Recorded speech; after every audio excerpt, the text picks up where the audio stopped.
Curt, Doug, Eric, congratulations on the 500th episode of Working Class Bowhunter. You gentlemen are the mystical flight of the arrow backstrap blood brothers of the working class bowhunters of America. Congratulations. I know what 500 episodes mean because we just wrapped up 540 episodes of Ted Nugent's Spirit of the Wild over the last 32 years. So God bless your work ethic and God bless your celebration of the bow hunting lifestyle in America. Working class bow hunters, you guys are.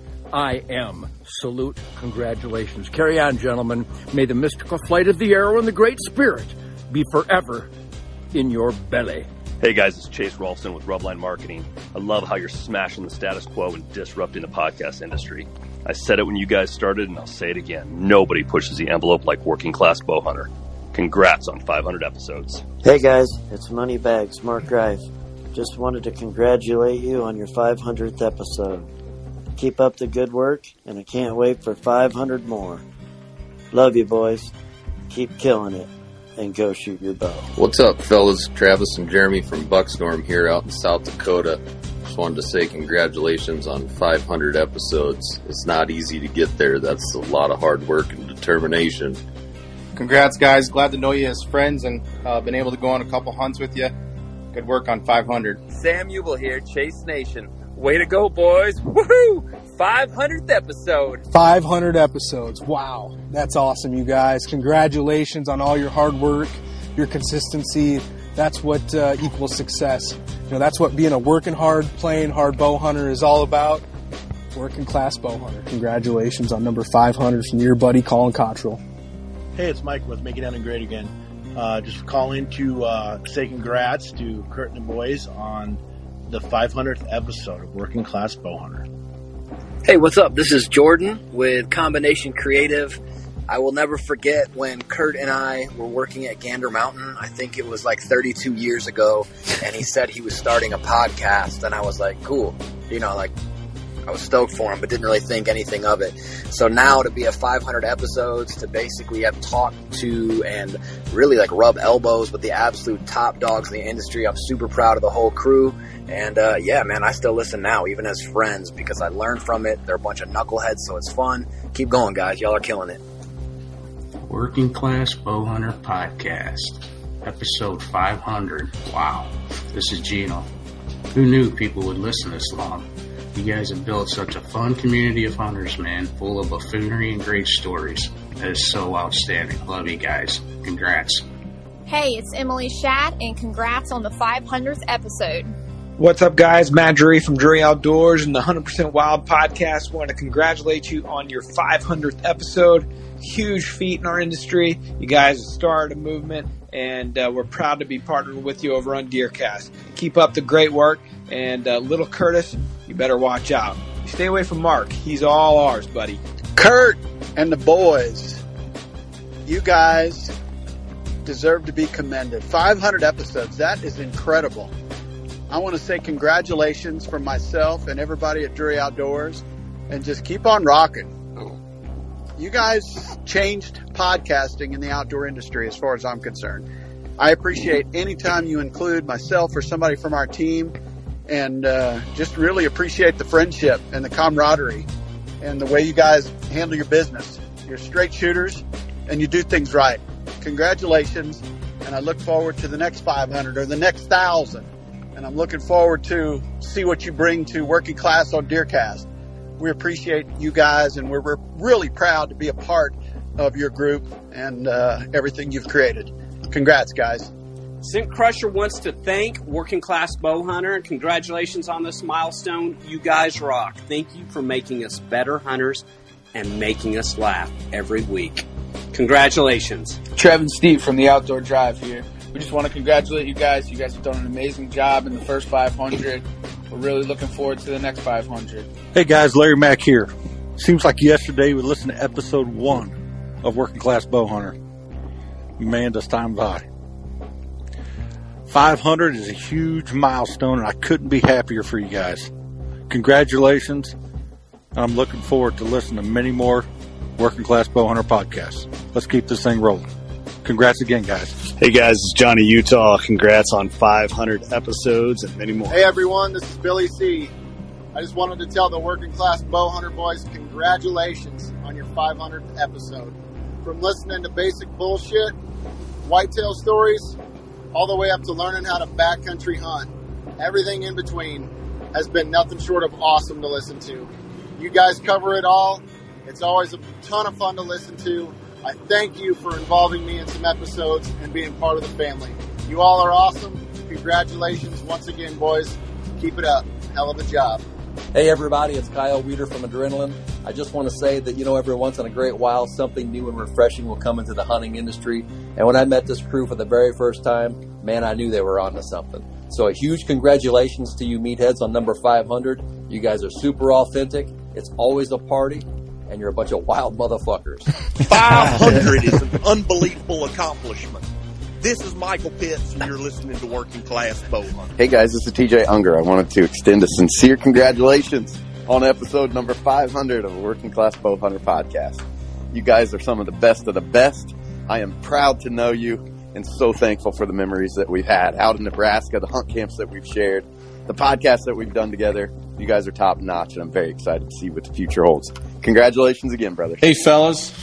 Greg Lessinger here. I can't believe this whole WCB started back in 2015, 6 years later, 500 episodes. That's almost 2 episodes per week. You guys have true commitment to your craft and the industry and bringing incredible stories to the studio in your own way. Being a big fan myself, I appreciate you guys' passion and commitment to always bringing your next level game to the mic. Congratulations to the entire WCB crew on the past 6 years and your 500th episode. Downright impressive, fellas. Cheers on behalf of all the WC fans, and I truly say thank you and congratulations. And keep tipping over the stories, fellas. I appreciate them all. Congratulations. Gentlemen, on behalf of everybody at Big Tine, congratulations on the 500 mark milestone. Working Class has become like a fine bourbon. It just gets better with age. Except for Doug's mustache. It's more like HG's. Cheers, boys. Carry on. Chancy Walters here with Whitetail Adrenaline. Congratulations on 500 episodes. You herd bull, Mississippi River big buck killing magnums. See you soon, boys. Hey, guys. Philip Vanderpool of The Virtue, the old sad daddy himself, here to congratulate you, and well deserved to make it to the ultimate 500. Good luck to you guys, and God bless. Y'all done it. Hey, all you big buck killing fools. This is Tanner Dishong with Whitetail Adrenaline. Just wanted to give you a big congratulations on 500 episodes. Cheers to 500 more, guys. I'm excited to come down to the studio. What's up, guys? This is PR Guy Flutter from Whitetail Adrenaline. Just want to congratulate you guys on your 500th episode. You're the realest, raw, hardest working podcast in the industry. Hell, amongst all podcasts out there. You guys are the best. We're so excited to be a part of it. Can't wait to celebrate another 500 episode. And hey, you want to know my favorite part about it? The amount of beers we're going to drink together. Let's party, boys. Fellas, Jared here with Whitetail Adrenaline. I'm in the vehicle heading your way as we speak. And I don't know what I was thinking. 500 episodes, and I could have baked you guys an amazing batch of cookies. I mean, I do bake one of the greatest cookies on planet Earth. At least I think. So, congratulations on 500. Next time I'll bring some cookies. Maybe I'll see you at a show and bring some there. Very cookie deserving. I'll see you fellas in a little while.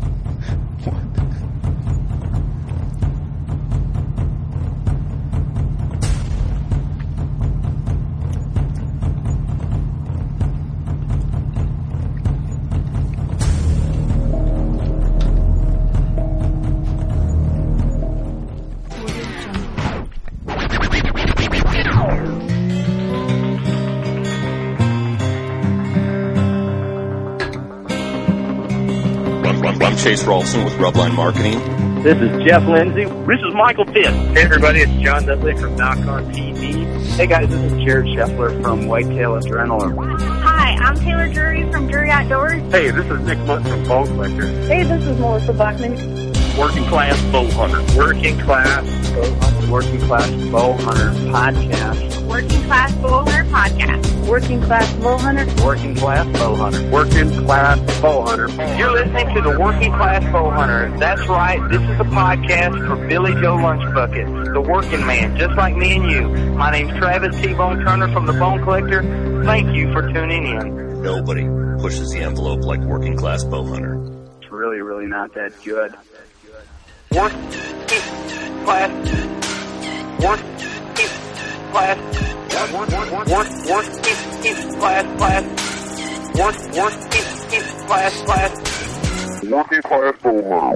Episode 500 in the building. Just the boys here on this podcast. Kurt Geyer here. Eric Hammond. Doug Schmidt. Austin Chandler. Ross Bigger. Man, we're all in the same room together, boys. It's been a little bit. Has been a while, man. That was a nice long intro. You guys hadn't heard any of that up until when we played it. Literally, you could probably hear snickering and opening beers in the background of that intro. Before we get into it, thank you to everyone that has ever supported anything we fucking do now. Even if you hate us now, because we're all douchebags to a golden level, thank you for once supporting us. Right. It doesn't matter if you still do. That's fine. We're probably easier to hate as we go along. We get douchier with age. That's right. But the point of it is, thank you so much. We wouldn't be doing what we're doing if it wasn't for you guys. Absolutely. Just supporting us in any way, shape, or form, from buying shirts, coming to drink a beer with us at a trade show, anything. Just listen to the show every week. Yeah. Yeah. I mean, thank you. Everything helps. It doesn't go unnoticed. I wish we could have a beer with every single person who's ever listened to our podcast. Let's drink some beers together. If you're driving, just don't want the cops to see it. Old-fashioned. Go stop and get a beer. Old-fashioned, Busch Light, doesn't matter. What do we got? Drink an NA if you want. Whatever you got to do. Just grab a barley pop and crack her open. Cheers, guys. Cheers.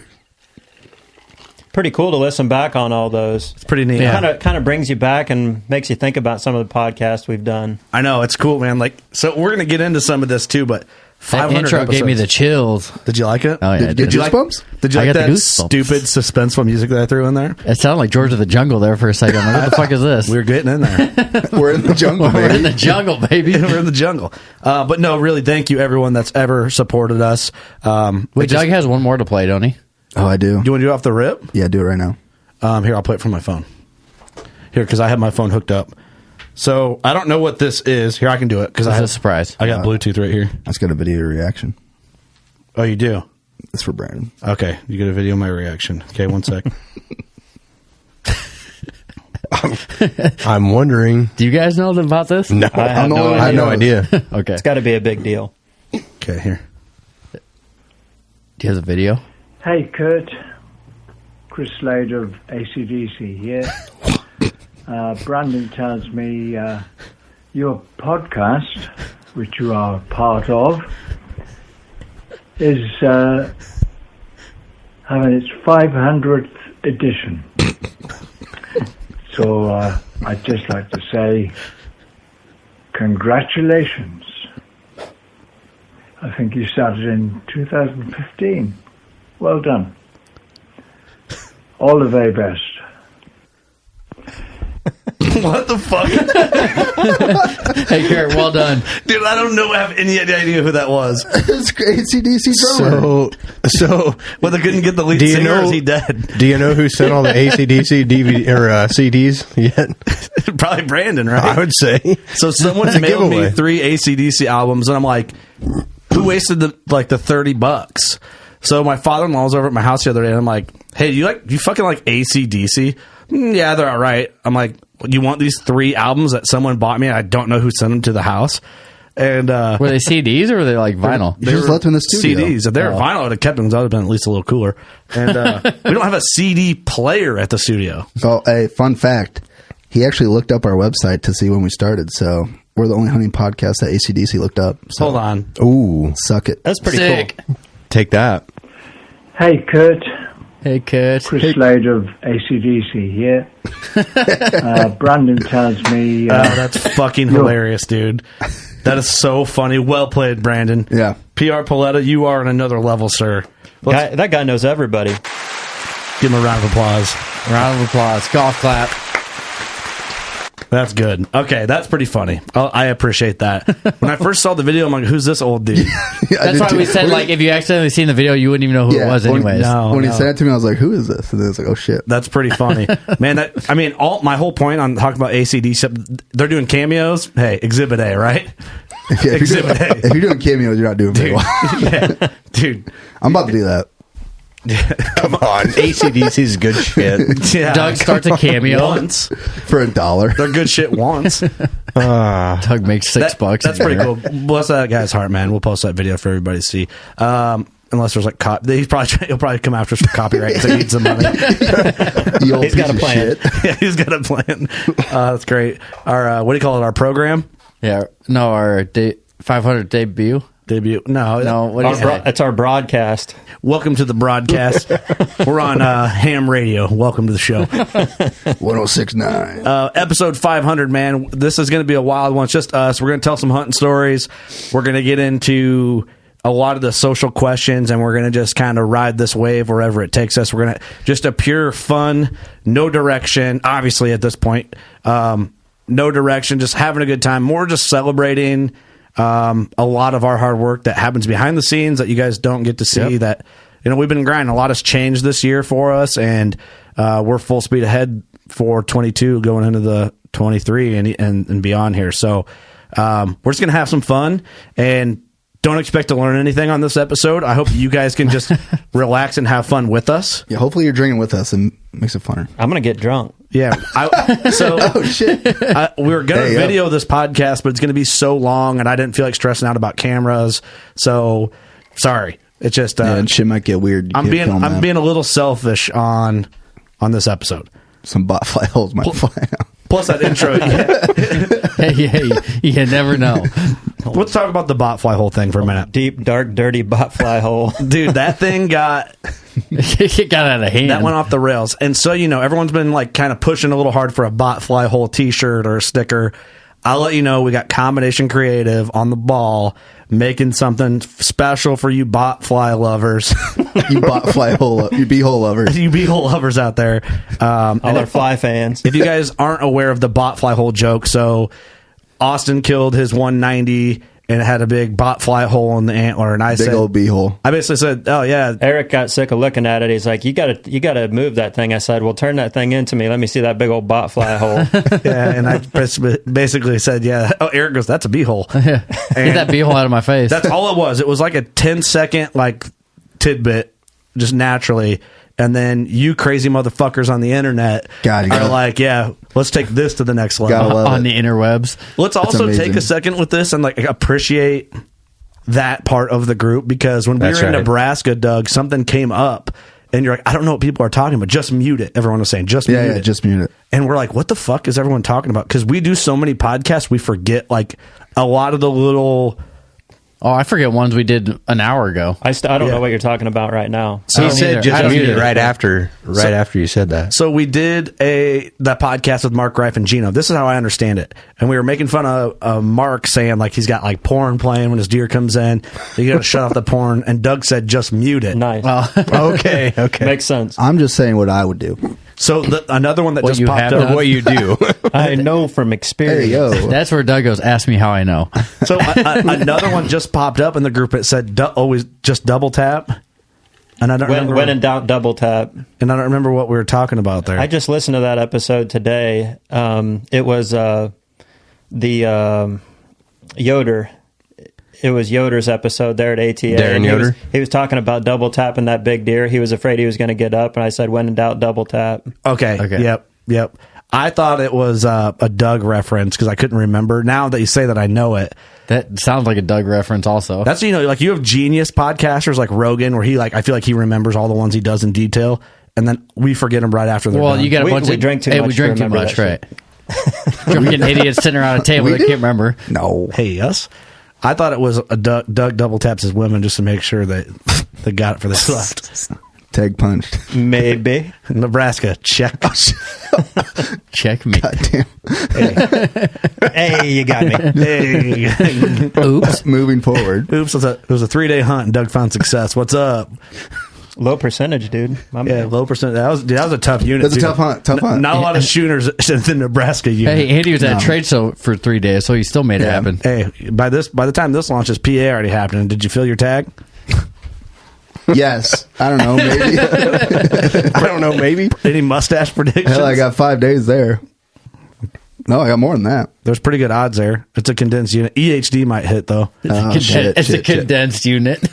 Might not be the highest quality, but there's a lot of animals there. Great. You're going to coal. You can get a coal. I wouldn't pass the first one that comes by, though. No. I don't know. We'll see. I guess you could roast him right now. Doug's got enough points for that unit. Yeah. What the? I just want to let that simmer for a minute. Okay, moving on. I don't know what the fuck. I was going to say something about it, but we got halted. But the point being is, like, we love the group, how crazy you guys are. And it's funny because whenever someone's like, what are you talking about? And someone will comment, you're new here. Yeah. You freaking new. So if you don't know what we're talking about and you listen, Working Class Bow Hunters on Facebook. I don't really police that like I should. We got Judd, Sean Polk, Dan. That's pretty much it. They're like the police force of Working If Class somebody Bow Hunters. steps on a line on that one, usually everybody kind of checks them. They get Carl fucked up. Yeah, they get put in check pretty fast. Hey, Carl, you done fucked up, son. I find it funny, so I do too. I roll with it. I'm here for the comments. Yeah. Carl said something about someone wanted arrow wraps, and Carl just fucking stepped into a hornet's nest because he's like, Judd nailed it. He smacked a hornet's nest with a baseball bat is what he did. I think he said, I love when somebody sticks their dick in the hornet's nest just to bring us all closer together. Judd said that. Yeah.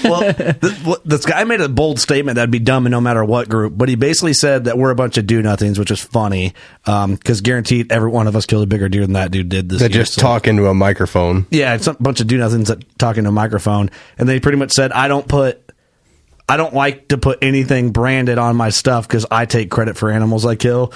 And that statement right there just set it on fire. Goodbye. Just shot himself in the fucking... And then what did we find? Flashing douche light right You just above go to his head. profile in 2 seconds. You find a profile picture of him and a deer, and it says "Rage in the cage." He straight up shot himself in the dick with a God. 45. It was funny as fuck. So everyone's like, when's the Fuck Carl promo code come in and all that? So that's great. We love you. We love you guys. Hey, don't be a Carl. Yeah. Don't be a Carl. Dude, the poor bastard, man. He's got to be thinking his life over right now. Oh, he loses sleep over it. People like that, I don't think things. I don't think they think critically. And he might really feel sorry about it right now. He could be a good person for all we know. Yeah, he might be really cool and then just accidentally said some dumb shit. Oops. Oops. Going on, man. We got a couple of buck stories we could talk about, Ross and myself here, that we haven't covered. That I think we probably should. We got a bunch of social questions we'll chip through. Yep. That I think will be a good time, and that'll like branch out. That we might just use that to facilitate this wild episode because we're boozing hard. I already drank, I don't know, I think 2 beers in the intro, and I'm working on pretty good old fashioned here. Eek. Well, I think my buck happened first, but my buck story I've kind of already told it on other podcasts, so I guess I could just tell it quick. It is a funny story. It's a quick story, ain't it? It's fucking quick. It's the quickest hunt I've ever been on in my life. So it would have been second firearm season here at home, and if you have a firearm tag for your county, you can hunt with archery equipment with blaze orange, just like any firearm season. You got to wear your blaze.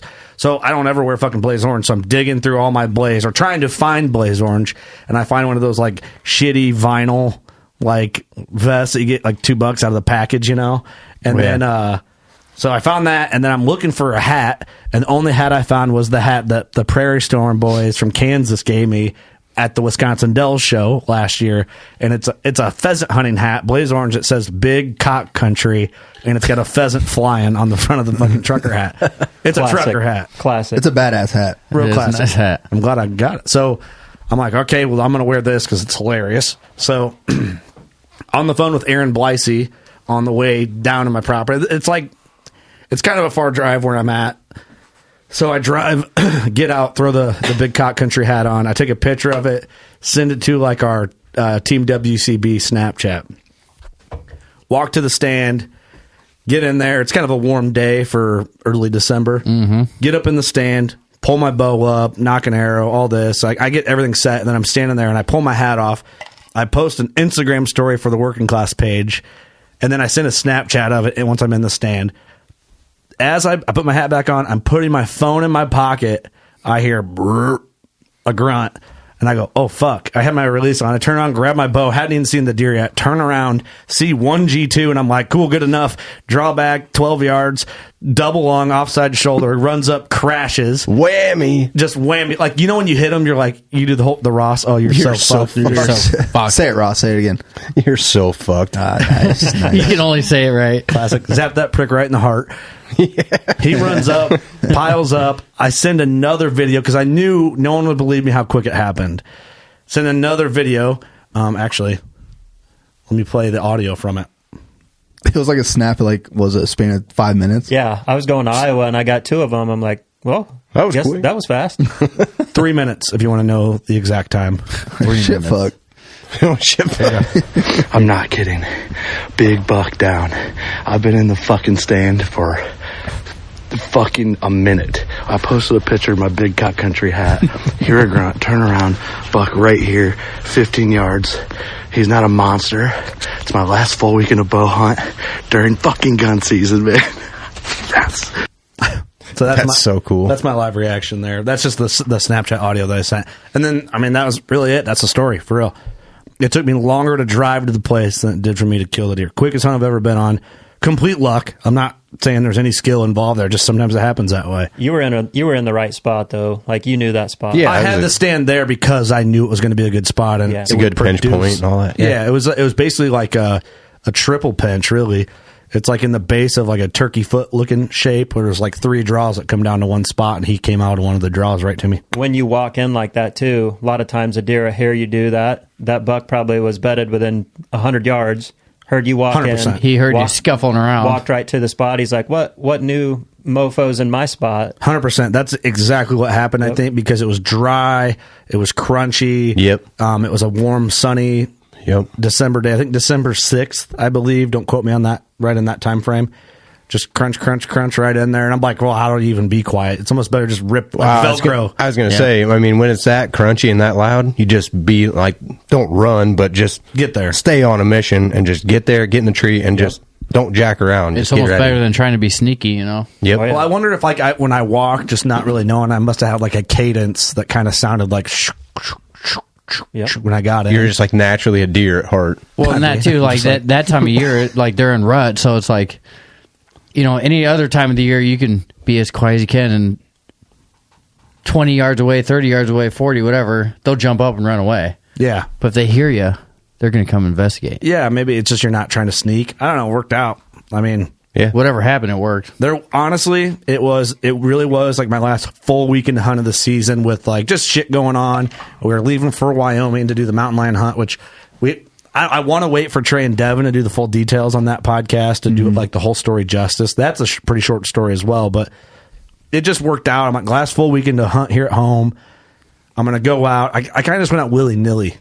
You know, it's firearm season. Typically the deer are like pressured. That second firearm kind of makes season. it even better when it comes together, though. It's cooler, right? Yeah. Yep. It's like, dang, I really didn't have my mind set on anything, but yeah, makes you feel cocky when all the neighbors are around you with their guns and you're getting it done with a stick and a string. It was cool. 15 yards. I will tell you, smallest buck I've ever killed with a bow, but I'm stoked on. He's like 120, 123, something like that, 124, something. Yeah, but when it happens like that, that's the thing. What happened? I got so excited. Like, I'm not like making smallest excuses. Buck. Don't. Be careful. Eric said it earlier. You got something to say, Ross? Eric, you got something to say? No, I'm good. I'm good. No, I'm fine. You good? Yeah, I'm fine. No, it's but I'm not even mad about it because it was like the moment that made me shoot that deer. If I would have had a few more minutes to think about it, I probably would not have shot that deer. I would not have shot that deer. But like the way it happened and like the way it got me jacked, where I was just like, oh, right here, went down, and then like, I mean, you heard my voice in that video. Like I knew at that point what he was, so I'm just like, dude, that was fucking awesome. Like, yeah, you can't be mad when a good one rushes you. Never. I mean, and to happen that quick, and to be like, so what I did, I called Aaron Blicey back. because I just got the phone with him, like it was like, hey man, I'm pulling up to the gate. I got to get out, open the gate and get in here. And I call him like, I don't know, it had been 7 minutes. I mean, by the time I parked, I walk a lot. I walk pretty far to get to the spot just so I'm not driving up through the area. And he's like, he answered the phone, no.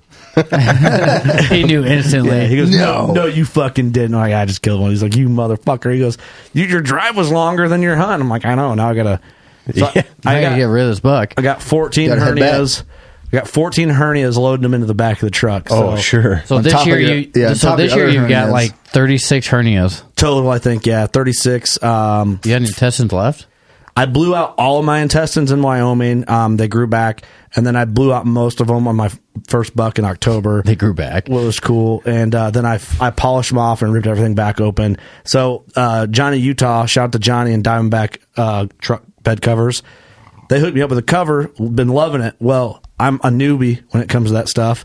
So it like folds up in the back and it folds up in the front of the bed. Like it's kind of like pivots in the middle. Yeah, pivots in the middle. Pivot. I just bought a deer sled at Farm King because I'm borrowing Ross's. So I go in, I drive through this field, throw my buck in the sled. Great, worked out fantastic. And I didn't gut him in there. Oh, this is another fun fact. I forgot my fucking knife, so that's why I didn't gut him. Been there. What happened? I left it. It was in my. We cleaned.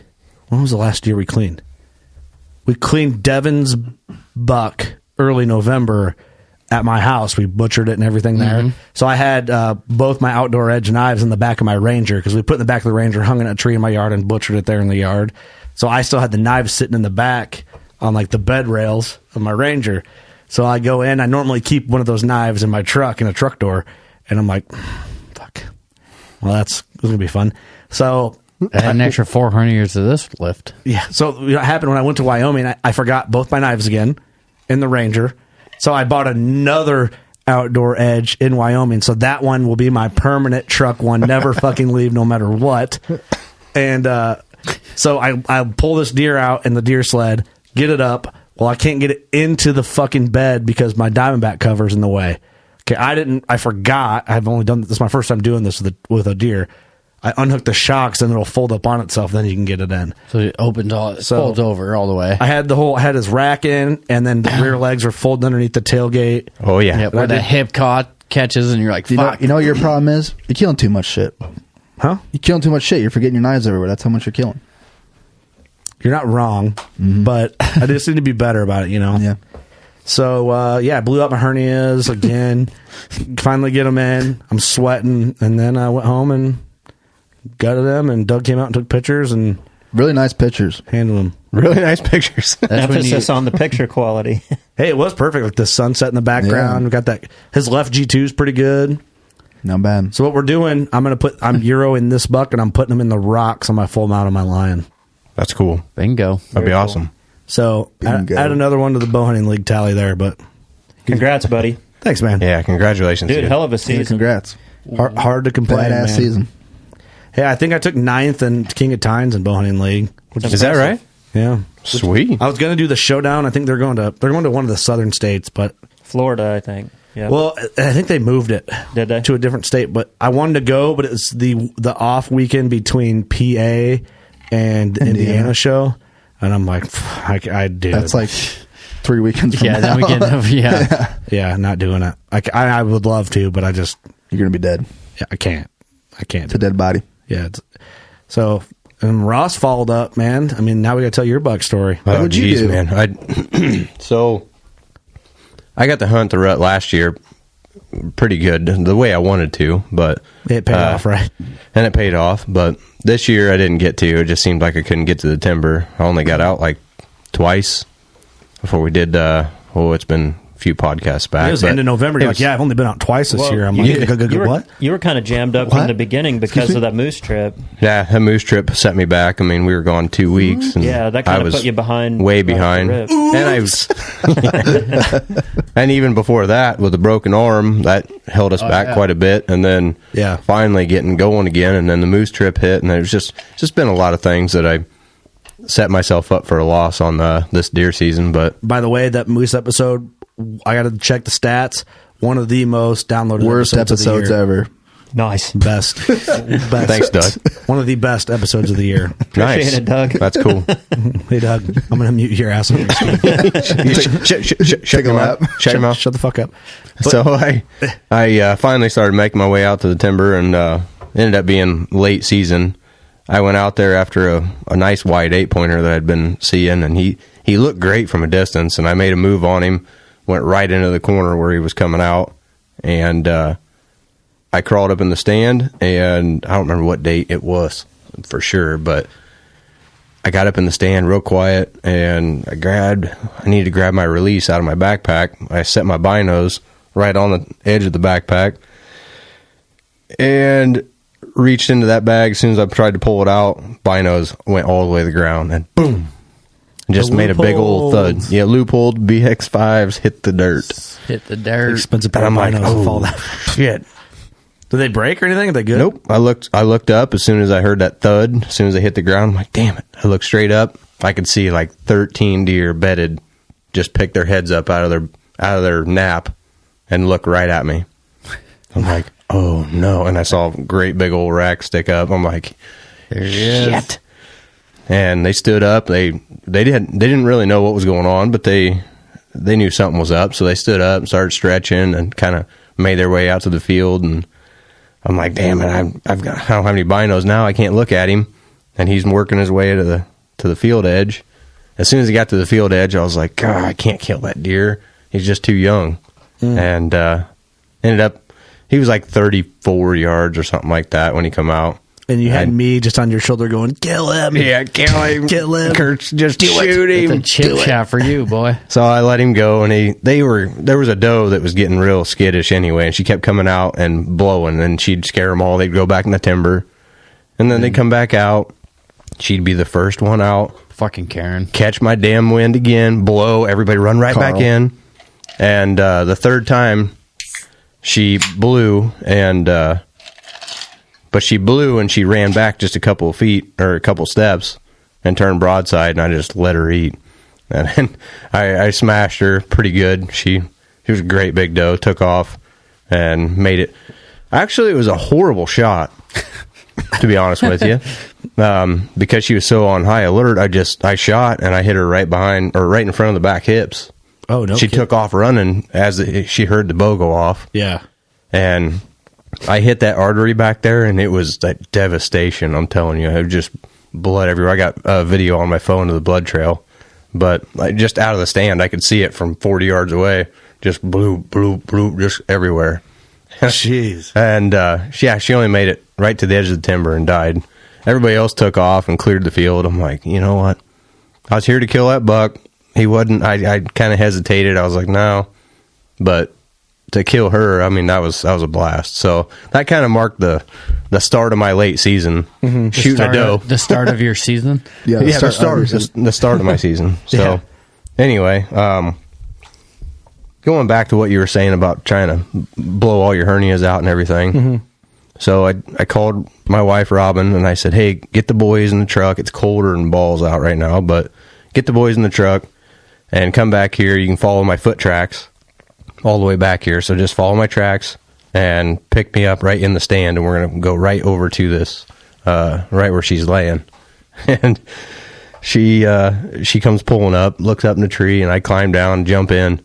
We go over there. I'm like, just stay in the truck where it's warm, and I'm going to get this doe. Mm-hmm. She's the biggest ass doe I've ever killed in my life. I start trying to drag her in the back, and she, same deal, back hips folding underneath the tailgate, and oh man, I about blew my brains out trying to get that thing in there. But get out here, honey. What are you doing? So I said, I thumped on the side of the truck, and she opened up the door, and I'm like, get back here and help me. And she was not dressed for pulling a deer in the truck. So I stuck her in the bed of the truck. You're trying to impress the fam. I got this. Yeah. The boys are all plastered against the back window watching. And I got to show the boys Dad's struggling. I'm trying to be tough here. Cussing at your kids for no reason. Stop looking at me. Watch Daddy's big muscles. Yeah. Look away. Quit looking at me. Get your ass out here and help, boy. Oops.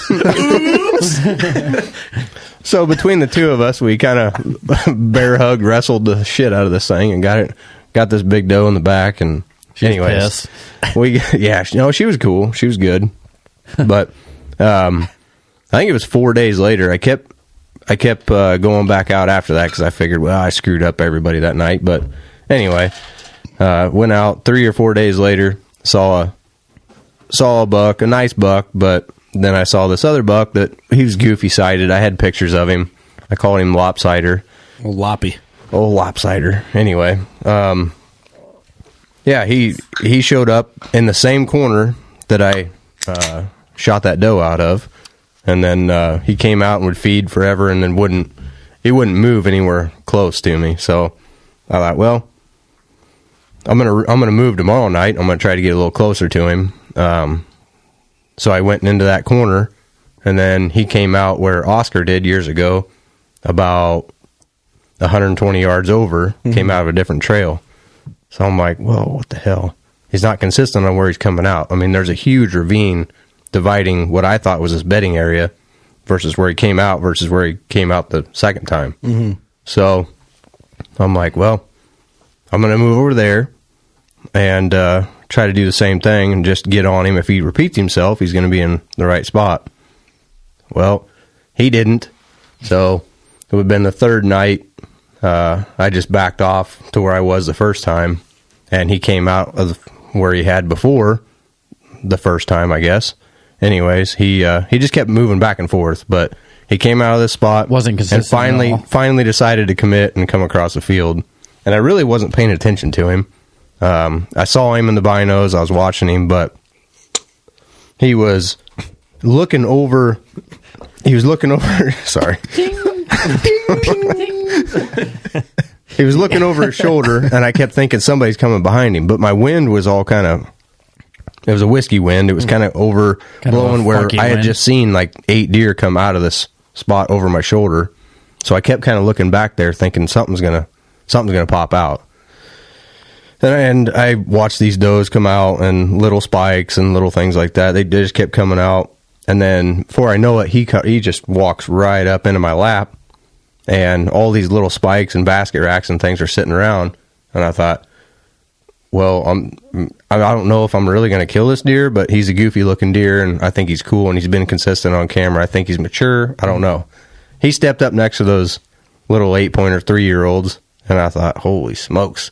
Look at the body size on that thing. Like, he's a mature buck. Old thick boy, huh? He's going to get it. So, pulled the bow back and whacked him. And, I don't know, I waited 10 minutes. Started climbing down. And as I climbed down... How far a shot and all that? Well, I mean... 25. Money in the wheelhouse. Yeah, no, I actually ended up spining that deer. I mean, I shot him high. Oh, really? I don't know. Was it just late season? He was on Death Comp 5 alert or what? Like, I think so. I mean, everybody just exploded like a covey of quail. Because this was like first weekend. We were at ATA when you shot this buck. It would have been January 7th. So first weekend. Yeah. You guys were actually podcasting when I saw the snap. Oh, yeah? Yeah. Okay. So Doug remembers. We were, so I ended up, I shot him high, and he went down right away, and I hurried up and jacked another arrow and put a pretty good shot on him the second time, but broke both my arrows. That sucked, but son of a bitch. Put him down pretty quick, though. He was done. That's what's important. I mean, it was within 40 seconds of the first shot, he was dead. So that worked out pretty well, and I thought, this is awesome. I'm going to get down, and he's a mature buck. He's no giant, but I think he's cool. So he had some big mass measurements on him, didn't he? He did. He had some awesome mass measurements on him. So yeah, for like a one-sided buck with like a crazy spike looking thing on the other side. I after measuring him, I call him the old 96er, but that's hilarious. So smallest buck shot with a bow, 96 inches. I love it, dude. But he's a mature slob, he's cool. He had matching sides the year before, which is pretty wild, but you wonder what happened. But like a score doesn't really doesn't tell the story of what a deer is. You know what I mean? That's just a number. But he had a so I'll get to that in a minute. But he did have a like a baseball sized goose egg right on his forehead. Yeah. So I forgot you said that. Yeah, he just left that left side unguarded. I mean, it was just a spike, and he took on some. He took a G2 to the forehead. He took a G2 to the forehead, and it poked him hard. Like it was pretty nasty. I've talked to a few buddies that taxidermists and guys that are like, whatever you do, don't cut into that thing because it's going to be bad. A giant pus ball in there. So I stayed away from it.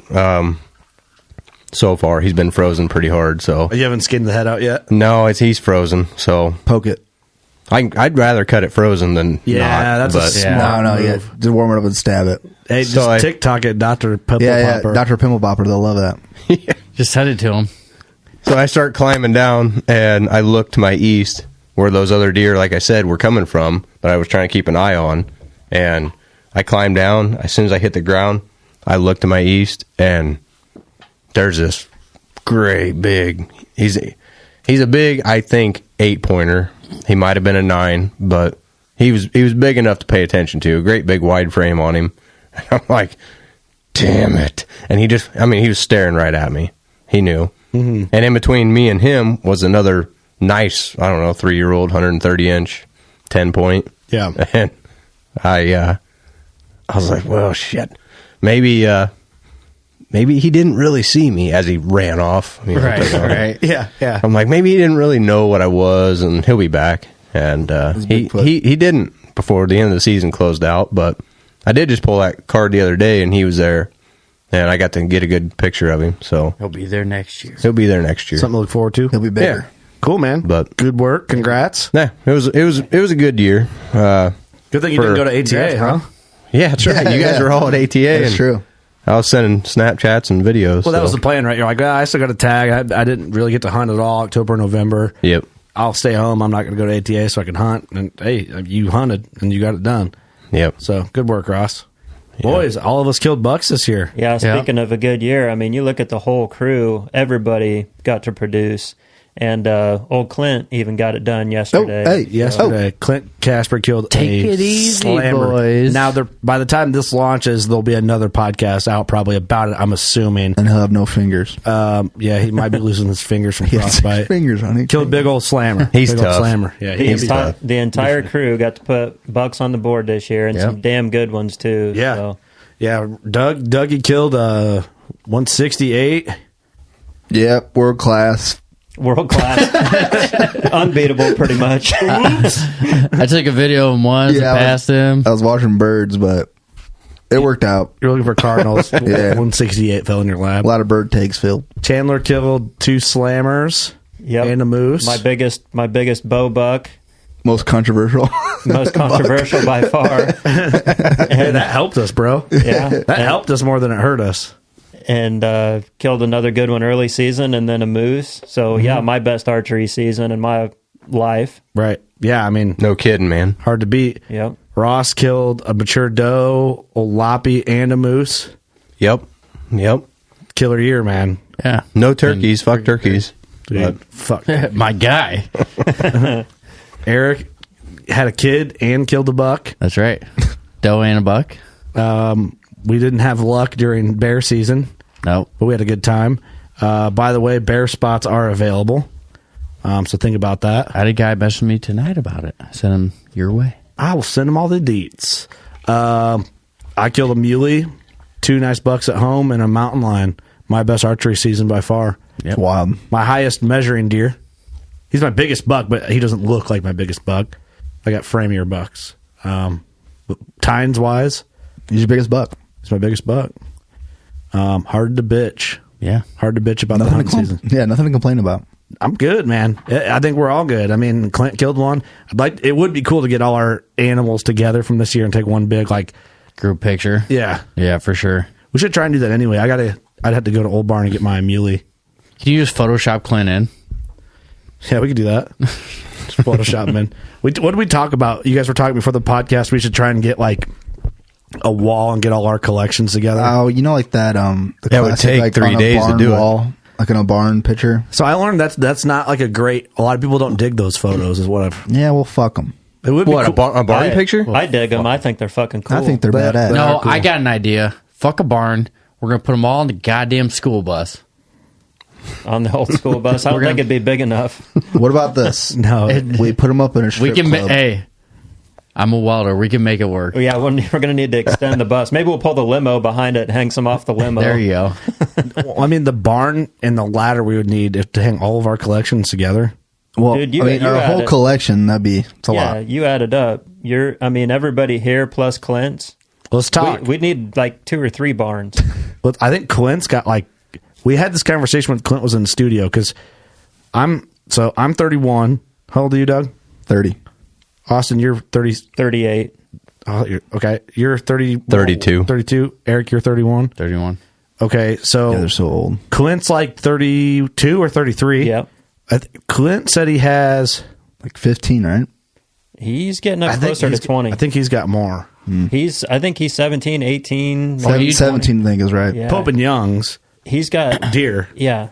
I think today he told me if this deer goes gross boon, I think this is number 5 or 6 for him for gross boon. Mm-hmm. Yeah, I mean, Doug, you got a pile of shoulder mounts. Yep. Austin, how many do you have? I think you have 8. Over 20. Over 20. I got like Austin. 3. I'm good. It's all right. You got more than 3, don't you? You have 1, 2, 3, 4. You have 4. Gonna be 5, right? Ross, you got a bunch.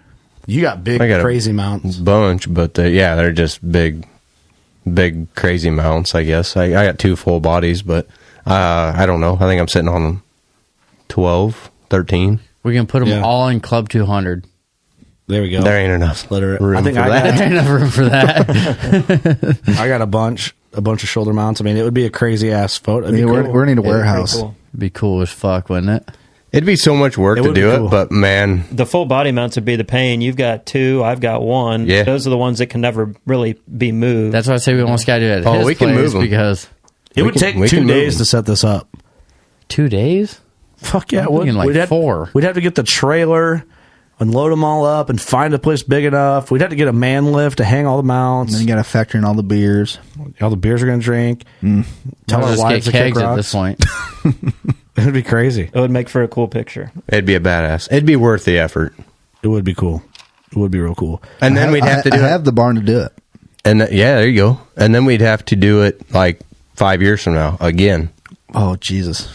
We're out of room there. Let's just do it one time before we die. That way we don't have to do it like 5 times. I'm going to shoot a giraffe, so we need a barn with like real high ceilings. I'm going to shoot an elephant, so suck on that. A giraffe's taller, bro. I'm going to shoot a T-Rex. Elephant on one side, giraffe on the other. Full mount. Yeah, full mount. Velociraptor. Yeah, I'm going to poach a T-Rex. So, well, I think all right. So we covered those. That's fun. Let's get into what have I got here written down. We should get in the social questions. You want to do that? And then we'll just start chatting. Yeah, sure. So we're in for the long haul here, boys. We're going to go Facebook. So we got Facebook. Facebook sucks. Facebook group and Instagram. And these are... You have Patreon questions too? You know what? Probably. Maybe. Let me stall. Let me double check here. Hey. Cheers to the season, boys. How about that? Cheers, boys. Cheers Hell to of the a season. 21. Cheers to 500. Cheers. Here we go. My arms aren't long enough. That Thoughts from a Steve series, man. How about it? It's a Patreon exclusive if you're on the... if you're really needing something to listen to. Yeah, if you're into that kind of thing. Bing bong. Bing bong. Oops. Steve came into the studio the other day for the first time, and I did that Thoughts from Steve series with him. How far are you going back? How was that? What the fuck is that? I didn't post this. Patreon had an opportunity to do. You passed it like 2 miles ago. I know, but that was for the voice messages, which we'll get to here if we have time. So I didn't actually do the. We got the time. What a great picture of us. It's a great photo. I love Ross's arm in it. Except for my arm. Ross flexing his arm. You can tell what time it is, and he's married. Okay, I'll let you guys pick. Nailed it. Sorry, ladies. Sorry, ladies. Look at me. Some of these are going to be repeat questions, I'm sure. So we'll just take. All right, you guys want to start on this first one? You want to start from the top of the comments or from the bottom? Start at the top. The top. And this guy's a top fan, so thank you, Eric Benson. Thank you, Eric. We appreciate you. You're welcome. Not you. Oh, sorry. Well, that's aggressive. You're not a top fan.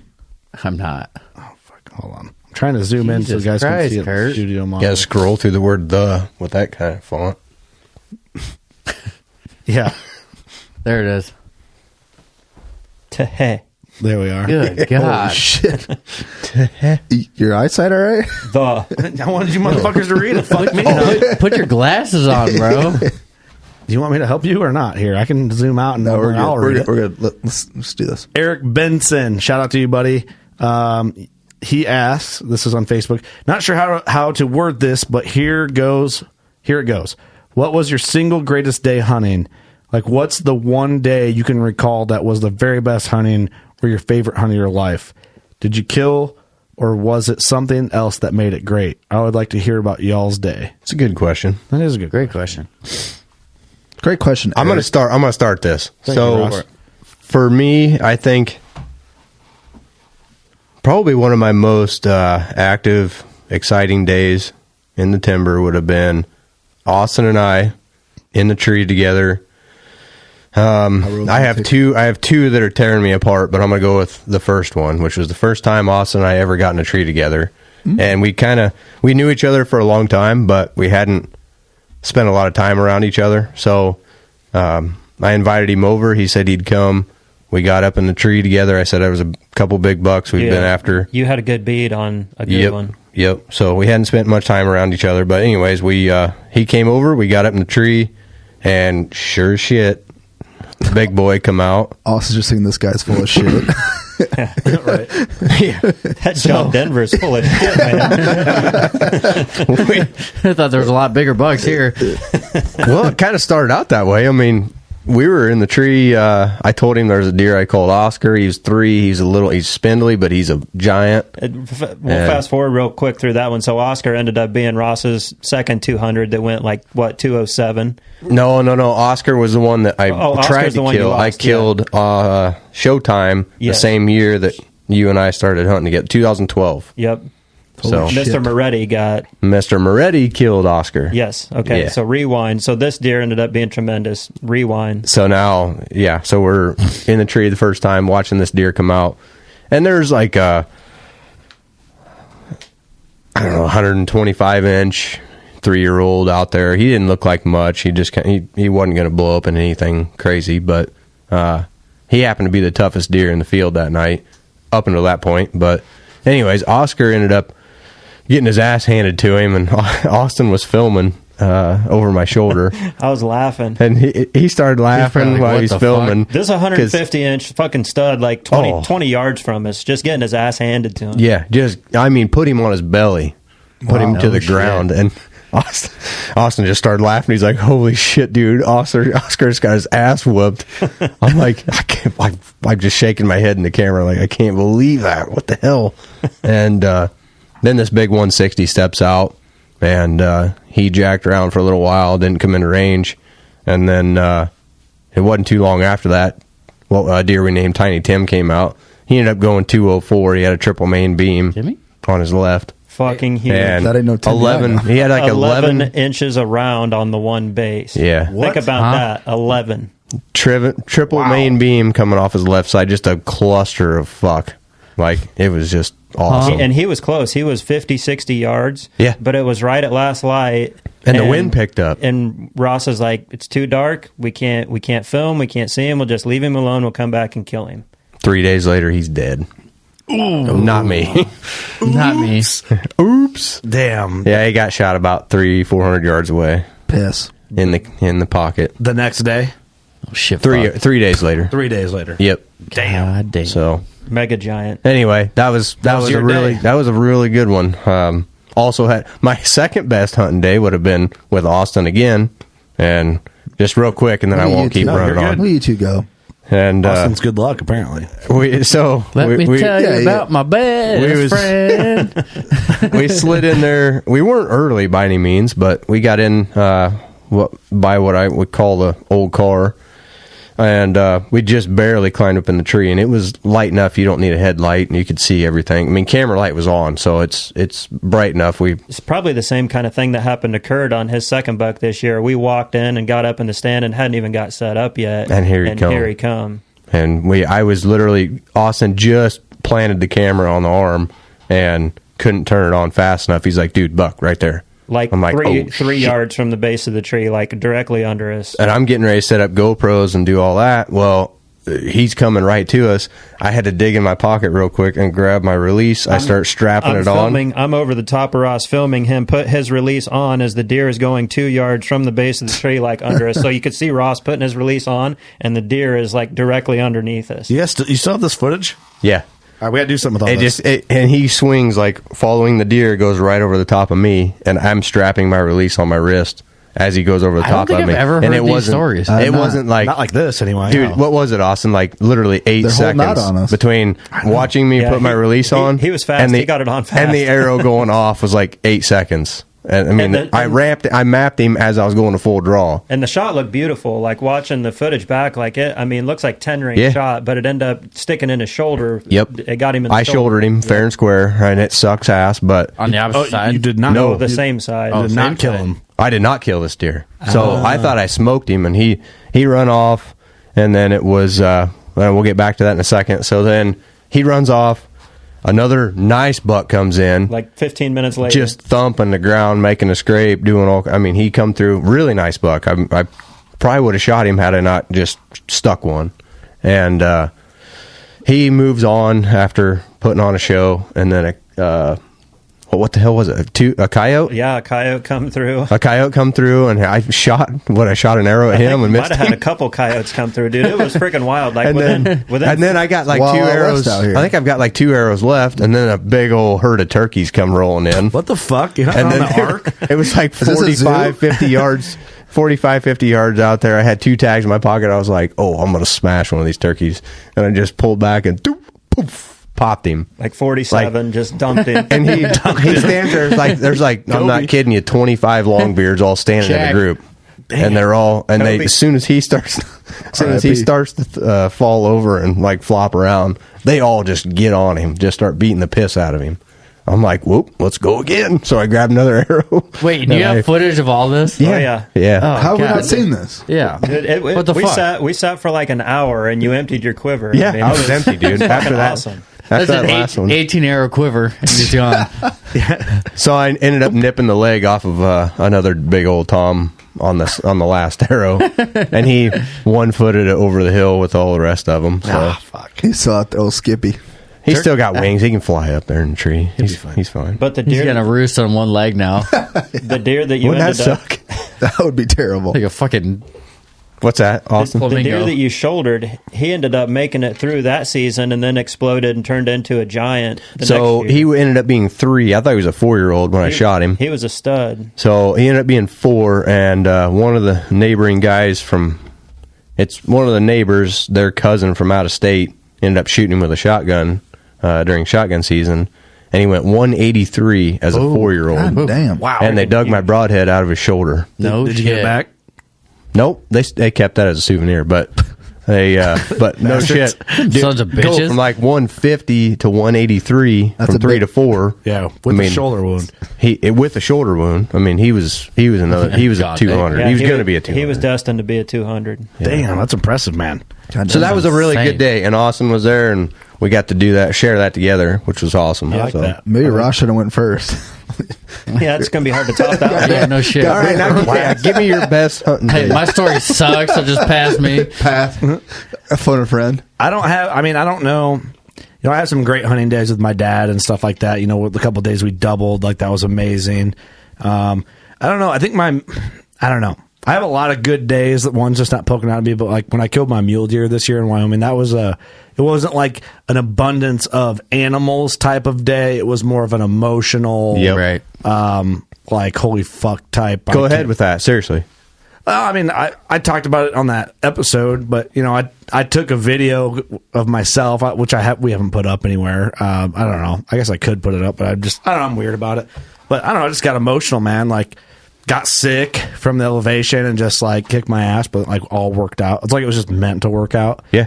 And it was like over my dad's birthday, and then my birthday's just a couple days later, and I don't know. It just felt like my dad was like with us on it. You know what I mean? Yep. So it was just let's give a cheers to Papa Dave. Papa Dave. Yeah, that's right.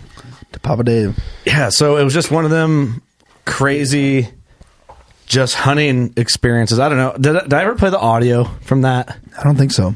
I guess I could. Maybe you did. I think you might have played it, but I've heard it before, but I can't remember if it was on a podcast or if you just showed us what it was. So it's like one of those things, man. I just got, it's just emotional. Yeah. It was almost like I didn't feel like it was going to happen, then it fucking happened. And you just couldn't believe how it happened. Yeah, and it was so crazy. And to have like Clint there to watch me shoot this buck from a distance. So he got to watch the whole scene play out. And then howl like a coyote after you. Yeah, and then Devin hears it and runs over, and it just beat my fucking ass, to be honest with you. It was brutal. But yeah, I mean, that was probably that's like the most recent crazy day. But I have some awesome like days when I was younger with my old man and like growing up in hunting camp that were like cool, you know. But yeah, stuff like that, and not necessarily a quantity of animals, but I mean, I had like one of the most deer I've seen this year was like November 1st. I saw a fuck ton of deer running. It was just like one of them hot days. You catch it right and you see it, but yeah, definitely my mule deer. The day I killed my mule deer, and then like the pack out afterwards, I think was like one of them days you'll never forget. It sucked in the moment. It sucked, but it didn't suck. You know, Right. Yep. Like in the moment, like Devin was talking to me as we were going up, and because you know Clint goes out west all the time. Devin lives out west. Devin's like the mule deer guy. Clint is like the mule deer guy east of the Mississippi. So as we're going up this hill, Devin's like, Curt, don't feel bad. Like this hill is steep as fuck. I'm having a hard time. He goes, just think, everybody you talk to about this mountain we're climbing right now, they'll never understand how steep this is. Right. And I'm like, yeah, it's true. No one will ever understand. And I don't know, that was pretty cool. You know what I mean? Like, my phone died, Devin's phone died, my headlamp died. Like, Clint's leading the way. Clint was in front of us. I told this story, I believe. But Clint's got 2 quarters on his. I got stakes, backstrap, loins, cape, skull, rack, and then Devin's got the same thing that Clint's got on his back. And the hill's so steep, and it's sandy, grass type shit. Clint is making footholds for us to get our feet in. So Clint's the bad motherfucker paving the way so we can stand. And then when we would stop to take a breath, it's so steep that we had to find like what little bit of a ledge we could all get on, and we're all like tight next to each other to try and stand. That's how steep it was. Jeez. It was fucking brutal. That's wild, man. So that was like one of those like, this sucks, but it's like, it sucks so good. That's the thing, yeah. You know? Yeah. It's just one of those deals. Should I play the audio from that video? I don't know if I ever did. Or I feel like That's up to you, bro. I feel like it might bring the house down. I don't want to bring the house down. You know what I mean? Well, hey, play it at the end. We'll be too drunk for that. Okay. It'll resurface at some point. It'll resurface. There we go. Dougie? I mean, this year was probably one of my best days hunting. I saw 24 bucks in one day. That's a shitload, man. And then it's like unfair. End up passing the buck I end up shooting. Yeah, we know that. Yeah. But that day was pretty incredible. There was one day, late muzzleloader the last day, I shot a 162-inch 10-pointer that I've been after forever. I missed him bow season. Broke a pair of binoculars, actually, because I missed him at 30 yards and he went to 80 and just stopped and looked at me. So you chucked him at him? Oh, yeah, I threw him. I was pretty pissed. Yeah. How long ago was that? Dude, I was like, not even 20 yet, I don't think. I think I was 18. So anyways, come late muzzleloader, he was showing up. But we have so many does at our place, you'd see, like Eric knows, you see like 50 deer in one night. Oh, yeah. It's insane. So I thought I pinpointed him, and they come out way too far. And the last day, January 10th, they all came out, and I had 30 minutes left. So I tried sneaking through the cornfield, like just belly crawling at these deer. I don't know what I was doing. Then you got to make a move, bro. Yeah, one of the does saw me. So there's 50 deer in this field. They all run. So I just run across the corn, like I'm hauling ass across this cornfield. And the only buck to stop and look at me, we called him Krabby. He was the only one to stop at, I think it was 100 yards. I just put my muzzleloader up and shot him, hit him in the ass, and he kind of dropped and then made to the timber, but I ended up finding him dead. So nice. Yeah, I have no reason why he stopped, but he did, and so like it was meant to be. I laid it on him. All right, that's crazy. It was pretty wild. That's cool, man. Eric, what's yours? Oh man, I think it was my very first buck I ever shot. I was probably 15. No, still back when we had deer camp. We were all shotgun hunting and sitting, pushing deer. The old school deer camp style, and it's the old Etnies sweatshirt photo. With that tiny little fork horn. Yep.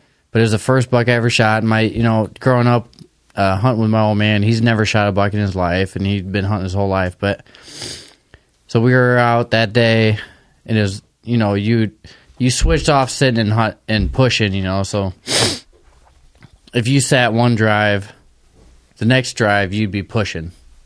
So that was me and my old man. It was our turn to sit. So we were sitting, frozen creek in front of us, and like on this push, we knew it took a while for the hunters to get to us. So like I'm sitting there and I'm like waiting for the deer to show up, gun leaning against the tree. I'm like, I gotta take a piss. So I fucking whip her out, take a little leak. Dad's probably 50, 75 yards down, and he just yells at me, Eric, they're coming. Deer are coming around. I got my fucking hoo-ha out, fucking just hanging out, and I'm like, God damn! I fucking pick my gun up, and it's just a tiny little Y buck, just shoot him right in the jugular. Him and the jugs. And he was right over this frozen creek right in front of us, and he lays down, spins in front of me, and lands like 3 yards in front of me. No kidding. Yeah, just spins across the ice, and I'm like, I look at my old man, and he's like, we're kind of like, what the fuck just happened, So, and that was a pretty cool moment. I mean, to witness your first buck with your old man, and he's never shot a buck, so he was. I think he was more excited than I was. I was more in awe, but that's cool, dude. It's one of those moments where you'll just never forget it. Yep, love it.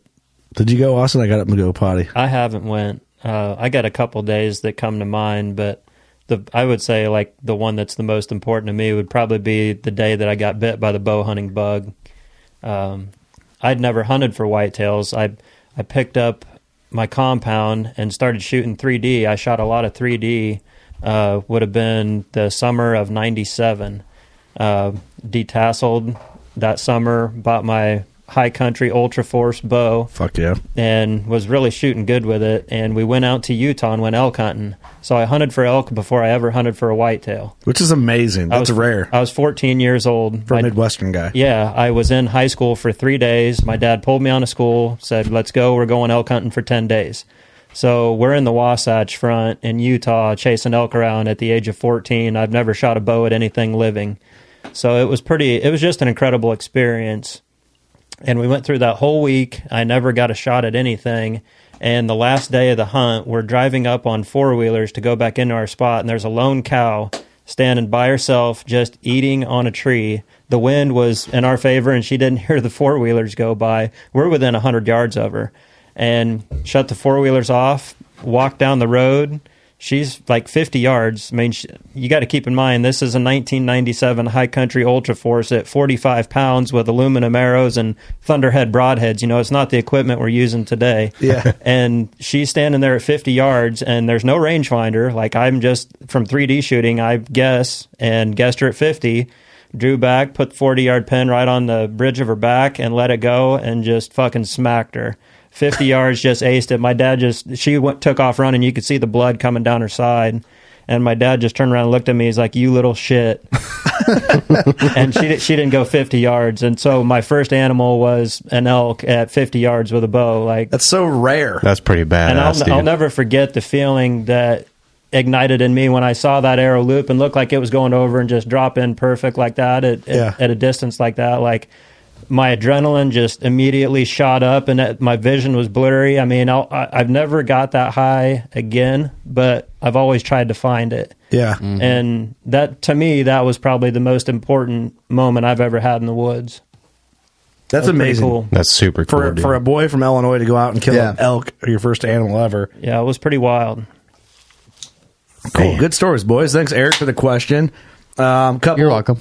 Rocco, fuck you, Eric Hammond. Yeah. Sorry. I think we need to hear the Cobra hunt from Dan Drake in there sometime. That's hilarious. We should get him to... I thought he told that story on the podcast, or did he not? No, he told it after. He said he could tell it, but we got to catch him in the right mood. Chris Robinson, shout out to you, man. I always find the no topics shoot from the Hip BS sessions. I always like the no topics. Yeah, that'll be later. Gage Hagen.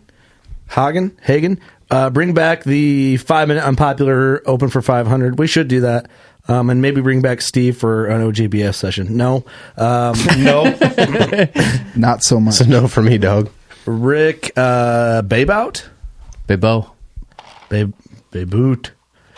2 hours of talking about bot holes. In all seriousness, I have no doubt it'll be another great episode. Thanks, Rick. The old bee holes. Bot holes getting crazy. You know what's funny is I didn't realize, but the one I shot like muzzleloader, I hit a botfly hole. There you go. Nice looking bee hole.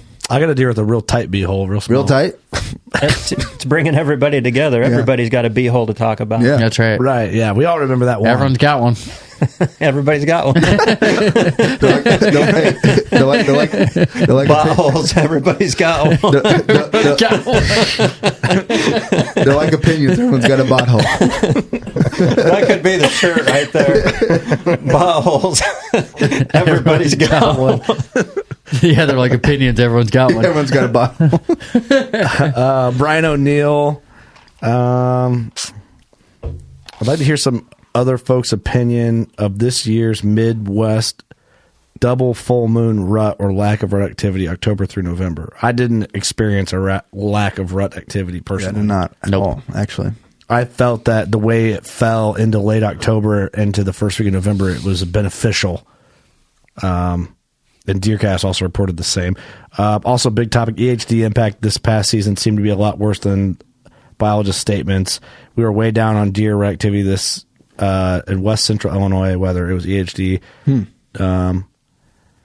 So I'm the opposite of that. I've had properties get hit by EHD in the past. It's been a while, though. It's been a long while for me. 2012. Yeah, I think... 2012. 2011, 2012. I've heard we haven't had any problems with EHD recently that I know of. Not recently. Knock on wood, but yeah, I mean, I went with you one time. Double tap.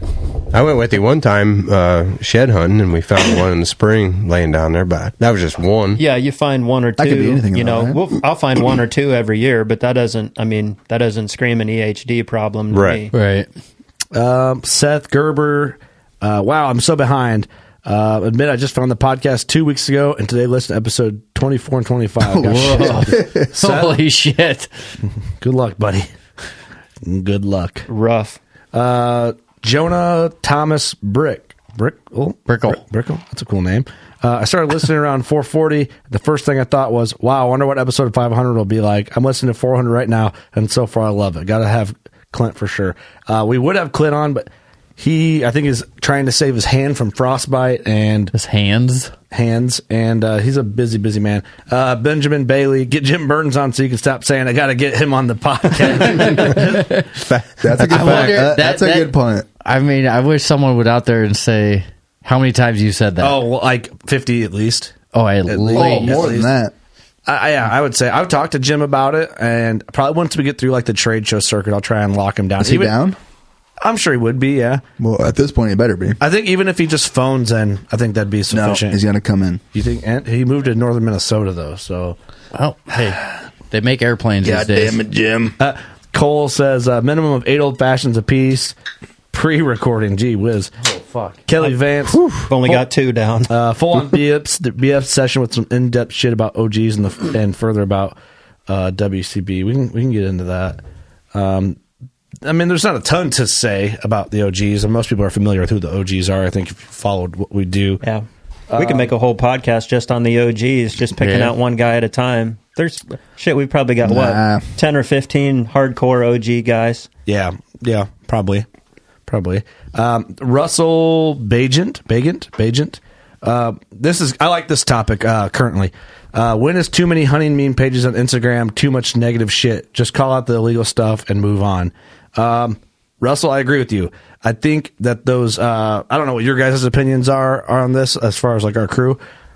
I think they're good when they call out bad shit and basically make those people accountable for their actions that aren't willing to take direct responsibility for their negative actions. I think if you fuck up and you're like, I fucked up, I want to make this right, I didn't know, or I did this, I thought it was a good idea in the moment, it wasn't, like Chris Brett could have saved it all. Yep. But he turned into he tried to just like act like it didn't happen. Right. It's like clearly it did. It's on film. I think he could have saved it. And I think most people could save it. Like, I just think there's always an opportunity for honesty, and that makes the blow a lot less impactful on what you did wrong. People fuck up in general. There's a handful of hunting meme pages out there. I think the line is once you start just bashing industry just to bash industry, it's a dangerous thing. And also, what a waste of energy. Yeah. Like, you know, I seen a couple pages, it's like guys bashing every new bow on the market. I get the hate for, yeah, we probably don't need a new model bow every year that's $1,200. That probably hurts the bow market a little more. Like, you know, maybe produce the same model for a couple years and make your tweaks and changes like they do on like car models. I get that. But once you start just bashing shit to bash it because you have nothing else to do or you want to be a part of the industry, but you have no real skills to be a part, it's a dangerous thing because if you deplete the hunting industry as companies and you bash everybody, you bash influence, even the guys who are doing it 90% right, that they might do not necessarily illegal shit in the 10%, but like maybe douchey shit. I take like one dumb photo or something. Yeah, it's kind of like you take away the hunting industry, you know what happens to hunting, whether you want to fucking admit it or not. It goes away real fucking fast. Gone like a fart in the wind. Yeah. So call out the real douchebags and celebrate the positives. Right. Is what we're trying to say. I don't think we should focus on the memes though. The memes are kind of memes are funny, but they're entertaining. But to a point, enough is enough. Yeah, you know, to after, a point. After so long, it gets old. Well, when you dwell on all the little negatives that are insignificant, don't really matter in between, who gives a fuck, really? Yeah. You know? And to each his own. I mean, for me, I'm not going to put my energy into following stuff like that. No. Here's a good example. It's not worth our time. I won't say who I had a conversation with. I had a conversation with someone very knowledgeable in the industry within a few weeks. And we were talking on the phone, and the Mountain Dew thing got brought up. You know, remember on Mountain Dew? Yep. A lot of the posts were pretty corny, a little cringy. Everybody's like drinking Mountain Dew in their photos, talking about Mountain Dew does this and this and this. And the info I got, they're like, man, a lot of these meme pages like shredded Mountain Dew. But they're like, dude, if they actually knew and I don't know this. This is what I was told. So I'm not saying this is factual. They're like, here's the thing. The way Mountain Dew did the social thing was very rigid and very corny and very cringy, the way they went about it. But what they actually did, it would shut up a lot of those meme pages, what they did for hunting and the money they did and whatever. I don't know all the deets. I feel like they chose the wrong people. I'm pretty sure Judd started that wave. So Judd was Judd's the OG. Should be sponsored by Mountain Dew. Yeah, he should be the face of Mountain Dew. He should be. Yeah. But I mean, I think you just got to be careful what you waste your time and energy on. If it's all negative bullshit that doesn't really matter in the grand scheme of things, I get it. If you're like, I like Mike from Make Hunting Great Again. I think he's a good dude. Great dude. Do I think he's slipping when it comes to truly making hunting great again? Yes, I do. Sometimes it's too much. It's almost like, man, Mike, why are you wasting your time on all this middle ground stuff when there's some real on the ground bullshit that needs to be focused on? Like, let's not focus on this stuff. It is entertaining. Like I always follow his stories, and Copper Plated Sixes is another one. CP6 is good too. They're both very entertaining, and they call on a lot of bullshit, and they bring a lot of things to light that I would never dig into unless they would have brought it to light. So they're doing their job, but constant negativity wears me down a little bit too. Oh, yeah. So you got to kind of pick and choose. I like when they focus on like legal issues and bills and real issues like that. That's the stuff I think. Those pages, like CP6 does a great job, Make Hunting Great Again does a great job at that. I think there's a lot of stuff in between, picking on people just to pick on them. Right. It's like, all right, come on, man. It is easy to do, though. It's easy to do. It is easy. And I did make a story, though, so technically I'm famous. Well, that's all right, but it's like nobody's safe, and so... Yeah. And keep making memes about Doug, because they're hilarious. Those are funny. We're not going to take offense to that. I love it. When I took that video of Doug on a mechanical bull and put it on our story, do you think I didn't think that was going to get put back on? He said it to fucking Make Hunting Great Again before you even posted it. Probably did, but I'll tell you this: I plead the fifth. But I plead. Where's my Mountain Dew sponsorship? God damn it! But I would take one just because. Oh, I for sure would take one. We need Mountain Dew for mixers. But also, we're also having fun outside of hunting, just at a bar. So, can you blame us? That's where I'm at. I don't know if you guys agree with me on any of that, but sorry, I kind of just took over that question. Next question. I'm a stronger man. Next question. Chris Rogers, shout out to you, buddy, for the support. No specific topics. Congrats on 500. It's been really cool to see the show grow like it has since I started listening way back at episode 2. Wow. Jesus. Good God. Congrats, dude. Hard to believe. Congrats to you. Yeah. I haven't even listened to that many. I can't say that I have either. I've been here for all of them. This is funny. Bob Charlton, get a bunch of podcast guests in and pick up 500 bush lattes. Podcasting over to you. Run out of beer. Oh, God. All right, here's a funny one. Hunter Holcomb.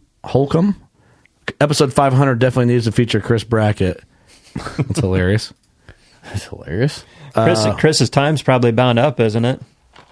About to start hunting again. Yeah, I guess that's what I've been tagged into. I heard he's got 6 months. 6 months. I'm sure he'll do well. I just hope he comes back like I want like Aerofliction style. If he's gonna come back, but not douchey. Booyah. Yeah, Aerofliction I don't think he can get away from that. Yeah, but that was kind of like him. That show was cool as fuck, though, dude. Aerofliction was rad. No, I don't disagree, but just the whole booyah thing is just kind of douchey. The booyah thing was, yeah, but like the in your face Aerofliction, like just get out and shoot your bow. That was motivating. Like shooting birds with your bow was pretty gangster. That was gangster. But you know what he needs? He almost needs like a PR guy for his social. PR Paletta? He needs PR Paletta, who he needs to hire. But other than that, I think if he could just kind of like maintain, like keep like someone put a rev limiter on him, like keep him to his show. You know what? I've never told you guys this, but I've been around Chris Brackett several times before he got super big on arrow. He was just starting Arrow Affliction, and I shot next to him at an indoor shoot several times. I was right up on the line next to him, and had to talk to him, or wanted to talk to him several times, and everything that I said, no matter what it was, I just treated me like shit the whole time. I'm like, man, this guy just one-upper. I'm trying hard, so you blow me off, and I'm like that guy that just wants to be your buddy so bad. Like I just keep trying. Like I'm like, he's got a soft spot. Like I need to say something right, that way he opens up a little bit. Maybe he's not such a dick. I'm gonna keep trying. So I tried and I tried and I tried and I tried, and I got nowhere, and he just treated me like I was shit the whole time. Did you outshoot him? I'm like, okay, yeah, I did. I did. I'll tell you something. Fuck that guy. I'll tell you some little bit of insight on that. So I was a big Chris Brackett fan for a long time. You know, he's not close, or he's real close to us, so he's a local dude. Technically, not really, but kind of. About an hour. One time, he was like driving back from a trip somewhere. He's like, "Hey guys, message me. I'm gonna just call people randomly." It was like 2-3 in the morning. Like me and Ingholm were hanging out. Like shot our bows all day. We used to like use Arrow Affliction like we used to watch BMX videos. We'd ride our bikes, take a break, pop in a DK Intuition VHS. If you know that, shout out to you. Get all pumped up from watching people shred. Then we'd go back out and ride again. Tyler and I used to do that with Arrow Affliction. Yep. So we'd shoot our bows, come inside, get a drink of water, cool off in the AC, watch Arrow Affliction, get fucking stoked to go shoot our bows again, go back outside and like just do crazy bow shots and just have fun. It was kind of like the BMX video of archery, I guess, at the time. So big Chris Brackett fan. Well, he did that. I sent him a message, and he actually called me at like 2-3 in the morning one time. I just bullshit with him for like 25 minutes. That was fucking cool. Yeah. Well, then when we went down to like Castle Kill, and he was having like a yard sale. We like bought a bunch of shit off of him and stuff, and he was cool as shit. Well, then he reported to Chris that he thought we were a bunch of douchebag, no good hillbilly drunks, and like I'm like, what the fuck? And then every time Chip would come to record with us, Chip would show us the messages, like, hey, look what he's saying, and just like bashing us. I had a bad experience with those dumb motherfuckers and all this shit. I'm like, God damn, what do we do? We didn't even do anything. So hey, you know what? Fuck that guy. We come down, we spent money, and we took a picture with you. That was about it. He used to call us career ruiners and shit to Chip, and gave Brian Plows a bunch of shit. I guess we are, because his career's done. Calling the kettle black, buddy. Stick a fork in him, he's done. You cut off. But the thing is, like that bummed me out, right? So at the time, I'm like, that fucking sucks, dude. So then it was almost like when all this shit happened, I was like, yeah, Karma's a fuck him. bitch. So fuck him. But I'll tell you this. All that being said, if he comes back, I hope he just goes about it right. And I don't think he'll fuck up like he did before. I mean, he's no, he's had 7 or 8 years to think about it. There's a place where somebody hits a wall or they hit rock bottom and then they can rebound and go in another direction. I don't doubt that whatsoever. But man, he was on a streak there for a while where you're at the top of your game and you have every opportunity to be real and transparent to people, and he was real and transparent. That was really him. He was just a obviously we've got a couple of stories here that we just talked about. Like Doesn't like fat people he was either. a douchebag to us personally. Hates dogs and old people and kept it that way. Fat people. Yeah, Like, I mean, they're heavy breathing. But I'm not gonna rule it out that he might have hit rock bottom, and then maybe he's going in the right direction now, and maybe he'd be a totally different person. I'll give him say the this. opportunity, I guess. Genuinely, I hope he does well. Genuinely, I do. Eric's looking at me like he doesn't believe me, but really, I hate to see somebody not be able. Like, the dude had to scramble to put food on the table. Yeah, he deserved it, right? From, repercussion of his actions. But you don't want to see somebody fucking suffer. Right. It's like, does everyone that goes to prison for something bad, if it's murder or rape, fuck you, burn in hell. But if it's like someone gets caught on some bullshit or made some mistakes, I don't hope that they get out and never be able to make it. Well, yeah, I mean, the moral of the story is, did you learn from your mistake? I mean, did he have enough time to think about it and learn from it? And now you do it again after you got a fresh start. Now, fuck you. It's a now shitty we got a spiral. problem here. Bring back Arrow Affliction. Do what you did before. Get a PR guy. Control what you do. Yeah, cut out the booyah and let's go. And be nice to people. Yeah, be nice to people for once. So don't fuck me around, boy. For Christ's sake. For Christ's sake. Matthew, Hengesbach. Hengesbach. That's a cool name. Hard to say. German, maybe? Hegensbach. Hegensbach. German for sure. 22 hunting trips. Austin? Well, right now, what's on the schedule, we're looking at an elk trip early September.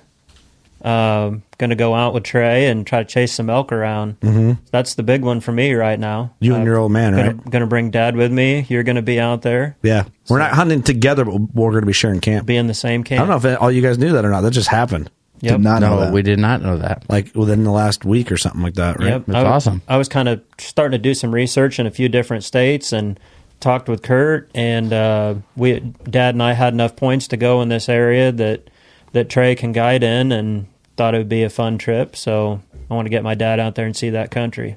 Yeah, definitely. Awesome. That's that and whitetail, of course, but anything else? Not for me. There's a lot like that as of right now isn't set in stone. Yeah. Right. We got to see what's going to happen. Ross, what are you thinking? What do you know about so far? Oh man, I'll tell you what. I've had several deer. As far as no, I'm not going to travel anywhere. To sum it up, but I've had several deer that have been letting go for the last couple of years that are just going to be stupid big this year. So I'd rather stay home and focus on that. Makes sense. I'm ready to kill a fucking slob again. Another 200.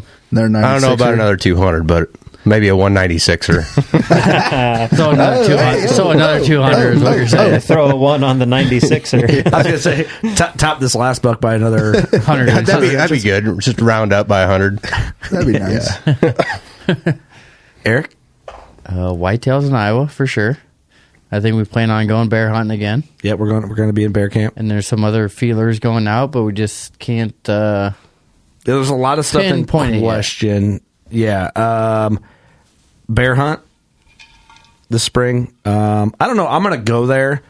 Like, I'll have a tag, but I might just hang out and like help fill baits and stuff, and just kind of like enjoy the time in camp. Maybe film one of you guys or something. There's talks about a big trip coming this spring. We don't have details on. Like a big trip that we might be able to get listeners in on. Yep. For a deal. If you want to know that's coming. Details yet to come. Exciting though. If we can make it work, it's going to be exciting. Big trip. Big. It'd be a really good opportunity for some listeners to come with. I'm hoping it works out. I'm doing elk. I'm going elk in Wyoming. Yep. Possibly a mule deer trip. I'm not 100% sure yet on that. And then whitetails at home. I don't know about the mule deer yet. That's a question mark as well. I forgot about Iowa whitetails too. Hopefully, I'll draw that Iowa tag. Oh, you're trying to get an Iowa tag. I got enough points. I might draw an Illinois tag this year. Might be crossing the No road. kidding. Do that. Yeah. Do a little You got swapping. enough Little points swap? for Illinois? Do a little swappy swap. yeah. All right. I got enough points for Illinois this year, so I might draw a tag for Illinois. Finally, right? Hey, Yeah, Forever. I did pick up a new property. Oh, you did? Can I hunt it? Maybe. Possibly. Actually, possibly. Wrong. I got a buddy down from Austin that he picked up some ground. He bought that. He said I could hunt anything. I got a buddy named Austin. What's up? Oh shit! You got me beat. Well, I got Ross. Oh, What's shit. Up? Oh, dude. What's up? Shit, fuck. Fine. Fuck you guys. No one wants to hunt See with me. who wins. The Iowa boys versus Illinois boys. You know what? Team Austin versus up. Team Ross. You know what's You know funny? what sucks? You What's guys, up? you Iowa boys got to come to Illinois to kill big deer. Yeah, what am I going to do? Shoot another 96 incher? Let's suck on that. How many 200s you got, bitch? I ain't gonna say that. Let's not go there. Talking all that shit. Shut up. Hey, well, Shut hey, up. pump the brakes, Yeah, pump yeah. the brakes. We were just I thought we were having a kidding. good time. Goddamn. Where's Team Illinois in the bow hunting league compared to Team Iowa? Tomorrow. Tomorrow. Yep. Yeah, but Okay, Eric notice, said yeah. that they're gonna re-enter again. So, but he's gonna hunt in Illinois this time. Oh. Still gonna call it. Would that count? No. It would, wouldn't it? Yeah, it I would. mean, you guys are still Team Iowa, but it doesn't really count for your podcast points for Iowa. It would. No. No. Why wouldn't it? Does your mule deer count? Yeah, your mule deer counted. Take my mule deer out. We still beat your guys' asses. Well, shit. Because they did. My whitetail scored higher than my mule deer. And that's when they count for the Oh, team yeah, score. it did. Suck You got my three. You got dick. 3 people, and we got 2. The bottom You guys line have is 3 just people. be careful. Clayton was on your team, wasn't he? Yeah, we were not Clayton Oh. before. I thought you were talking like the crew right here. Oh, no. We'd still lose. So what are you saying? I don't know. Huh? Come again? The bottom line is just be careful. Oops. Hey, shut your mouth. That's fucking boring, dude. You're talking about glycogen? Yeah. Eric starts talking about who's going to be who. Yeah. Oops. Easy. Oops. Let's calm down. Oh, Doug, what are you going to do for trips in 22? I think maybe bear. Oh. And then maybe an antelope. Ooh. And then whitetail. And then maybe the other thing that we haven't talked about. Yeah. You already did. We're hunting Said warlocks. you're killing a giraffe. Shut up. No, I didn't. Yeah, you did. That was Eric. me. Oh. I'm killing a giraffe, you fucker. You already. Oh. Anyways, You blew our cover. Oh, I might you tag make that it prick in Iowa, and I'm gonna high five you.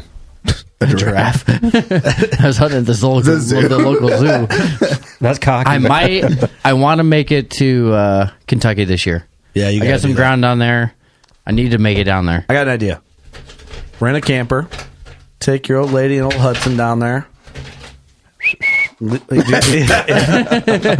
the whistle came in there. What was that? Leave them in the camper. Go hunting. Kill a velvet whitetail. They can spend time with the family. See? Because it's her family. I mean, I ain't spending time. Yeah, you don't want to do that. It's a bad idea. Just park it in your yard and I'll go out hunting. This is funny. Moving on. Hunter Bagley. Sorry, everybody, that I butchered every single one of your fucking names. This is funny as fuck. Stephen Muller responded to this with an angry face.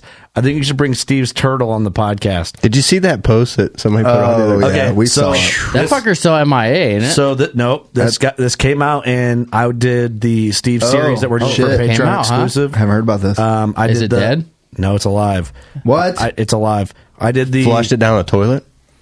I want to. I did the Thoughts from a Steve series on our Patreon. So if you do the $10 subscription, you get that series. Hey, if you're bullshitting me, because I'm still eating this motherfucker. Oh, dude, it's alive.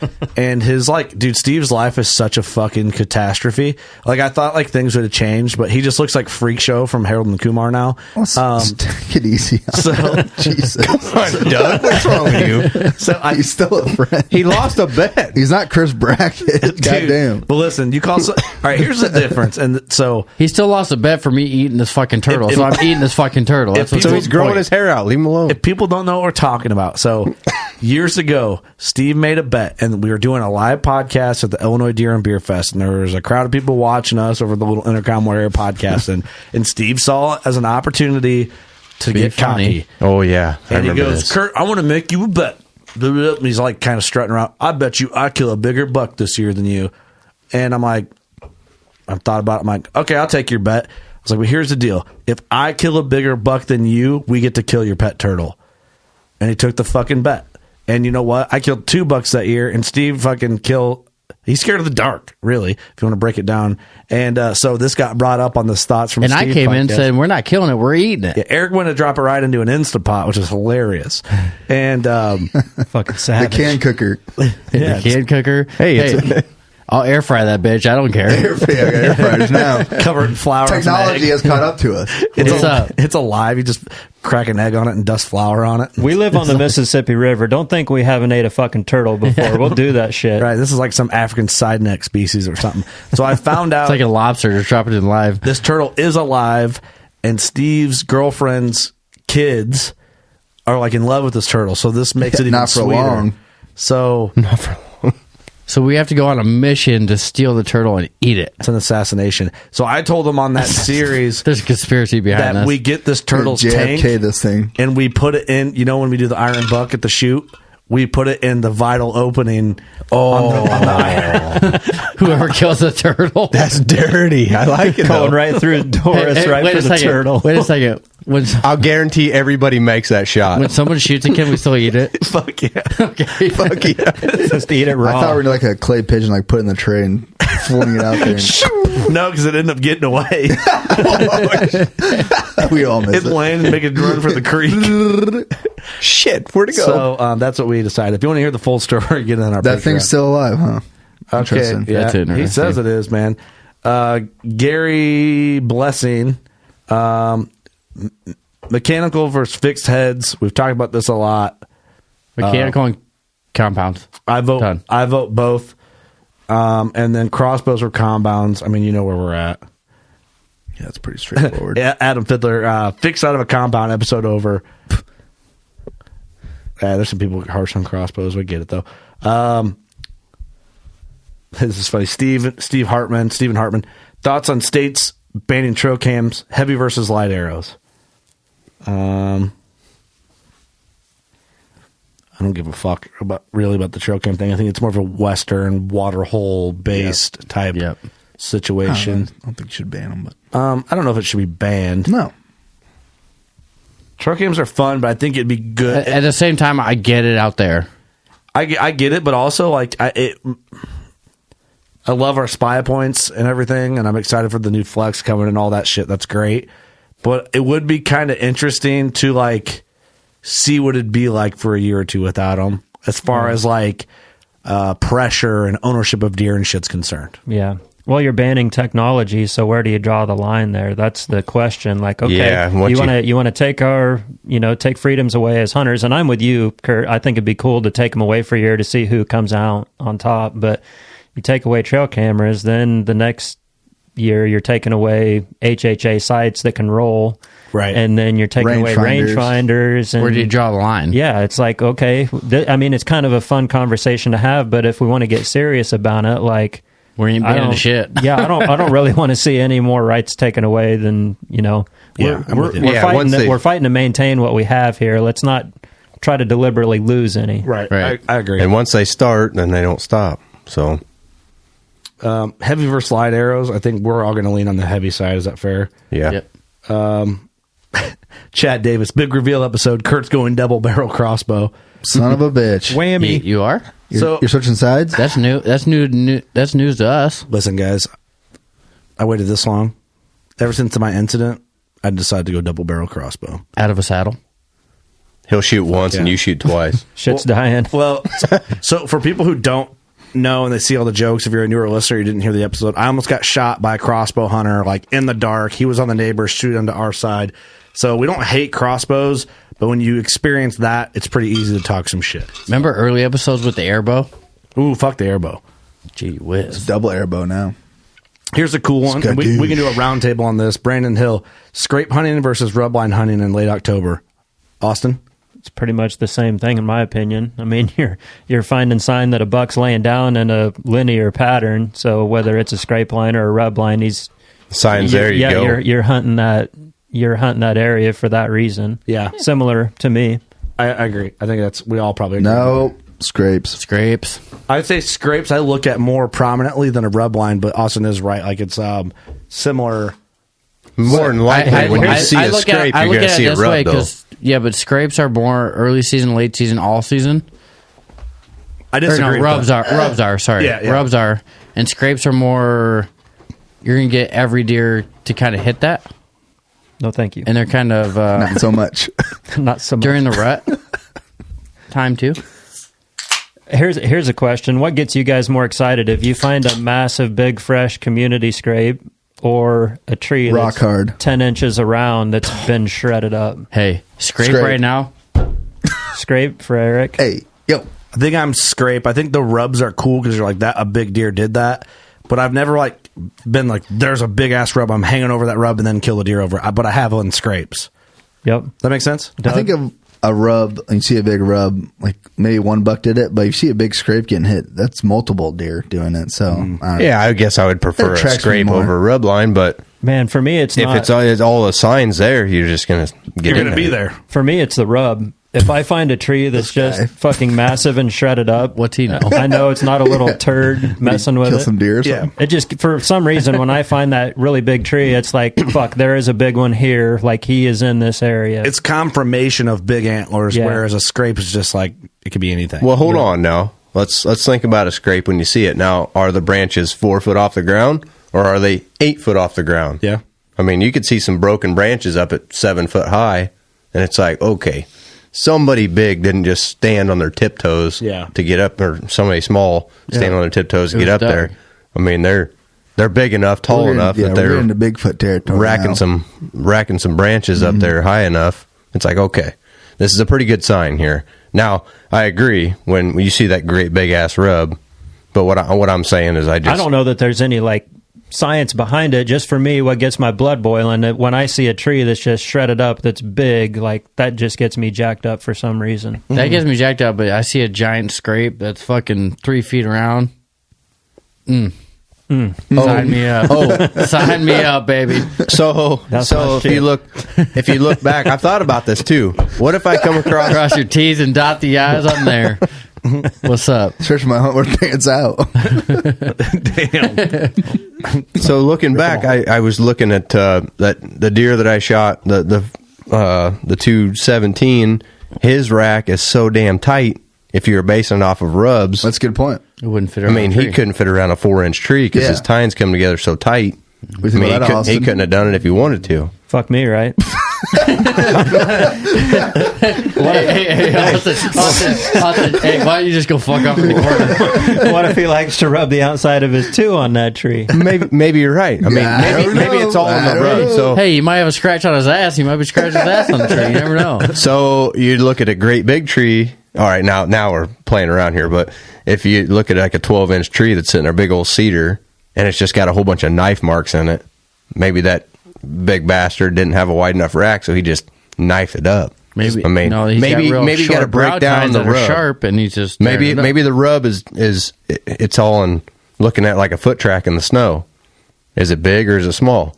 Look at that rub and the way that it's carved out. Maybe there's only some knife marks in that great big 12-inch tree. It's not all rubbed up like you want to, but I get what you're saying. I'm just talking out my ass right now. We're talking shit. It's fine. All right, this is a funny one. Eric. I asked this question again. I don't want to say. Wet stain. What is it? I don't know. Wet stain. Wet stain. Don't easy. All negative. This is funny. All negative podcast. See, I don't want this, but this is he puts an interesting spin. A BS session all about bad shit that happens, or when you've done hunting and what you learned from it. Just a bit session about anything and everything. Make 500 one that everyone can laugh at each other and think of all the bad shit that shaped what y'all have become. Okay, I get that. First miss, first lost deer. So I wouldn't really call it like an all negative podcast. It's like a lesson learned podcast. I'd call it that. Yeah. I don't know. First miss, first lost deer. Like we've talked about that stuff. I don't really remember like my first miss. Dumbest thing you've ever believed about hunting. That's a good one. It is a good one. I don't know. I couldn't pinpoint that. I don't know that off the top of my head. Anyway, I do know the worst tactic I ever tried. What's that? The acorn cruncher? Buck bomb. Piece of shit, dude. What a piece of shit. Was the biggest piece of shit ever. If you like seeing a fucking spike, you throw that thing out. Austin, I'm curious what yours is. Of which one of the dumbest thing you've ever believed about hunting, or like worst tactic you ever tried. And like just for me, like these things haven't panned out for me. I'm not saying they're dumb, but like decoying when it comes to like targeting mature deer. I know like Larry McCoy's the fucking decoy god and he kills big deer doing it. For me, I see too many young deer get sketched out by a decoy or by scent that it's just not worth the effort for me to try that because I see too many younger deer get sketched out. Yeah. It's like, what's going to happen when I get the rare opportunity of a 5-year-old come in and see this thing? Is he going to react to it the way I want or is he not? I'd rather just be incognito and take my chances. Yeah, I'd second that for sure. I mean, there's no way when I know that I'm on a big boy that I think in the back of my mind, you know what? I ought to set my decoy out there. Yeah. And just see what happens. At him and see if we can get lucky. That shit doesn't work on a 170. No. And maybe it does. It doesn't work for me. I've never had it work. You've seen some videos where it has worked for a guy that shot a 170. But dumbest thing you ever believed about hunting and worst tactic you've ever tried. Those are two fun questions. I don't know if I have one. I'm going to think of it later, but right now I can't. I'm going to say the dumbest thing would be towards turkey hunting was the H&S Strat. It's like a double purr. I don't know if you ever heard. You remember that? I don't remember. It's like the you double use two purr. calls and they're double, like they're purring. Oh, the fighting purr. Yeah, the fighting purr. I think it's a piece of shit. Every turkey heard that, they're like, "What the fuck is that?" And they just went the other way. Or I think one of the ones too is like the double rack when we were in Missouri. The black rack. The black rack, yeah. That piece of so shit. Doug bought this combo, said it was a black rack. And I'm sorry, but that didn't and work a buck at call all. or whatever. And we get into Missouri, and he's like, "Oh, I'm gonna hit the antlers." I'm like, okay. And he whips these two things out. I'm like, what the fuck are you doing? I was like, hey, watch this. I was like, watch this. And I'm videoing him. I look at him and go, that sounded like dog shit. And that's just a regular black plastic rack? Yeah.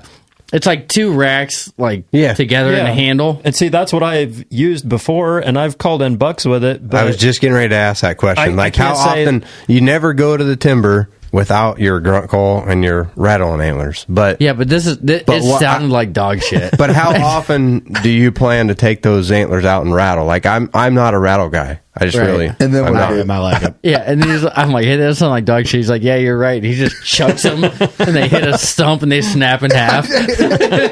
Broken in half. I just left it there. What about like dumb products like the deer mirror? Remember that?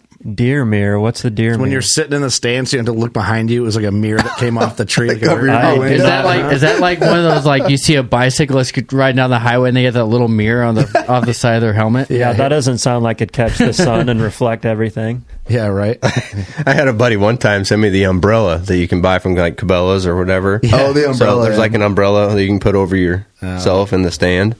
Have you ever seen that? Yeah. Oh, yeah. It's a camouflage umbrella. Does it work? And he sent that out, and like there was a group of like 10 of us. I'm like, all right, Mary fucking Poppins, why don't you just put that son of a bitch away and put some rain gear on? Mary fucking Looks like a blimp sitting up there. What about the acorn cruncher? Remember that? Never used it. Hey, it sounds real. What's the acorn cruncher? Here, let me see. I'm gonna look at it. It's like it's just a little two plastic pieces of the spring. You just So it sounds like deer like feeding chewing. Yeah. Oh, okay. Wait, what about that? It's a calming noise. Calm down. It does work. That's that the acorn right there. cruncher. Shit. Yep. I'll do it. I have one of those. Do it for real and just eat them yourself. Yeah. Start. Man up. Be a real man. Snap a tooth. And what about that grunt call that had like the really long tube that you ran down the steps like to the base of the tree? Dude, I had one that was like a tube that safety pinned to your shirt, so when you're at full draw, you could. You know what that grunt call's from? That's from our Buzzbus boys. They invented it? Yeah, the tube on the ground. I heard Bomar's grandpa invented that though. it was literally like a freaking sump pump hose that went down to the base of the tree with a grunt call attached to it. Like a turd. But no, I never bought it. Let's see. Let's get it down in here. But no, I didn't. All right, this is a good one. No, you don't have to. No, I didn't. Matthew Hartman asks, deep woods versus field edge stand setups. What to look for? Well, you're going to skip over the nags are better than bush. Who is this guy?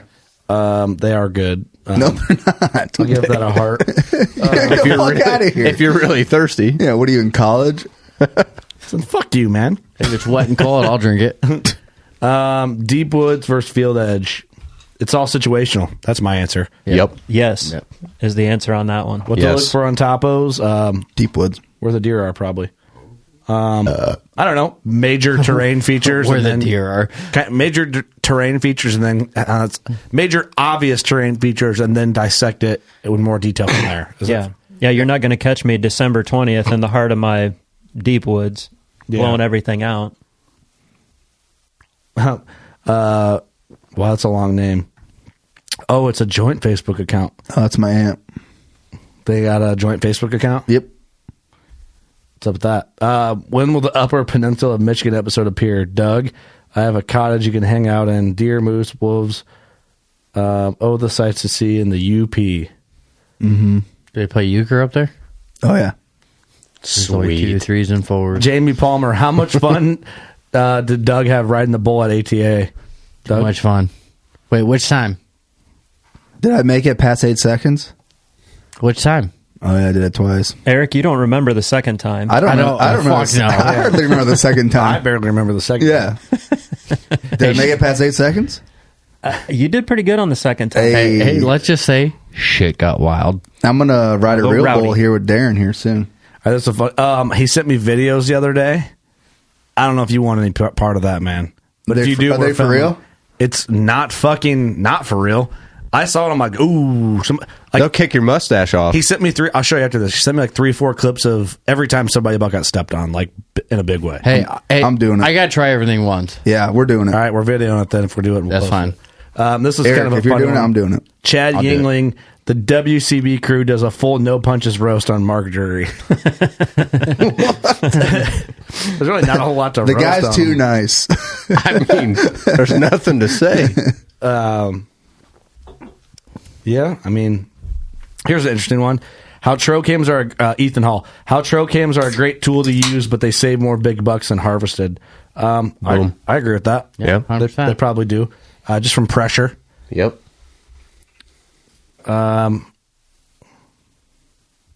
Unpopular opinion: every state should be a right to pursue a wounded animal state. 100%. Yes. Eric Wetson, he responded to that comment. With game warden or landowner represented, I agree. Otherwise, no, because where I hunt, people will be overstepping it. I agree with you, Eric. I 100% agree with that. 100% agree. Yeah, how many douchebags do we have hunting our lines? It would be like, well, I shot a deer, so I'm going to come over and look for it. Yeah. So when you catch them, they're like, oh, well, I shot a deer. Especially during shotgun season. That shit's not going to fly for me. If you have a game warden with you and it's a legit wounded animal, then I'd agree. Show me the blood trail, bro. Yep. Yeah, 100%. But people that do it right and they have a wounded buck that they can see, but they can't cross lines, right? To retrieve that animal is fucked up. In my opinion. You should be able to get the game board involved, and then make the call. When it's legit, bing bong, yes. When it's legit, yes. Bing bong done. I'm just kind of reading through some of these because we have a ton to go through. Parker Barron, Ranch Fairy is a dick with a question mark. Sounds like a good one to me. I don't know him. I don't know anything about him. I don't either. Fairy? He's like an arrow guy online. I don't know anything about him. I never even heard of him. I'd change that last name. I literally terrible name. Don't know anything positive or negative about him. I've seen his name pop up in episodes requests. Other than that, completely don't have an opinion because I don't know. So I don't know. Sorry. Dakota Bix, we just did a giant tracker interview with him for Working Class on DeerCast. Who do you look up to in the hunting industry? Then explain why, whether that be past or present. Mine's Mark Drury, just because he's the man. He's a cool dude and he kills big deer, and he's kind of like what you want to model yourself after as a whitetail hunter. I can't argue with that. Right. Yep. I would say T-Bone. That's a good one. T-Bone. I mean, he kills shit. He's funny as fuck online. He's positive. Guy. He's positive. I like Mark Drury. Jared Scheffler too. That guy's an animal. He's an animal. Chancey too. Those guys just, I don't know. They get after it. Mine would have to be Lee Lakowski, just because he's kind of grown from nothing. He's built a huge empire of just this whitetail freak land, and that's if I could do anything, that's what I'd want to do. So I respect that guy. Yeah, that's if the you direction model I'd like yourself to go. out of someone to be him. If I could have 3,000 or 4,000 acres of pristine whitetail country in Iowa and Illinois and Missouri or wherever they're at, I'd go that direction. Hey, you're making your way there, right? Well, I'm trying, starting small. Hey, yeah, I guess I'd say, shit, there's a bunch of them, but I'd have to say Waddell blows my mind. I just really like that guy. I mean, Mark Drury's the bomb, too. I respect the Kiskies, farming and hunting, and man, the list goes on. I could sit here and keep naming them, but oh, for sure, it's yeah, I'm impressed by all these guys. Anybody in the outdoor industry that's just doing it right, hunting hard, working hard, and pulling it off every year. I mean, that's my hat's off to them because it takes a lot. Yeah, for sure. I agree. Waddell's the man. Okay, now we're on to our group. James Struble, what is your biggest goal for the next 500? Make it there. Yeah, I mean, that is a goal in itself. I think really just to keep having fun. Yep. Like to be simplistic about it and just be honest. Like I just want to keep having fun with this and enjoying it. And I think we can obviously keep doing that. Like I'm still having fun. You know? My goal would be to shoot a 200-incher. In the next 500? Yeah. I want to kill a giraffe. That's a good goal. A giraffe. A giraffe is on You and your goddamn giraffe. bucket list. Jeffrey the What'd they do giraffe. to you? Nothing. I just don't know where the fuck I'm going to put it. Yeah, where the fuck are you going to put it? I don't know. That's the whole point. You had to mount it in the studio. It wouldn't fit in the studio, would it? You'd have to keep it under. No, I didn't fit it at Ross's house because he's the only one that's got 30-foot ceilings. You just get a European mount. You just have to mount his skull. Still, then, where the fuck are we going to put it? What is that? It's a giraffe. Oh, cool. Okay. I get a full mount of the giraffe, but then do a Euro head on it. I thought it was a horse head. No, it's a giraffe. But Euro out like a 6-foot section of the spine. It's a skeleton. Like an old, like a fucking museum where they got the old dinosaurs. Yeah. It's just a skeleton of it. Yeah. I thought it's like some sort of prehistoric beast. Is that a horse? It would look like a big horse. That's a giraffe, dude. You don't know? Trust me. Hey, did you go through the third grade? Get your animals right. Idiot. This is a cool one. Joe Merchant. Greatest moments of the past 500 and what's to come for the next 500. He's the one that texted me about the bear hunt tonight. Oh, cool. I think I did get his email. I'll get to it tomorrow. Joe, greatest moments of the past 500. What's to come for the next 500? Man, one of my favorites was when Doug fell asleep when we were podcasting. Oh, fuck yeah. That was hilarious. Dude, such a great moment. What a good time. Can we get a pre-order on a t-shirt of Doug just sleeping on our couch? Yeah, what a fucking blast. Never fucking forget that the one. The funniest thing about that night was that Doug's like, hey, after this podcast, like, we're going to go out, right? We're going to go to the bars and shit, right? Like, I'm like, yeah, Doug, we'll go out. Let's just get this podcast over first. 5 minutes in, he's... He just needed a minute. Eat shit. That was a good dinner. Eat shit. That's a bold moment. I'm trying hard here, guys. I need one of them bullet bourbons over there, Ross. Oh, shit. Yeah, I'm working it up. Oh, shit. I got to stay awake. Yeah. Oh, goddamn. You need a Red Bull. That was, I don't know, man. Greatest moment of the past 500. There's so many. I would say one of the greatest moments would be when we first had Bone Collector on. It was a cool moment, right? It's like a for real, crazy moment. At ATA? Yeah. Oh, sorry, Ross. I got a hand of this. Like them in person, sitting around, shooting the shit. That whole ATA was crazy. That was a Aaron crazy Lewis was on. It was like a pivotal moment. God dang, that was a big weekend. Yeah, Aaron Lewis, the juries, big weekend for us. Bone Collector. I mean, just a good time. I don't know, man, but we've done the podcasts I enjoy the most. I have fun on all of them, but like I really enjoy like podcasts with like Mark Reif and like the quality. Oh yeah, like true friendship type conversations. Like when we did the Old Man Bucks podcast with him and Gino, that was just like a really refreshing, fun down home WCB style one. And what's to come for the next 500, man? I mean, there's so much planned out, and we have so many, like, just cool opportunities to kind of grab a hold of and fun things we have in the brainstorm pot that it's just hard telling what's going to be. And we have so many ideas that we have brewing that... Yeah. The next 500 is going to be crazy. Let's just say that. It's going to be wild. I can't even think of it when we hit 1,000 knots. Yeah, Jordan Rambo asked next question. Where do you guys see yourselves at 1,000? Holy shit. I don't know. Well, Doug won't be Doug here. will have 3 kids. Yeah, I won't be here. Doug will have one in Nebraska for sure. I'll be way more famous than this by that time, and I'll be out of here. Famous. Fuck you guys. I'll be an Instagram huntress. My Showing tits your out. butthole on the internet. My Botfly Hole on the internet. You guys can kiss my Botfly hole. I'll be sponsored by Mountain Dew.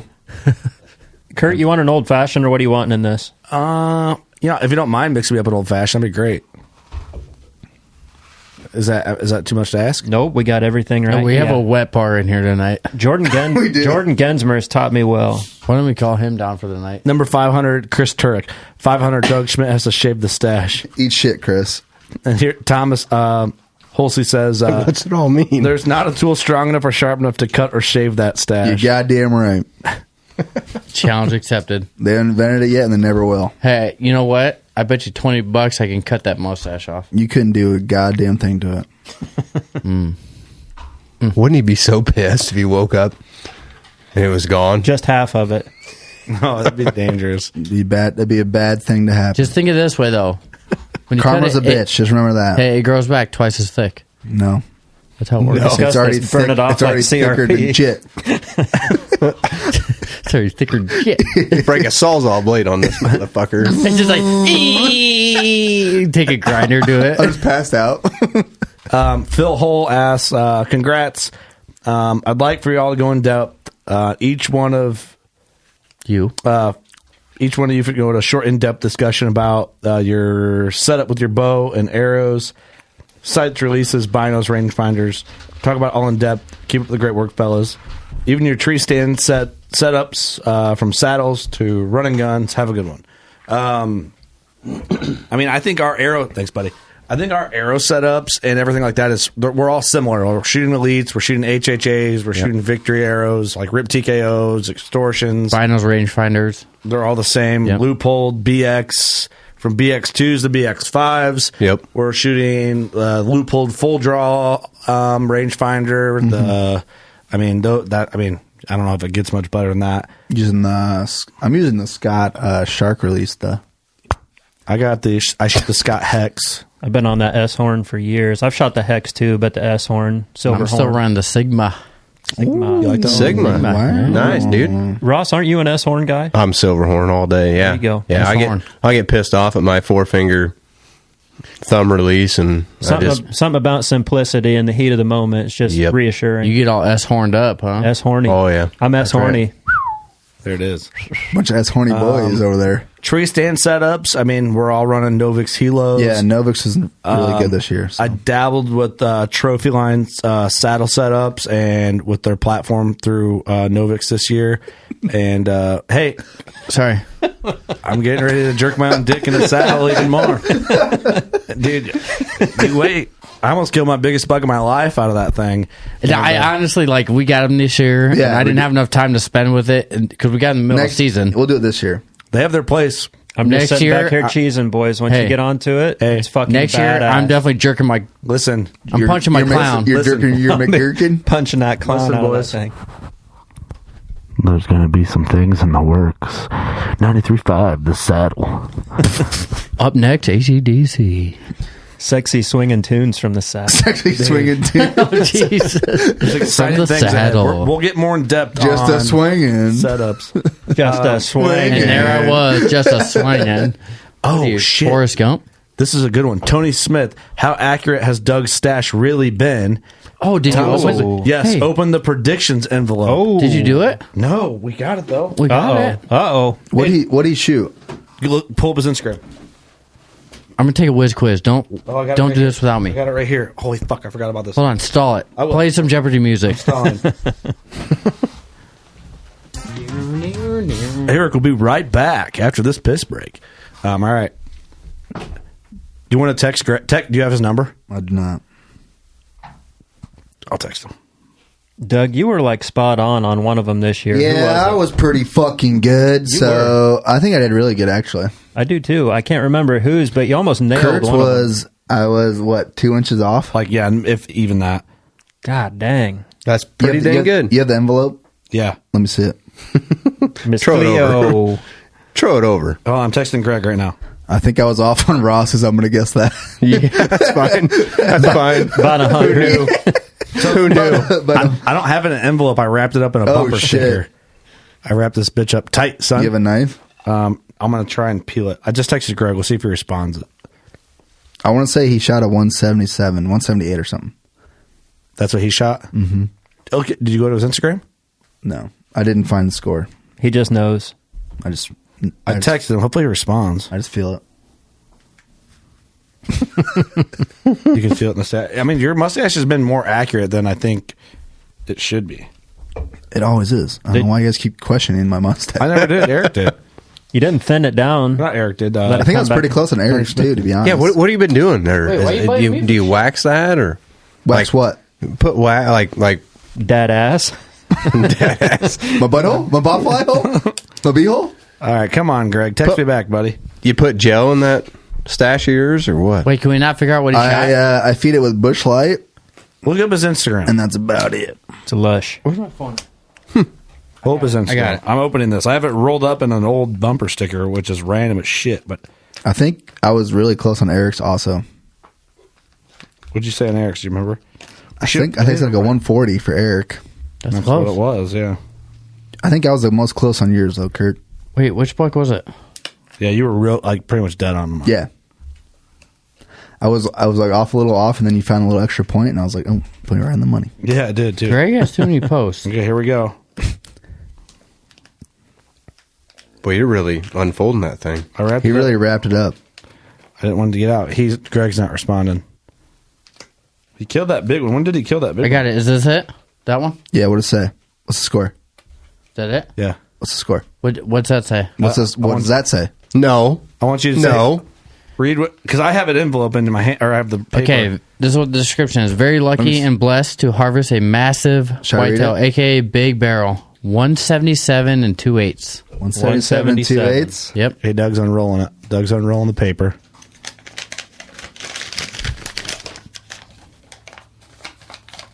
Oh, I said 187 and 5/8. So you're off 10 inches.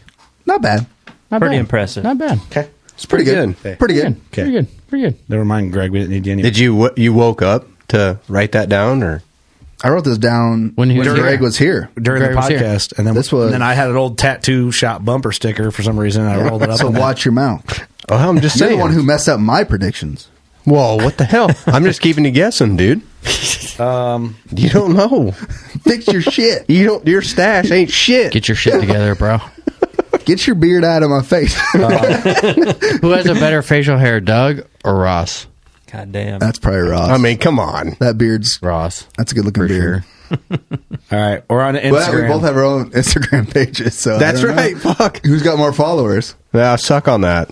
Damn it. Okay, here we go. Levi Potter. I was up there for a minute.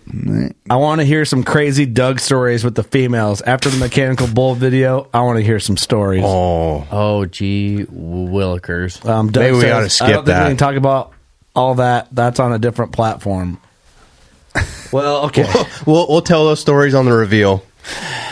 Yeah. Hey, gender reveal. Gender reveal.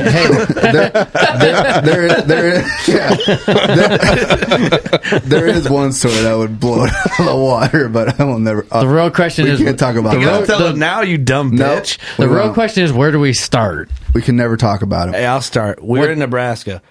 Actually, no, we were at Wait, is this HEA a years story? ago. No. So There we go. This is a whole different. This is is it hunting? not hunting related story at all, but it's about it. Let's talk about it. We can't. Doug walks into a room and he just starts blasting. We can't talk about it. Fucking look like Spider-Man went off in there. No, we could never talk about it on the podcast. Everyone woke up pregnant. That's it. That's it. What pro staff was she on? Or what pro staff was she This is trying to get on? This is not in the hunting world at all. Was this in your early 20s? Yeah. I don't even So know. like the 2 story. years Do ago. I know this story? I don't know. Maybe not. I don't think I do. Then why did you bring it up? I don't know why I did. If you brought it up, you got to tell us the story. I cannot tell it. Well, what Why, the 'cause fuck? I'm confused. Because your Next mom question. You listens to this? started it. Yeah. Next question. Because your mom listened to this or what? Just because everyone listens to it. That's how bad it is. Next question. Listen, hey, all you pro staff, like, you got to get. Do you prefer girls on pro staffs or field staffs? Field staffs. This staff. I'm gonna get in trouble with it. Yeah. No comment. This.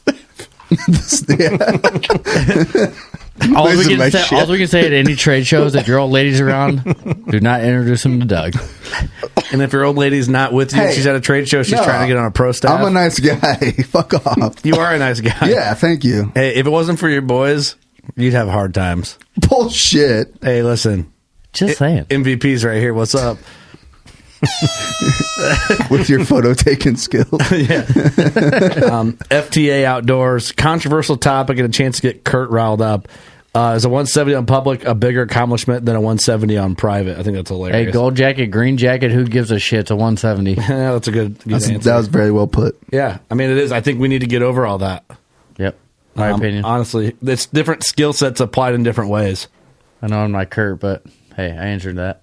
Well, you're right. Yeah, but don't say a 120 on public. Like, no, that annoys me. Don't make excuses for your 120 on public. For your 120. It's 120 on public is like a 170 on private. Don't say that. If we're just going to sit here and talk about it, like, 170 on public's probably more impressive than a 170 on private, but like at a basic level, yeah. So is a 190 on private equal to a 170 on public then? Like, no, 190 on private. I mean, if like if you guys had to give or take inches on a public deer versus a private deer, I'd say 20-inch spread would be a fair. You want to know the honest truth? I don't give a fuck. I don't either. But I do, because it's interesting. I mean, there's more pressure. There's more pressure. Well, I hunt public, so I'm kind of on a weird side of the argument, because I'm a private land guy. I've always hunted private land, but I have a lot of respect for the guys that go out and do it on public. I do too. So as well. I think so. What's like the fair point spread? Like, is a 150 on public equal to a 170 on private? I would say that'd probably be a pretty fair assessment. I don't really like the comparison. I get the pressure, and some of the shit gets like a little more like. Yeah, but you can own a 20-acre piece on private, but have 25 neighbors all surrounding you. Right. Might as well be public. Just depends. Right. I think a tape is a fucking tape. And we got into some of this detailed with when Whitetail Adrenaline was in studio, which that episode's coming down the line here. We talk about that. Talk about how, like, Chancey, not Chancey. Fucking Jared breaks into like some of his opinions on that. The too proud, annoying public land guys, the annoying public land crowd. There's that guy. Like, that's what burns it out. I think. Yeah, I know what you're saying. Like, someone kills a 150 on public, it's like, whoa, that's pretty cool. Like a high pressure area, and they still got it done on a 150. That's cool. But I think when you live in like a state where 150 to 170 bucks are more prominent, like, it could really happen anywhere. It could happen on your 25 acre high pressure private piece. It could happen on a 5,000 acre public piece. I don't know. I would say you'd be surprised on some public in Iowa how surprised it's not pressured, though. Like, there's a lot of spots that just don't get hit. The mindset is I'm not going there because it's pressured. In reality, everybody's thinking that, and it's not pressured. Yeah. I don't know. It's an interesting conversation for sure. Do I think it's worth having like a public argument over?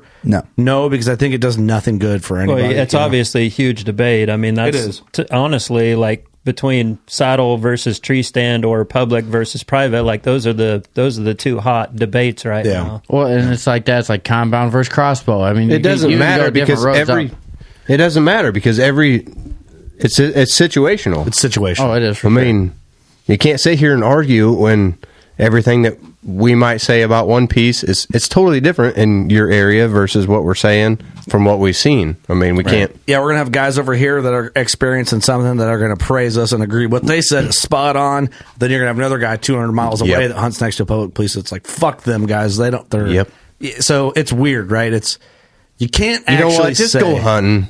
But I'll tell you this: just get out there. Just go hunting, would you? That's a good point. So we get that question. It's like, you guys should do a public land challenge. I'm like, nah, I'm not leaving deer for deer. When I worked hard to like set up a food plot, and I worked hard to get a permission. I don't own any ground, but I worked hard to do this and get permission and do that. You know what? If I didn't, I'll say this: if I didn't have the private ground that I'm been blessed to hunt, I would be working just as hard to go out there and hunt public. Exactly. Whatever it takes. If you're a hunter, you hunt your ass off. You do what you got to do, and I don't give a shit if you shoot a 130 or you shoot a 170. Either way, your efforts sometimes gets blessed with a great big deer, or might be a 96er. Yeah, whatever. Shoot a 96er or a 300 incher. Who cares? Yeah, just put your work in, go hunting, and enjoy it. The mentality we have is you could go where we go. You're trying to hunt the best deer on the farm, right? I mean, and whether you're public or private, the guys that have that mentality are going to go in and they're going to go after the best deer on that piece. That's the point right there. That's what really matters. This is a cool one, Sean Polk. What's everyone's personal favorite in-studio guest and everyone's wish list in-studio guest you haven't had yet? That's a good one. It's a tough one. Personal favorite in-studio guest. So that narrows it down quite a bit. Anybody that wants to go first, because we're all thinking. Well, I'm thinking. Hey, Ross is thinking. Okay, I know. Anyone that is done thinking. Would ATA count as in-studio? No. Oh. Here. Like here in studio. And some fun ones. Like right here, right now. Not here. Me. Could have been Kurt's place. Right. Yeah. Any of the studio podcasts. It's me. They came to us for a studio podcast. Ooh. There's been some fun ones, man. In the last 500? Yeah, there's been a lot to think about. This is like, we're reading these on the fly, so you're not getting any like premeditated deal here. So it's good and bad. It's bad when we all got to think like this because it causes a delay. It's fun when like Billy C or Johnny Utah come in. Those are pretty fun. Those are good ones. I had a good time when Larry Mack was here. Yeah. When Larry was here and Ryan. I had a great time. Like I have a good time when like Mark Joe. Rive comes in and Joe comes in. I like. Hey, let me say this. Like, it's way better when we have an in-studio guest than over a phone call. So anyone in studio is 10 times better. It is, and it's not the person. It's not the guest's fault. It's just because you're here. Yeah, right. Really, you're here face to face. It's you're in the green room before. Right, dude. This whitetail adrenaline episode that's coming. It's a banger. I missed it. It's up there. It's a fucking banger. Tops. It sucks. Top. It could be one of the most downloaded episodes of 22. Probably going to blow past Moose, I'm guessing. That was an iconic episode. But maybe not. It's a bold statement. And everyone's wish list in studio guests. I would love to have like Bone Collector here in studio. Yeah, I would love to have Michael Pitts and Philip Culpepper here. That'd be a fucking riot. I think that, dude, right currently in my brain, like Culpepper and Pitts are going to be up on that top. Well, and too, like that'd be a riot. Like, as in your wish list for in-studio guests, it's changed a lot since we have our own place in studio to hang out. I met some people, too. Right. Ted Nugent in studio would be a fucking banger. Dude, if we could get Don and Lee together in studio, that would be insane. I'm just trying to think of people that would, like, jive with our personality, like guys that would actually sit down and drink and Buck have McNeely. fun. Like, dude. Yeah, we get him on. That one that you're talking about, that would be pretty tough to beat. What's that? Culpepper and Pitts. Dude, man. Those guys would be a fucking riot in studio. Good down home, just fun. Have a drink, cut it up, have fun. Which we talked to them at ATA about doing something, but we're not going to reveal that yet.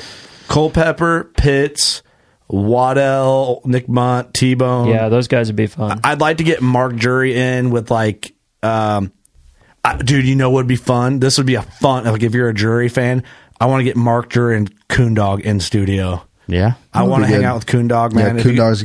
Dude, he's Margarita Man. Yeah. Get him in here. If you don't like margaritas, get the fuck out. I mean, here's my guy. Hearing that blender run in the background. That's a fun one.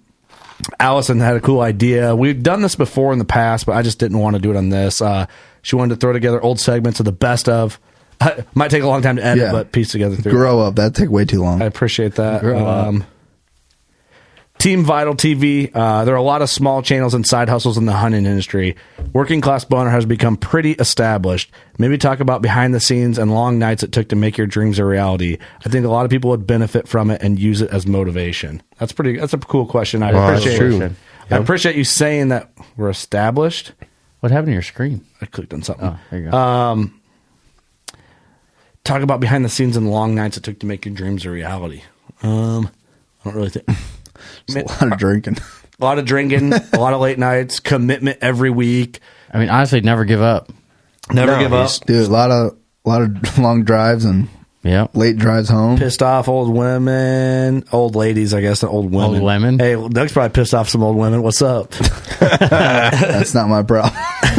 That's their problem. I mean, a lot of this work falls on your shoulders. I mean, you've been doing the last 500 episodes where you've been working somewhere else. I mean, you've been hustling, working, and doing this while you're working. So. Yeah, and Eric runs the store and shit, so it's always long hours. It's imagine never clocking out. Never. You know what I mean? It's like it's a full circle every day, every night. It's like a I mean, you got to constantly think about it. Like you have to constantly you have to just be motivated, and you have to have fun with it. Right. Yeah. Like if we weren't having fun, this would be fucking miserable. This would have ended a long time ago. Right. Yeah. So I mean, before we probably even came on, if it was fun. Dude. Yeah. And you know what's crazy? It's like, you know, Sam will be like, "Hey, you're at home now with the family. Like you got to check out." Like I'm constantly thinking about the podcast. There's no with the podcast. There's no checking out. No, and Steve and I talked about that on that Thoughts from a Steve series we did for Patreon. It's like Steve simmered out because Steve didn't really love hunting. Like to be in our crew, you have to fucking love hunting. You have to love hunting. You have to love everything that surrounds hunting. You have to love industry. You have to the business. You have to know business. What I've learned a lot about like the business side of things is most people don't know how to conduct business, and that's where they fail usually. Right. I'm not saying that we're like the ultimate success because we're not. We're learning and growing. I'm learning. But I've just learned a lot of people fall short there, and they fall short of like, I guess, making a goal, committing to it, and staying consistent. Right. And if you stay consistent long enough in the correct way, you can make about anything work. I will say from my point of view, when I came in, it wasn't like like, oh, I got to go do a podcast. It was always like, I'm happy to go do a podcast. Yeah. I'm excited to go do a podcast. It was never got to where like, hey, oh fuck me, I gotta go do a podcast. This shit sucks. Right. It's never been that way. Austin and Ross, what's your guys' perspective? Because you guys kind of bloomed in a little later as well. I mean, Doug did a little later, but I mean, honestly, we got on here or I got on here and I thought, gee whiz, this is freaking awesome. I mean, this is fun. We can sit here and just shoot the shit, talking to microphones. I'm not talking to a camera, which sometimes gets awkward. Yeah, for sure. Staring into that screen, just looking into that eye of that camera, and you got to be on point every time you're looking into a camera. I feel free when I'm sitting here behind a mic, and we're just bullshitting and having fun. Yeah. But I loved it, and I still love it. I want to continue doing this as long as we can. The thing is, as we develop and as I grow or added 3 kids in the meantime since I started. Yeah. Wife and 3 kids and everything. Sorry. So that's busy, and then they get older, and then it's just schedules start getting filled up, and it gets tough. But I love every minute I can sit here and bullshit with you guys. I mean, it's a blast. Yeah. Well, we're glad to have you, man. Yep. Yeah. What do you think, Austin? Well, I think we got lucky. Ross and I did. I mean, you guys started this thing within 45 minutes of our place. Yeah. So Ross got me on. We got listening to you guys, and I mean, you're my people. You work, you drink, you cuss, you talk, you love hunting. I mean, everything that I already did is what you guys were all about. So it was just like a hand in a glove. I mean, when we met, it was just kind of an instant fit. So we got lucky that you guys were not in fucking Massachusetts. You guys were 40 minutes away. So it just is like it was meant to be. Well, what I love about it, man, Ross said, it's, and you, like, it fits like a glove, like a hand in a glove. We had, Steve was on, we had some earlier members, we had some guys fading out, we had some extras, like, that's fun, right, mixing that in. But really, like, the crew of Working Class Bowhunter is everybody that's sitting in here right now. Like, we are the core of what Working Class Bowhunter is. But what I love about it is we're all our own people. Like, Doug is different from Austin. Austin's different from Ross, different from Eric. I'm different from the rest. Like, we all have our own styles. We're all individuals, but we all share the same passion. We all get along. Our differences are like cohesive for dynamic to a point. We work together great. Yeah, we work together great. Like, truly, we have a good time at all the trade shows. Yeah, sure, there's going to be some, like, brother-like bickering and shit like that every now and again. But yeah, but even outside of the just sitting here behind the mic, I mean, when we get off the mic and we're actually building the studio or doing anything, I mean, we all mesh really well. Oh, yeah. Like, yep. It's, we never it's as real. It's as real outside of the mic as it is on the mic. Yeah, I mean, we've been some bickering, but hey, we still get shit done. How can there not be in 500 fucking episodes? Honestly, there hasn't been much. Not really. I mean, Not really, seriously. No, really. Yeah, in the grand scheme of things, no. More when Steve was around, because Steve was. Who bought the fucking? He was a punching bag. He's a punching bag. But like a lot of people might not realize, we played a round of darts. I went over and got bar food at the depot here in New Windsor, across the street, and we played a round of darts. And before we even started this. Yeah, then we got in. Let's make some drinks, boy. Like it's just how it is. Like. It's funny when we're just who we are. Before I came, I was in college when you guys started, but Eric told me to start a podcast. I was like, about hunting. I was like, what the fuck do you know about hunting? Like, I don't know. Oh yeah, I just gave him a bunch of shit. And then we had Brandon McQueethoff, and he's like, you had him on before me, you motherfucker. I was like, who the fuck do you think you are? It's just funny the way it all forefronted. Oh, yeah. And like, I don't know. It's just the crew we built is just. Like, we couldn't do any of this without you guys sitting here either. I love it. Well, it's weird because I didn't know you for very long, Eric, when like you jumped in. It's weird how it all worked out, really. Yeah. Yeah. The stars align, I guess. It just worked out the right time. It's like I've always been like intrigued in the like industry or like hunting media in a way, so it's cool it all just kind of rolled in. And I remember bringing Doug around. I'm like, hey, I'm going to bring my buddy around. Like, you're real weird about bringing new people I around. am, dude. Yeah. But you have to be, bro. Oh, yeah, for sure. Especially now. Right. But I'm like, hey, he's my boy. He got me into hunting, you know, and I brought him around, and he came around for like 1 or 2 episodes, and then Kurt's I was just hanging around. Like, Kurt's like, I remember I was so nervous. Hey, tell Doug to come back. Tell Doug to come back. We need him.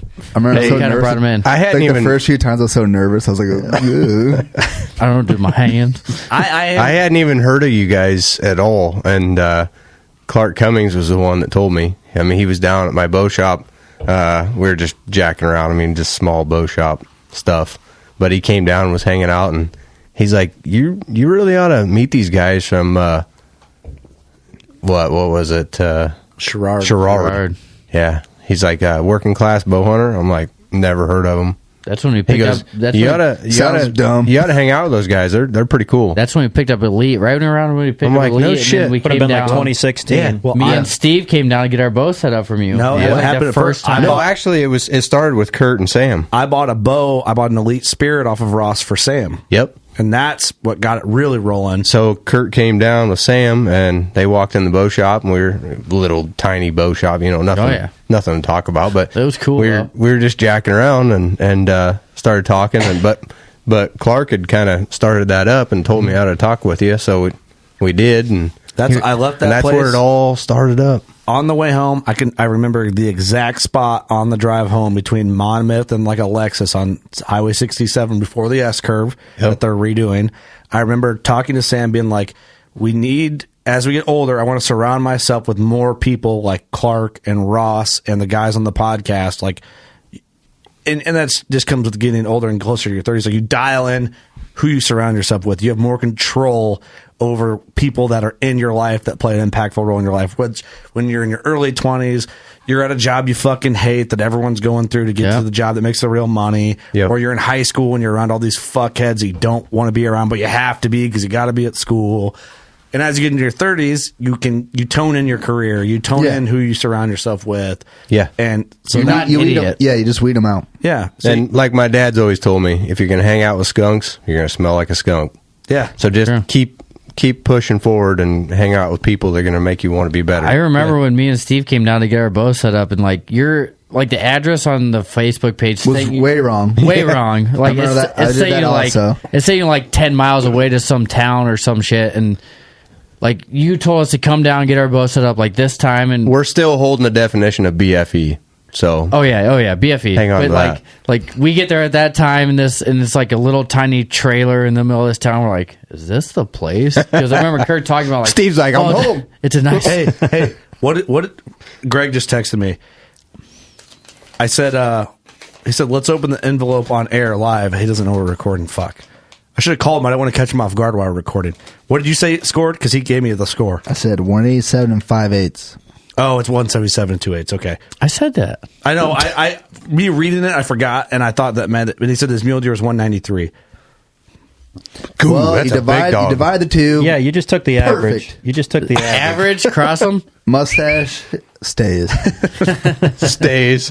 It's not going anywhere. Hey, we're cutting that son of a bitch off one of these years. He ain't never touching this bone. Going back to this, jumping in, like when we did the early stuff, we had a lot of people. We were just having fun, like we didn't expect like what this could be. So we had some good dudes that I don't know if they still listen, but some good guys that came in, had some fun early on, and we got pretty liberal with like, hey, come on in and sit in on one, and which that's fun, right? We always have a good time, and we still do that from time to time now. But I'm glad like the core group kind of focused in on everybody that's in this room now because I mean, honestly, that I told after we had that meeting, you and Sam came down, and then it wasn't shortly after that. I was like, man, I'm telling you, I got a buddy. His name's Austin Chandler, and he's a killer. Yeah, you guys got to meet him. And then we did a podcast. And to shoot the new bows at my place. I think one of the first days we really seriously hung out was the party. We brought the limo out. We put our zoot suits on, and we went out and we fucking partied. we're all like, all right, these guys are fucking cool. Got a little trashed, beyond trashed in public. Partied a little too hard.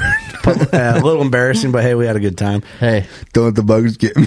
Yeah, I was blacked out in the yard in the middle of the summer at Chandler's place. Like that's when I knew you guys are my people. Yeah, dude, we all really see the deal. No, you knew we were your people when you said you got a fucking limo. Rad. What happened was we hired a high school kid, and Steve made him wear a Hawaiian T-shirt to drive us around in the limo. I don't know how many times the kid made $1,000 probably. Easy. I think I paid him 3 times because I forgot I paid him, and then I gave him $50. Yeah, we get back to Chandler's house. I roll out the door and I'm laying in the grass, blacked out, and Chandler's trying to get me inside. And I'm just like, don't let the bugs get me. It was rowdy. I just remember that kid was like, I'm out of here. I'm like, here's a beer. Get out of here. Yeah. What was up to now? He's probably a professor somewhere. Yeah, the kid's way smarter than us. Yeah, that was kind of like one of the first nights we really like hung out together, and I'm like, that was the first time I met you. I like these guys. That was a good time. Dude, it was just hey, the rest was history. It's been a fucking Austin was really flexing on us with that fucking 1960 suit. Oh, Grandpa Chick. Fu Manchu. Perfectly. Holy shit. That 50-year-old wanted to fuck you bad. Hey, shit happens when you put that suit on. That's true. I might need to borrow that. A lot of these questions on Instagram are kind of things we've already covered on Facebook. Someone wants to bring the wives back, which is hilarious. Yeah, I'll get mine on. Yeah, I'll get mine on. Do the wives and Doug. Sits yeah, I'll just sit it on. In the circle. You're in the middle. Yeah, they suck. Look at that. These guys suck. I'm not going to read it. I agree with them. I'm going to like that one.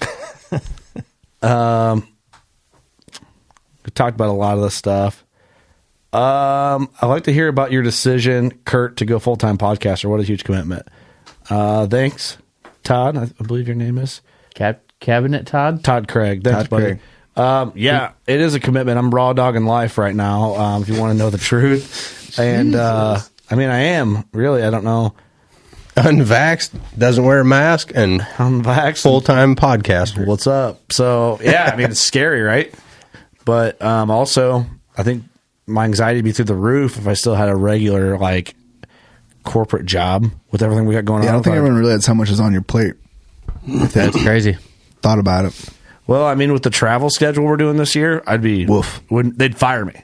I couldn't do it, but yeah, it's actually. They fire you, you can pull. You're hustling though. I could do what? Pull employment. I should have got fired. That's what I'm saying. Hey, you gotta beat the system, bro. My guy. I left like a red-blooded American, man. I wouldn't. You can't burn a bridge, man. You can't ever burn a bridge because you just never know. You can always swim. Hey, that's a good point too. Fuck this job. Fuck you. Fuck you. You're cool. Fuck you. You're cool. I'm out. I should have done that. The one guy's like, "Oh shit, I'm cool." To be honest with you, I'm cool. I didn't have a middle finger moment with deer. I didn't. I really did not. I went out with a smile, man. I got there with the smile. Went out with a smile. It was a great place to work. I got along with just about. There's some douchebags, of course, right? Like any job, but you had a cool boss too, though. Yeah, my boss was pretty rad. He was very fair to me, very flexible with me with the hunting and the podcast. He knew what it was, right? Like when I told him, he's like, I figured this was coming. And then I got to get to drink a beer here, huh? It was kind of cool because once I told him we had a meeting. I was on the lab team, and he kind of like had it in the meeting notes. Like, I don't know if you guys know, but Curt's leaving to pursue what everybody knows he's already going to go pursue. Like, everybody kind of knew about it, right? Because it's like once we had like Ted Nugent on and Aaron Lewis on, it got everyone like, oh fuck, like, right. So it just made people who don't hunt, like, it made them be like, oh, cool. And that makes the job a lot better. Like, if you're leaving and they're saying, hey, you're going to do what you love, we're happy for you. Dude, everybody... Not like, hey, you're a shithead for leaving. Yeah. The biggest mistake of your life. Right. Yeah. No, everyone was like, dude, I think it's great. And so that was really cool. You know, I did my laps and just said, hey, guys, it was great working with you. Because, I enjoyed most people I worked with, you know. I walked out, gave my badge, and I was like, all right, thanks. And the security lady, which I'd never seen because I never went out the main entrance, like, oh, you're done. I'm like, I'm done. I'm out this bitch. Yeah. Peace. Hey, and suck it. That's the worst part about leaving every job. You don't miss the job, you miss the people you work with. Exactly. Yeah. And the work was kind of cool, but like when I got outside, I kind of had that moment when I'm walking down the sidewalk back to my truck. I'm like, well, I literally can't get back inside now because I turned in my badge. Right. Because everything's locked down. That's a weird feeling. Because it's experimental, so you can't just walk in there. That's like leaving the arsenal because you can't just walk on there. You just can't go back. Yeah, you can't go back. Nope. So without doing all the bullshit to get your badge back. So I'm like, wow, all right, well, it's happening. It's happening, but I think it's the right time to go for it. You know, it's like we're taking this very seriously. We have our studio. It's I think now it's crazy because the shows, so like the workload is so insane. I'm trying to cram. It's bad timing. Yeah, but good timing, right? Like great timing. Yep. So it's just one of those things, man. I'm already kind of looking back at when I worked at Deer. I'm like, I don't know how I got done, what I got done, how I got it done. That makes sense. Yeah, it does make sense. While working there. Yeah, while working there. Because, man, like, there's not enough time in the day, it feels like now. Like, when I was at Deer, I'd be like, man, it's only 10 o'clock. You know what I mean? Right. And then I'd be like, man, it's 2 o'clock. Yeah, but that's a good sign right there. Just, you had WCB in the front of your mind. Yeah. You were still doing your work and had to, got your work done, but you couldn't wait until it was time to. That's what it was. I probably wasn't the best employee the last year because of like just being like busy brained. Yep. With other things that I actually cared about when I'm like, I don't give a fuck about anything going on here. And that's just being honest, like you made the right move. And for you and Deer. Yeah. Honestly, it's fair, right? It's fair to Deer. Yeah. In the podcast. It was that time, Yep. We got some big things. It's going to open a lot more opportunities for us. We're going to be able to accomplish a lot. Yep. Because like if they need a body from WCB, or if I got to jump in a meeting or make a phone call or do something, it's like we can do it. And we don't have to do it after hours. Right, which is it honestly, if you think that, I never really thought of it that way. It kind of relieves workload and commitment on the rest of you guys for the time being while you guys are doing your daily thing and whatnot. So just jacking around. Yeah, because a lot of these meetings that I'm doing during the day, it'd be like, hey guys, we all got to get on a Zoom call. Shitstorm right now. Yeah, I'd be fucked. I get fired. Yeah. Which, think about it. Fucking should get fired. Hey, yo. Going back to Instagram, this is an interesting one. Let's see. The Instagram's just showing the handles. Russell Pickett. Controversial. Advancements in compounds and crossbows have gone too far. At what point does technology change bow hunting from being a more difficult pursuit? Should game agencies have speed restrictions, primarily for crossbows, and ban range-finding sights? Where would you draw the line? I like that question a lot. Kind of feeds back into that whole trail camera / technology. Like, where do you draw the line? We were having, yeah. You know where I think the line is? The Garmin sight? Range-finding sights. Yeah. All in one. Range-finding sights. I think that could be the line. The range-finding sight and the crossbow itself. It's more of a gun than a bow. So does it have a place in archery season, or should it have its own season? I think it should have its own season. How far can a crossbow technically shoot?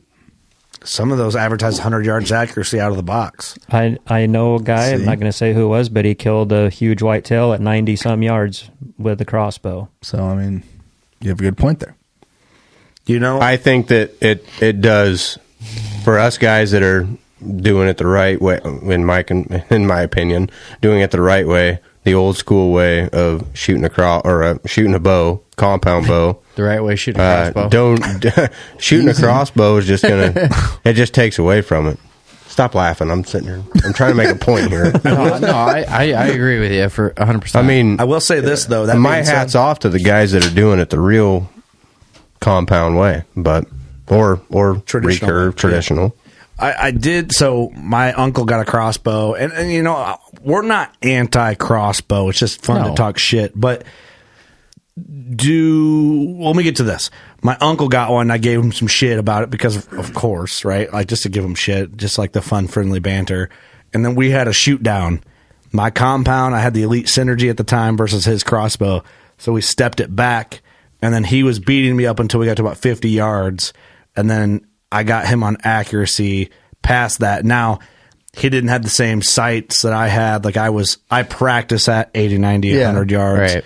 And I was kind of making my advantage. I'm like, no, if I have to shoot with no rest with my compound, you can't use a rest for your crossbow, which might be way harder shooting a crossbow that way than a compound. I don't know. It's up for debate. But I beat him there, but that might just be because he didn't have a rest type of thing. I think he would have beat me with a rest. I'm going to start with Ross. Yep. Oh boy, do you think crossbows should be allowed to be used in the same archery season as we have in Illinois, October 1 to January, whatever it is, whatever day it closes on, depending on the year? Yeah. All right. I'm going to steer around the question just a little bit here. I'm going to say I'm going to shoot a compound bow until the day that I can't shoot one anymore, and then I'm going to shoot a crossbow. Okay. Until I can't pull back a bow anymore. And I mean, these bows nowadays, an actual compound bow, you can kill a deer with 32 pounds. Mm-hmm. I mean, easy. Yep. So if you just physically cannot pull back a bow anymore and you have to go to a crossbow, then I'll go to it. I guess to go back to your question, should they be allowed during that time frame?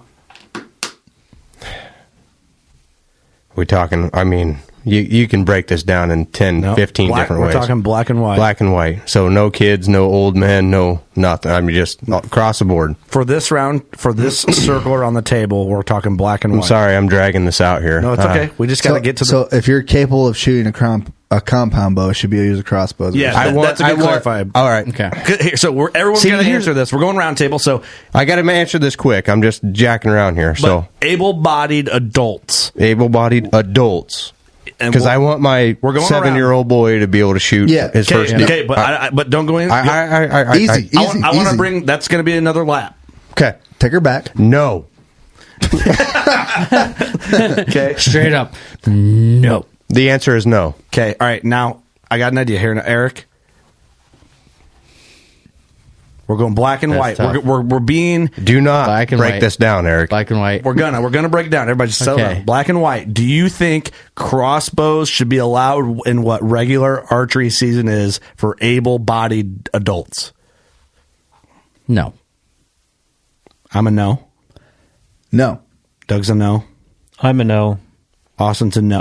I think that's a round table. If I could just expand a little bit, easy. I think a lot of guys that are picking up the compound now are doing so because it's legal to do so. I think a lot of guys that are crossbow. They're picking up the crossbow. I think a lot of guys would be shooting a crossbow if it wasn't legal to hunt with. They'd be picking up the compound if it wasn't legal to hunt with the crossbow. Yep. Is the point I'm trying to make. So I think it's hurt compound hunting a little bit the last few years with it being legal for Illinois to hunt with a crossbow. Mm-hmm. And it makes me sad. Like, I want to see people pick up the compound. Agreed. Okay, I got a quick question. Okay. So anybody that called in a deer this year in the state of Illinois, when they ask you how many bobcats and wild pigs and all that, what kind of bow did you harvest your animal with? Was it a compound bow or a traditional bow? There was no compound bow. I'm sorry. There's no crossbow option. Are you sure? Yeah, I'm pretty sure there is. I'm pretty Really? sure here, I'll call it right now. Maybe I didn't. Yeah, let's call it. That's Because I not an swear option, it was Iowa. either option A or option B. So I want to do. We're going to do another round table.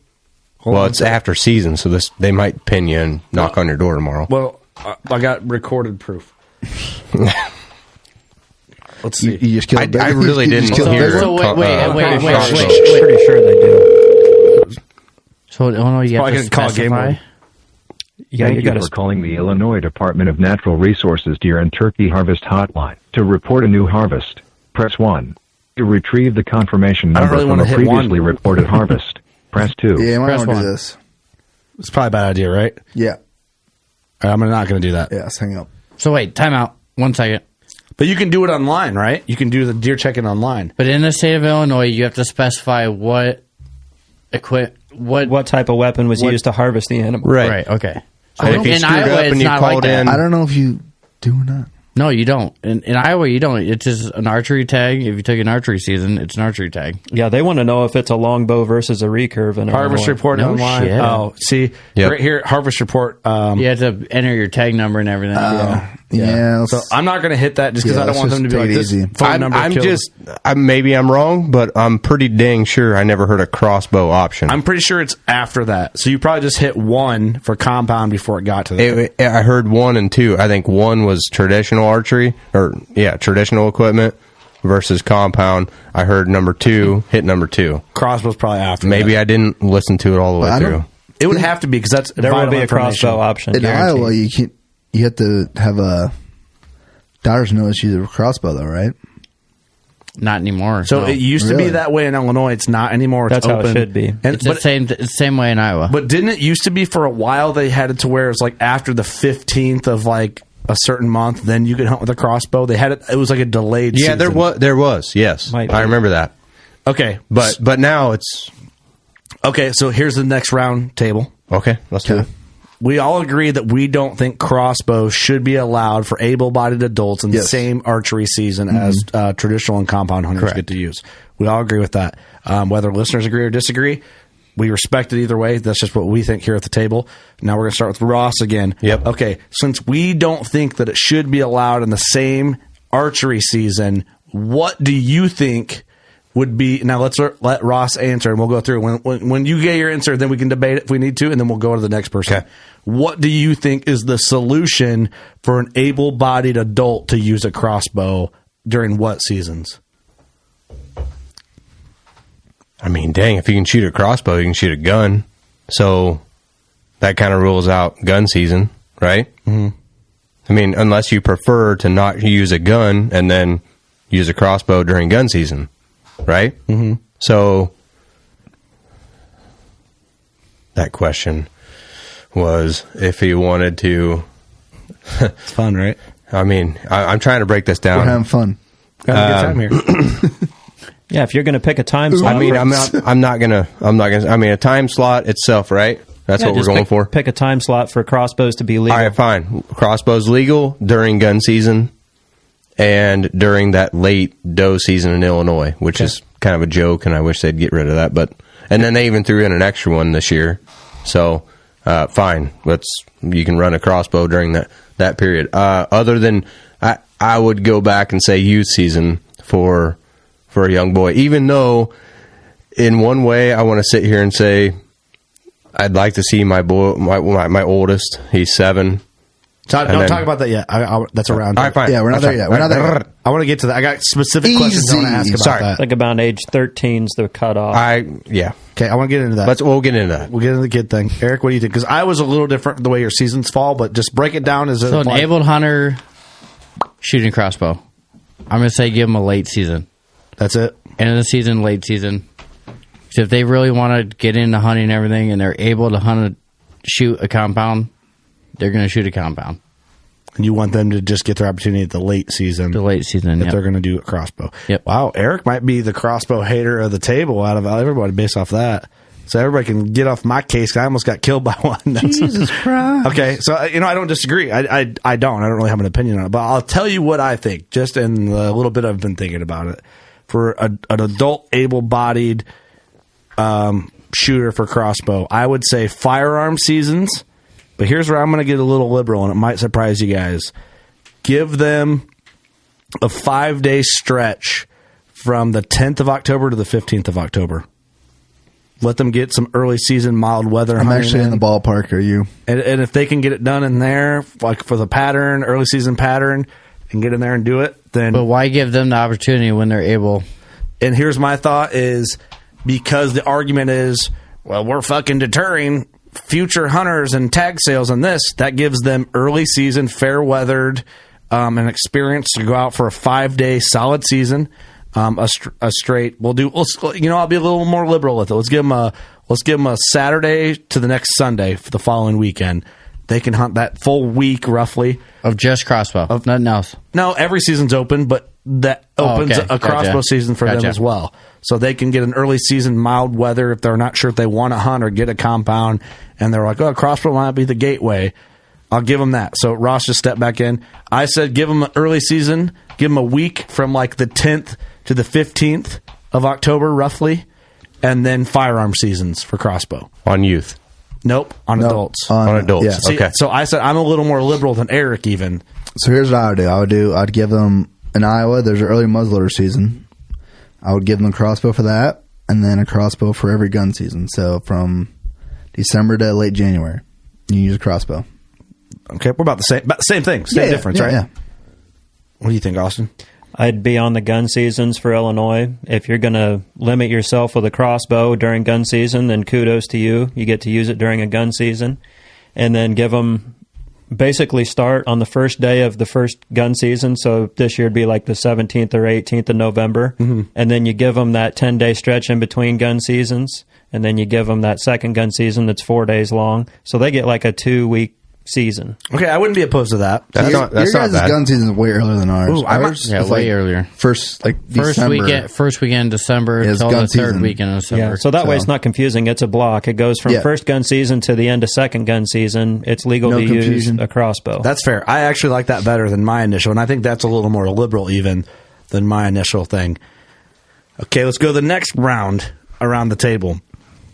When it comes to kids, I have an interesting viewpoint on it, and I'll tell you this. I should probably say my viewpoint first. Okay. Because then I think it's the debate after. And I'll be honest, I don't know if I 100% believe this or not. Okay. But I'm telling this to myself in my head.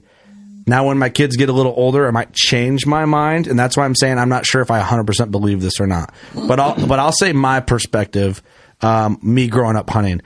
I did not know there was a youth season. My dad might have, but he never fucking brought it up. I never knew either. So I never took advantage of a youth season. And I definitely took advantage of it. So I didn't know that was a thing. I killed my biggest buck in New Zealand. I think if as a growing new hunter, if I had the crutch to say, well, Curt, I could get you this compound or I can get you this crossbow, because I gun hunted for 3 years before I bow hunted. So I realized kind of like how hard hunting can be before I bow hunted. And I realized, bow hunting is even crazier. I want a bow. I want to get into that so I can hunt more. So if I would have got a crossbow when I was like 12 or 13, I think I'd be like, well, fuck a compound. I got this. Yep. Why would I ever want to hunt with a compound? I think I would not be the same bow hunter that I am now. And I don't want my daughter and my son to be like, I'm not touching a compound. I got this. So I figure you get the short, cold gun seasons and the whatever day the youth season is, or you get a compound. Yep. That's the point I was trying to make earlier. Like, it's taken away from the guys that should be, the compound shooters today. Like, when I grew up, it was a compound. I mean, you didn't have the option of a crossbow. So I think it is. I think it's taken away a lot. Mm-hmm. It's taken away a lot from the compound community. It's almost like how a welfare check for people who don't really need it. They go from not using it to get back on their feet, but just using it to make a living, to where it's like it just enables them for easier work rather than like the grind of what real bow hunting is. Yeah, and maybe I'm the crotchety old fuck, but with this day and age, it seems like if you can cut a corner, a lot of people are going to cut that corner, and I think this 100%. Is just one more way to do a corner. Here's some points for my argument, and I don't know if you guys disagree with me or not. This whole side of the table, fuck you, Doug. Well, we all have kids that we know about and love. You might, but you probably don't know about them or you just don't love them. It's not my problem. You do. It's probably on its way. Right, yeah. Nebraska. We'll get there when we get there. I know some guys that have had their kids hunt with a crossbow, and I know their kids didn't study anatomy. I know they didn't care, and they shot at a deer, and guess what? We tracked it, and you know what? You never found it. Yeah. And I think it's like, well, here, you're old enough. You can shoot a crossbow. Oh, yeah, you're good. All right, let's go out and shoot a deer, and then all of a sudden, deer getting wounded. They expect them just to smoke them. Deer not getting recovered. Now, I remember, that can still happen during gun season and stuff like that. But I remember my first year bow hunting being like, shot placement, oh, fuck. Yeah. It's with the bow. This is harder. I was very aware and worried about wounding a deer. With a crossbow, I feel like it's like the willy-nilly video game. Toomp, and whatever happens, happens. It's more firearm comparable than it is archery comparable. Yeah, but this is my opinion. If my kid, he's going to know anatomy. He's going to know all that. If he wants to shoot a crossbow the rest of his life, if he's in there with me hunting, I don't give a fuck. Yeah, I get that point too. So that's that's what makes it an interesting debate. I'm going to compound off of what Eric just said. So earlier I was about ready to say, hey, the compound. You like that? I see what you did there. I didn't see how you did that, but anyway. So what I was trying to start on earlier was I don't want to limit my 7-year-old from going out and shooting a deer. I've got a couple of buddies that their 5-year-old boys have been out with a crossbow and shot their first deer. Sure. And in a way, I think, man, that's so awesome. I mean, it's cool. They're 5 years old. Yeah. You got them hooked at you're opening 5. You're opening up opportunities that we wouldn't have had when we were kids. Right. So I shot my first I love 12.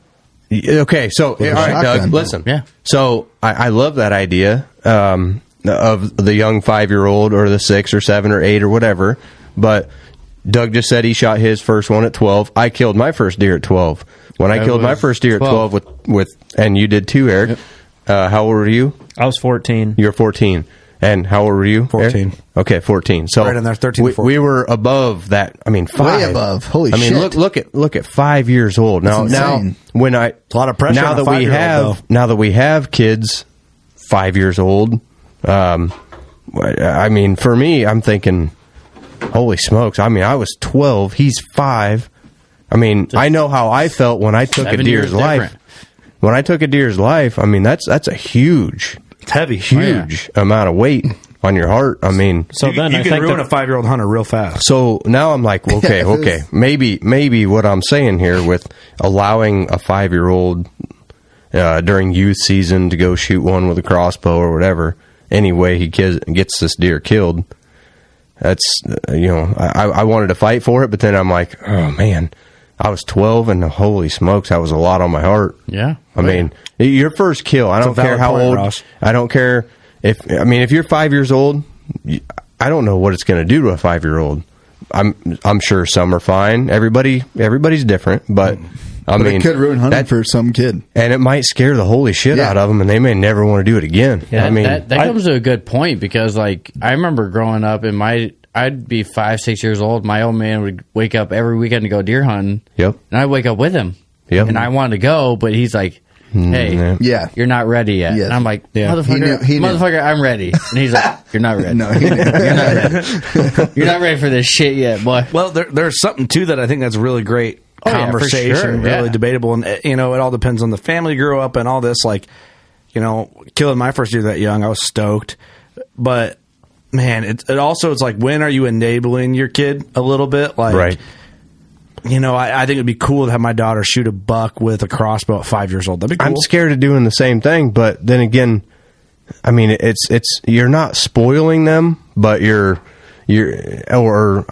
want to stay away from the enabling because I do not want to enable, but you want to give them plenty of opportunity, and you have the opportunity to give them all these opportunities. Mm-hmm. I think you're giving them. I mean, like I said, when we were kids, we didn't have that opportunity at 7 or 8 years old to go out and kill a deer during archery season. So I think it's great in that aspect. It is great. And I think overall, most kids, it's not going to affect in a negative way. I think it's going to be a positive.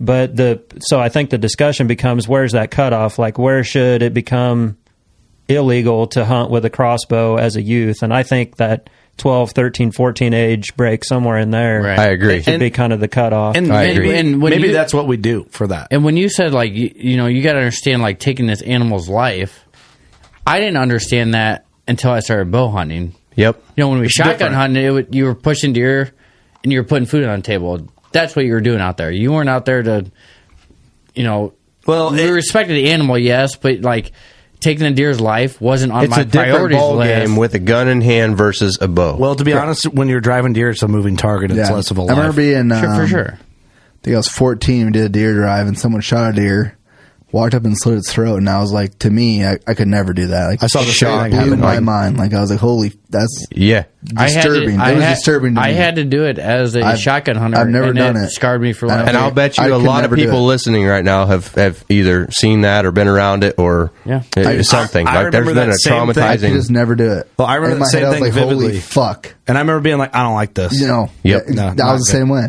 I don't like this. And that's not the right for a young boy or girl to see something like that. To see that, that's not, especially for a first deer. If they shot it and then let's say their dad walked up and just No.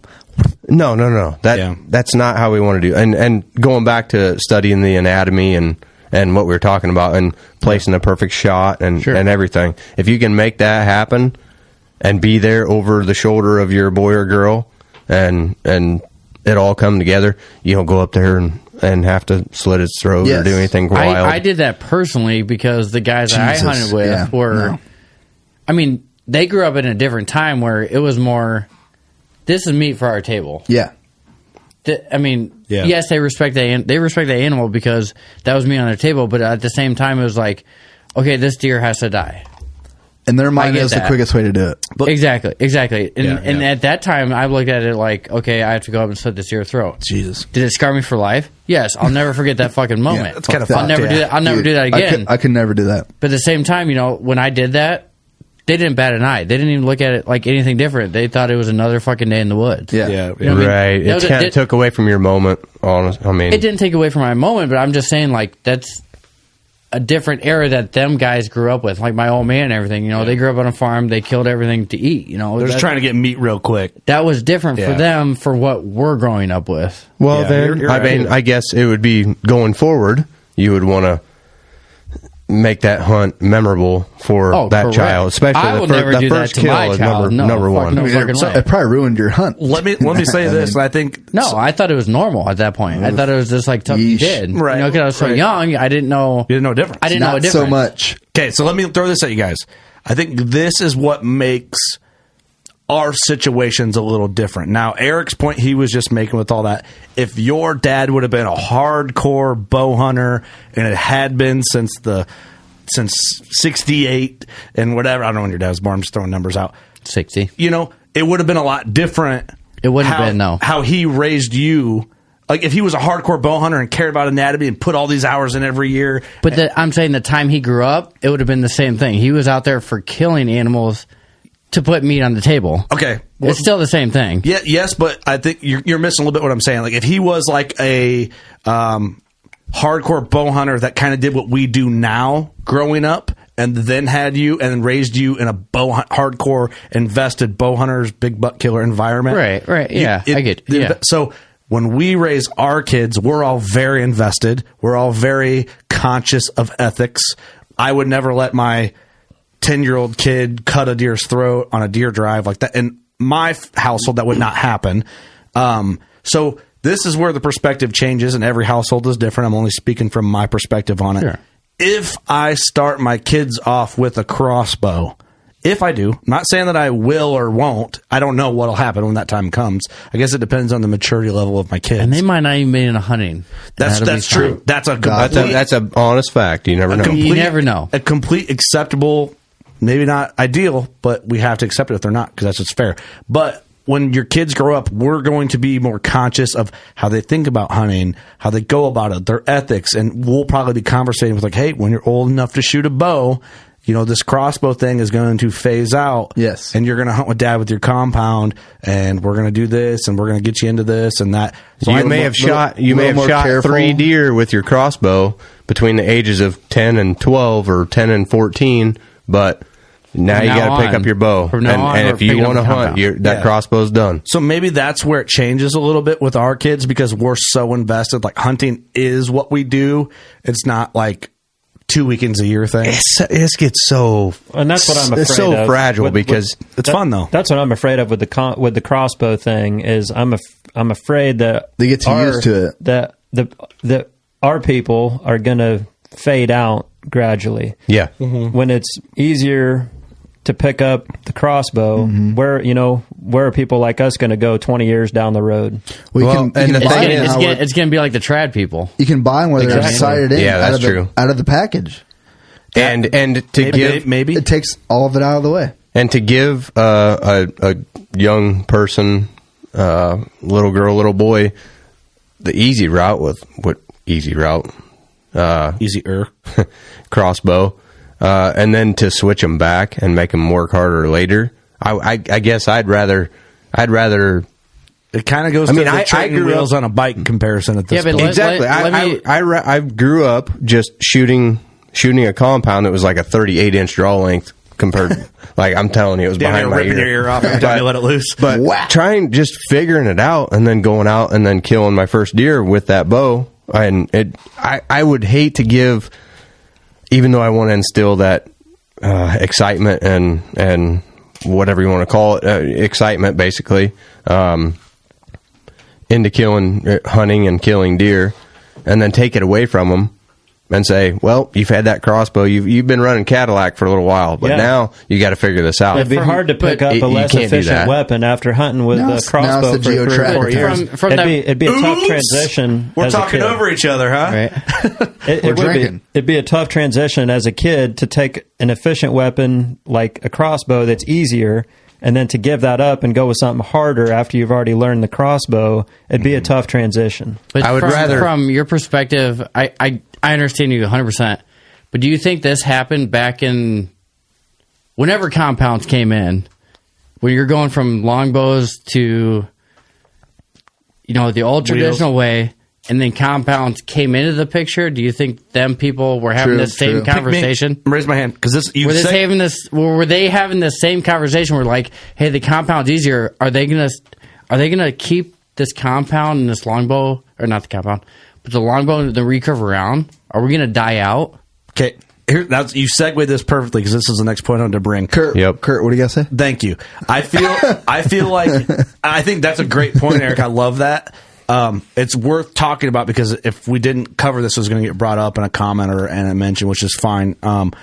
I think, yes, that was probably like a topic of conversation. It had to have been, right? But also, traditional equipment and a compound, even though they're vastly different, they're very similar in process. For sure. It's kind of like an old school car with a carburetor and a hand start versus a car with an electric start and heated seats. Like, same concept.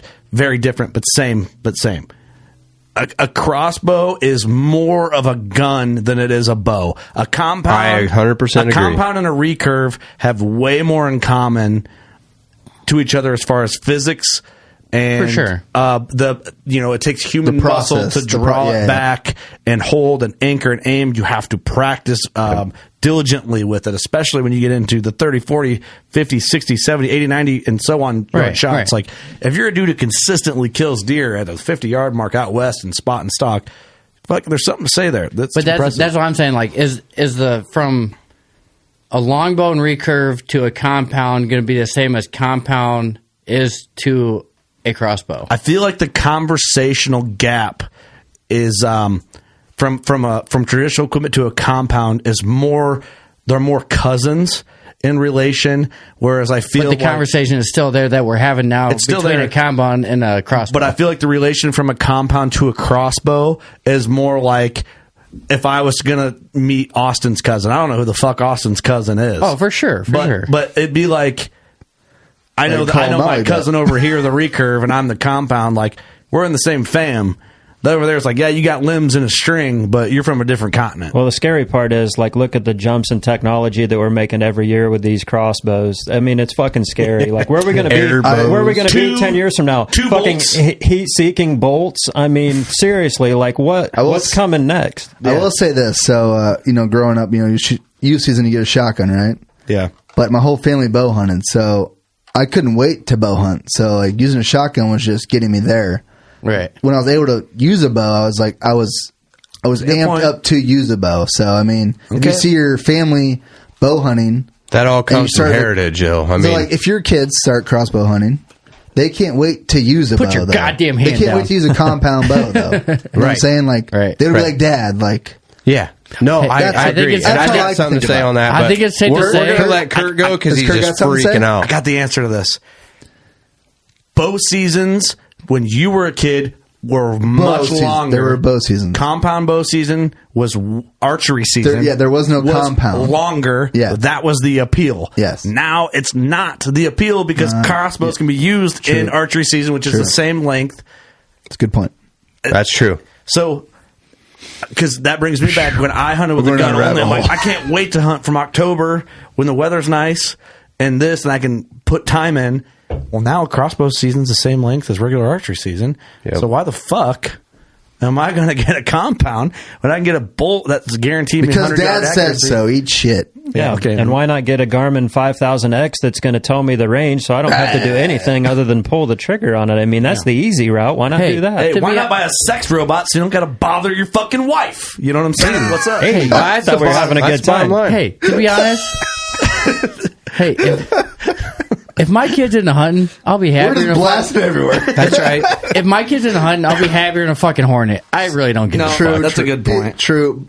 So I just started blasting. But I love the arguments between all of us and like the go backs and forths. But end all, if my kid likes hunting, I don't give a fuck. Yeah, I know. I'm gonna be out there. I agree. But I'm gonna be out there hunting with the little bastard. I'm gonna do that. I'm gonna do that old I fucking agree guy with you, talking Eric, for shit. sure. Like, I'm just a real hard ass when it comes to. I don't want to overdo it. Here's the thing. Ahead of its time. If Cody picks up a crossbow past the age of 13, he's getting his ass whooped all the way to the mailbox. I'm kind of with you. And that's the thing here. Like with us right here, we're gonna teach our kids how to fucking hunt. Well, yeah, of course. That's a fucking fact. I imagine, and they're going to be in every WCB shoot. Right, dude. My kid's 17. He's like, "Let's bring up the crossbow, Dad. You mind if my boyfriend comes and sit in the blind with me?" I'd be like, "Get the fuck out." Yeah, let me see that crossbow. Hey, kick fucking rocks, kid. Yeah. Hey, yeah. 20 years from now, the WCB shoots will be all crossbows. Yeah, because we're gonna be old, and wrinkly. That's why. Kurt's gonna be Mr. Wrinkles. We're all fucking pruny and double. This was a good one, dude. I think we've been on this for probably an hour. I know. No shit. It's good. It's good. I love this shit. It's fun as fuck. Oh, yeah. We're tripped. They got the quadruple barrel crossbow out. I'm getting fucking double lung from the neighbors in the We're dark. just blowing the foam targets out of the. Hey, you know what? From this argument, I don't agree with any of you fuckers. I'm quitting. This is my last podcast. This is Fuck you guys. I'm This out. is it. I'm Is done. it? You're done? I'm done. Oh, all right. 25 Are years. you still in the store? Or? Here we go. 25 years from now. Nope. No, you're. The store's done. Oh, if you guys well. want to order shit, fuck Hey, you. But here's what it be. Eric, it was nice having you here. I'm done. Here, I wish you would kill bigger deer at one point in your life, but here we go. Hey, 25 years from now. it's been a good run. Episode 500, the working class crossbow hunter. Here we are. No, it's more like this. Episode 500. 1,000.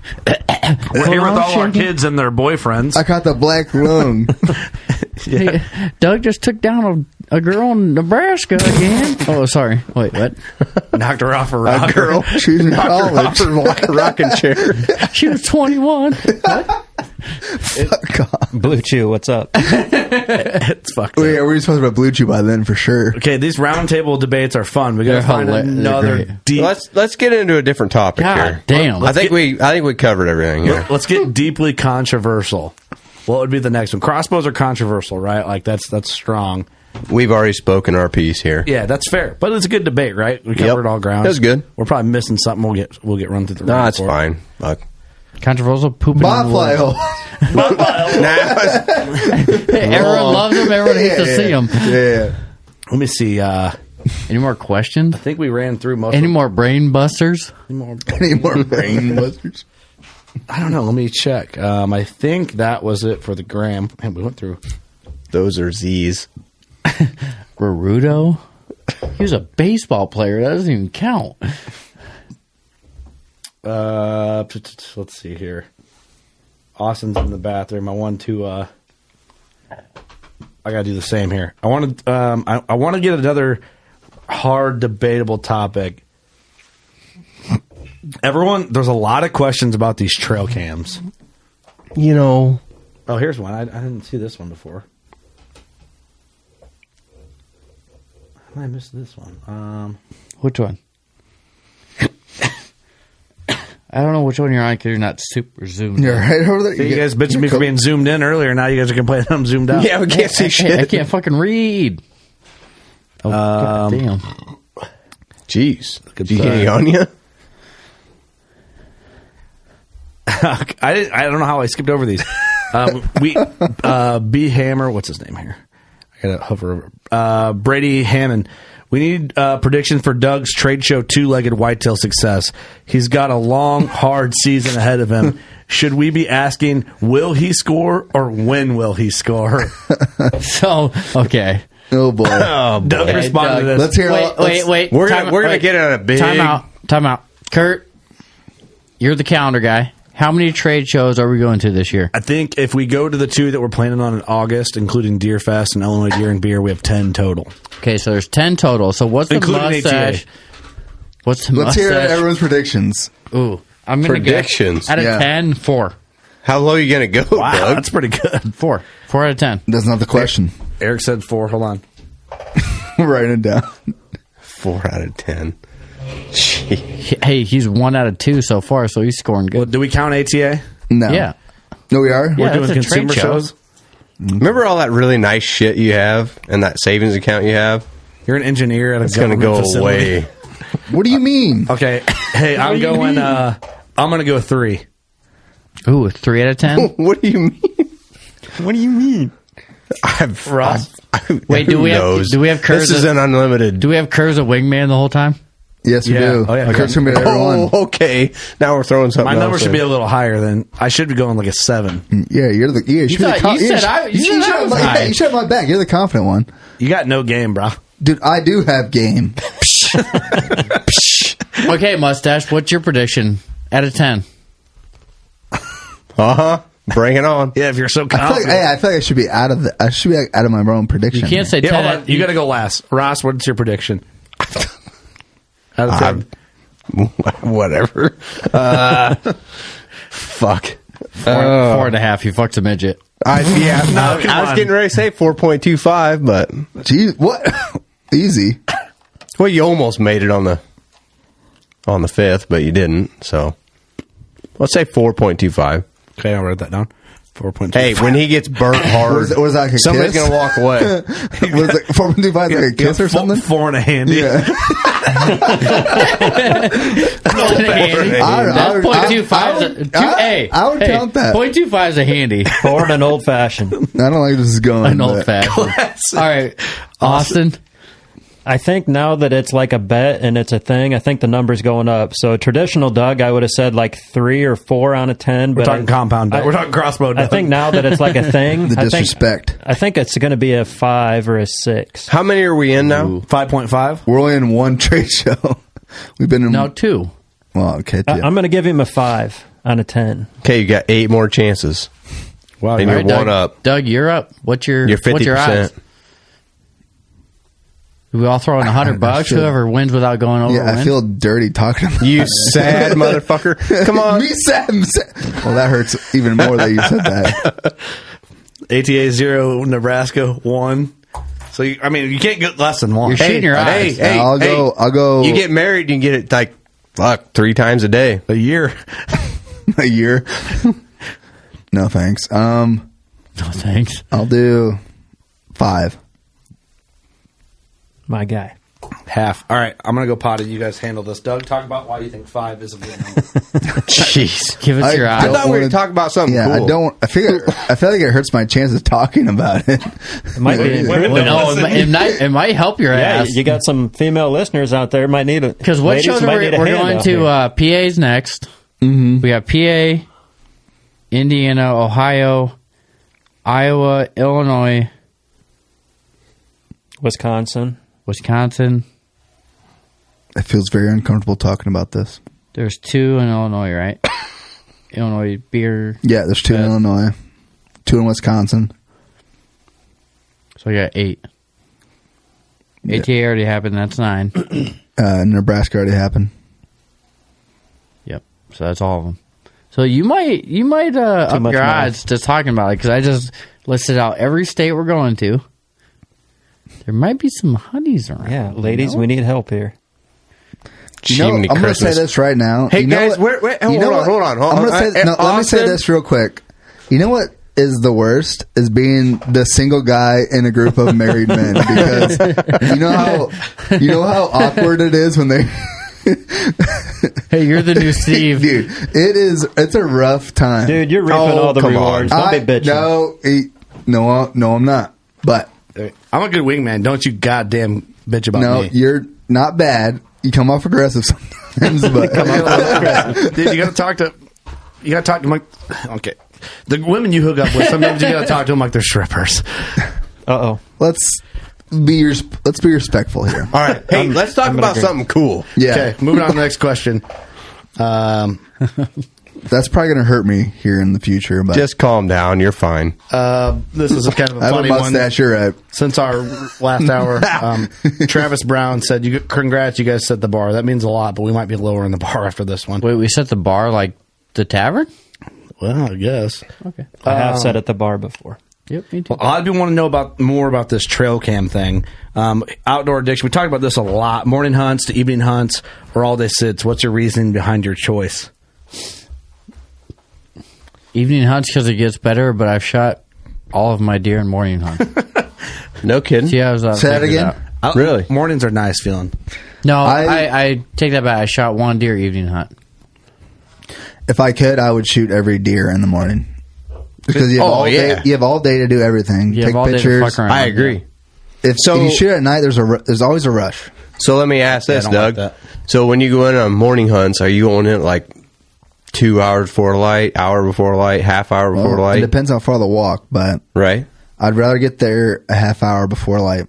Half hour before light. Every time. Now, how many deer have you blown out of the field on your way? That's not my problem. No, I'm serious. Not that many, actually. Not that many? About? Not that I don't know about, yeah. See, that's the thing, man. It drives me crazy. That's the debate. To go walking in the morning, like I'd much rather glass like right at just by no light.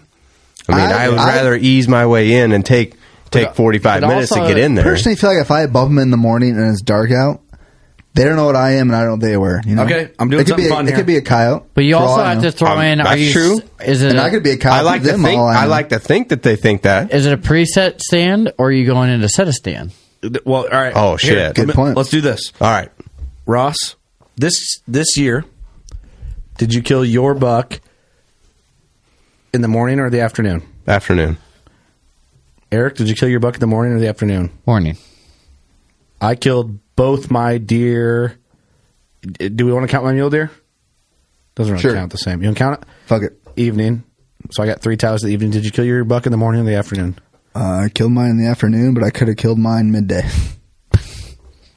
Okay, you killed in the afternoon. Austin, did you kill both your deer? One each. One each. Okay. Last year, the 200 and your old slob, were they morning or evening? Both of them were evening? Afternoon, evening. Both of them? One was at 2, one was at 4. Okay. Eric? I didn't kill one last I year. killed... or the 4 years before that. Both mine in the evening last year. Doug? Didn't kill one. Oh, you did. Austin? One each. No shit. Okay. Both trad deer. All right, so let's go with how many? Let's switch this over to morning hunts. How many morning bucks have we killed? Well, I think it's easier to go by because otherwise we're just going to do a lot of thinking. Yes. So go the year before. So not last year. 19 morning. Yep, 19. What deer did I kill in 19? That's the problem I run into. You killed Creepy. I killed Creepy, my 10-pointer. I killed one in the morning, one in the afternoon. Okay. And 19, what'd you kill? Nothing. Eric? Nothing. Morning. One of each again. I've never really thought about this pattern. I've actually never. I think never called my shot before that best than that morning. Okay. I told Eric I was going to kill one that morning. If we go 18, I killed one in the morning, and I killed one in the afternoon in 2018. I'm out. Are we counting mule deer? We counted my mule deer earlier. That was technically afternoon. Okay. Mine would have been morning. 2 in the evening. Why don't we just say how many morning bucks we've killed? Because it's too hard to count them all. You have to go by year. Otherwise, we're just going to do a bunch of thinking. How far back are we going? We go back one more year to 17. Let's go 17. We'll stop. Okay. Well, fuck, I'm out then. Okay. I killed... 17 was morning. Morning, yeah. It was before Thanksgiving, right? And you're morning too? Yep. And I'm evening. One of each. It's tied. So we have from 2017 to 20 to now, current, 2021. Yeah, 2021, 22 season. We are 11 deer in the morning and 19 in the evening. I just love mornings, though. Mornings are fun. God, mornings are so fun. But I love evenings, too. But mornings, you have so much time to do everything. I've never added up my morning versus evening stats. It's kind of interesting. You were like on and off, like both. About 50-50. Yeah. Mine doesn't take long because it's only like 4 deer, so... It's just totally situational. I mean, I only kill one every 4 years, so... It really It's a depends. 200 though, when you do. It really depends on the deer that you're hunting and what he's doing. Mm-hmm. Yeah, it's the recipe. It's the ingredients for the recipe. Here, whoa, dude! Did you turn the fucking lights on with that fart? Changed the light. Dude, I think that was loud enough it actually picked up in the headset. It's a party going on here. Thanks, Eric. Did you hit the button? I don't think so, but maybe. Eric farted in the light. I got it. You gotta be fucking kidding me. Hey, it was a loud frequency, okay? What happened with the lights? The lights started flashing like it was a rave in here. It's a farty party. Hey, shit happens, okay? Did you see that? It's a darty. Just How about that bass? Hey, what's up? This is the crossbow question came up again. Comedy Central style roast session would be hilarious. Oh, Jesus. No shit. How do we go about that? We're all drunked up enough now. Do we just roast each other? Start roasting each other? Yeah, but like that'd be hard to do. Like, what do you just pick somebody and start ripping on them? That's kind of fucked up. Be fun. All right, it's a round table. table. Let's roast Austin. Let's go. I'm not starting. I don't know how to. I don't know how to start this. You fucking pussy with your fucking beard balm over there. Roast me. Hey, Austin, you ready? Let the cows keep them out. Oh shit! Going hard right out of the gate. Well, you can't recover near the same day you kill it, you bitch. All right, let's go. This is where you give people shit that you want to give them shit about, but now it's just funny because you're roasting them. Right. Yeah, I'm expecting it. I don't have anything else other than that. Well, let's start a little more professional than that if we're going to do it. It's a roast. I don't really have nothing, man. I don't either. We're so good of friends. We're like the 5 best friends that anybody could ever have. Hey, after this, it's our last episode ever. You suck, Austin. We will not be back. Yeah, it must be nice having all that farmland. That's as good as you guys are going to do. I'd like to see you kill one on public, you bitch. Yeah, you bitch. When are you going to kill that 200, bitch? There we go. That's what I need right there. Hey. Yeah. Mr. Big Buck Killer over here. Hey, only he can say that. Yeah, we can't. I can't help with that one. Yeah, I'd like to see you kill 190 and recover it. What's up? Yeah. Recover it the same day. Yeah, same day. Right. That's really all we got. I got nothing else on him. Yeah, sorry, dude. Ross, grow a better beard. Let's burn shoot it. One over. Let's go. Shoot one over 96 inches. Jesus Christ. Yeah, right. He killed the only guy with a deer over 200 inches, and he could have won the bow hunting. of them. You could have won the bow hunting league so easily. Jesus. Hey, why don't you work more? That's just a personal one. Be That's the lamest that's roast who of all attacked. time. The lamest roast. Couldn't kill a moose with your bow. That's pretty embarrassing. That does suck. That's pretty embarrassing. You travel all that way just to blast one. That one hurt, Ross. That was deep. That one cut hard. You know what his problem was? You just said, why? Hey, Why? you know what their problem was? There's no air conditioning unit to hide behind. Doug's been holding out on Ross. God damn. That's pretty good. That's pretty good. I'm scared when it gets around to me because I got a lot of shit. Yeah, I I'm sure I get roasted. It doesn't matter. Doug gets roasted every trade show nowadays lately. That's true. He wishes. I'm used to it. Doug's the only advocate for Steve, just so we roast him again. I'm Steve's replacement. Curt, you going to roast us? I don't have much. I really don't have much for you guys. I couldn't have a better man cave. I don't have it. Make some money, you broke motherfucker. Yeah. I don't. Maybe I don't have much to roast my buddies like this. Jesus, come on. Doug's sitting here just loaded. You did body bag him with the moose and the air conditioner. That air conditioner ain't funny, shit. though. But I never would have thought of that, though. Like, that didn't cross my mind as a roast. No, me neither. The moose hurt a little. Because I would have done the same shit, though. I'm sorry. You know what I mean? No, you're not. No, I'm not. I mean, I shot. Hey, I just couldn't fucking close the deal. I would do- you Evidently, did. you're Hey, good at next closing time the you deal. go, next time you go moose hunting, take a crossbow. Yeah. Oh, fuck. Damn. Might have some better luck. I like that. That's good. I mean, I didn't like that, but Let's roast Doug. Yeah, roast me. kinda oh, just got come done on. Hey, roasting hold Doug. on. Hey, Let me have it. if we got an hour, right? Yeah. Okay. An hour? Wait, what? Just on this. Wait a Just on minute. this topic. Roasted me? Yeah, roast him. Okay. Okay, we got an hour. Let's go. I don't have anything to roast Doug on, really, besides shit we already roasted. I was going to say, you pretty much get it already. Yeah, I'm an open book. I'm an open book. Hey, do better, though. You definitely have better luck if you shave that mustache. I'm just telling you. Grow a beard. Man, that's weak. He I don't can't like grow a doing beard. that. I was gonna echo what Curt just said. Just grow a beard and be done with it. He can't. I can't do that, so. Well, you suck. I don't like this.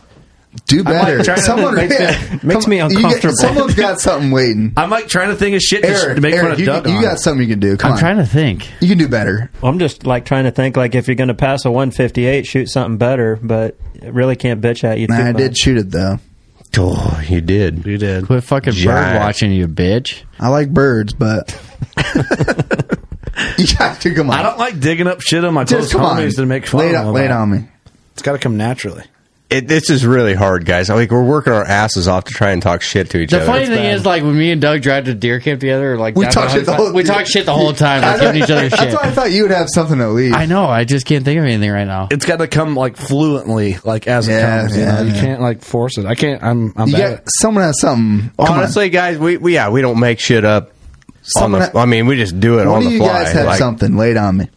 I thought you were a beer drinker. It's a lot of beer, but Holy fuck! That's all you've drank this episode. It's a lot of beer. I don't know what you're talking Yeah, about. you got 12 fucking. You got 1, 2, 3, 4, 5, 6, 7. Still in the 8, single 9, digits. and a mix. 2 mixes, but Okay, I'm not counting those. I'm slacking. I need to drink up. To roast me, I know I got a lot coming because I can just feel Hey, it. I got a you're lot. a piece of shit. Well, it's undeniable. hey, remember that monster you were after you didn't shoot? I do remember that. Wannabe Westy. That's a good one. No, what? You should have been built there. Come on. I will never be a Clint Casper. That's for sure. Keep it coming. The thing is, it doesn't really like hurt my feelings. That's what's I kind of know. funny about That's it. what's fun about a roast, because, like, you know it's true, and your buddies are giving you It's hard to shit. talk shit because he killed a lot. He killed a lot of animals. I'd love to say, God, Darren, why'd you burn that last tag on that deer? That's what I would But after say. that story, fuck, you can't hate it. Yeah, but you, That's like, but you kill a smaller buck than me. So There it is. There it is. right back. There it is.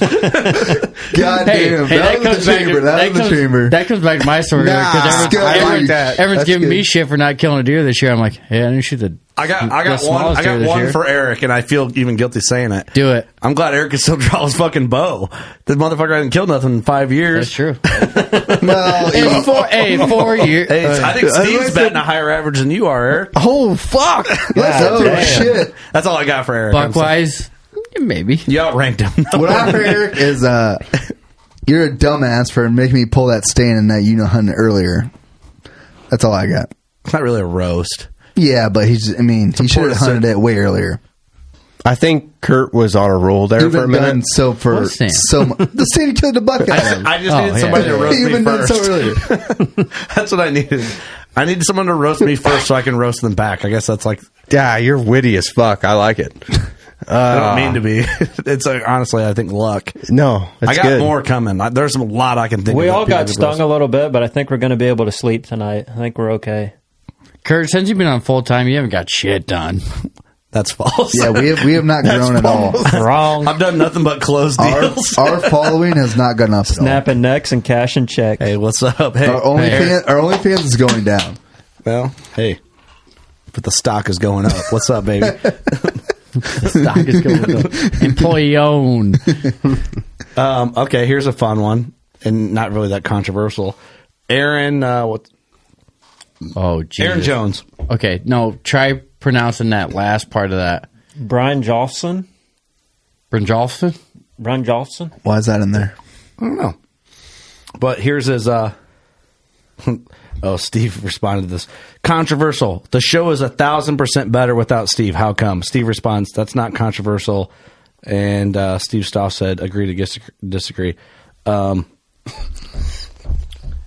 1,000% better without Steve. We can actually, I mean, we're kind of bullshitting on this. Like Steve would, actually, no, Steve would have side railed this even more. I like how Steve's creeping through here and watching all the comments. If Steve was here, the whole roast thing would be a lot easier. I can say that. Oh, just been a roast of spent Steve. like 2 hours just roasting Steve. But he'd do a good job roasting us, too. Oh, he's you pretty look witty. like a guy that walks into Walmart at 3 a.m. He's the guy. He's the guy that you want to roast somebody. Like he's pretty fucking brutal. Steve? Yeah. Steve can get you, but there's nothing that Steve can get you on that you can't get him back on. That's true. I mean, the controversial Steve. You just got to have your words lined up.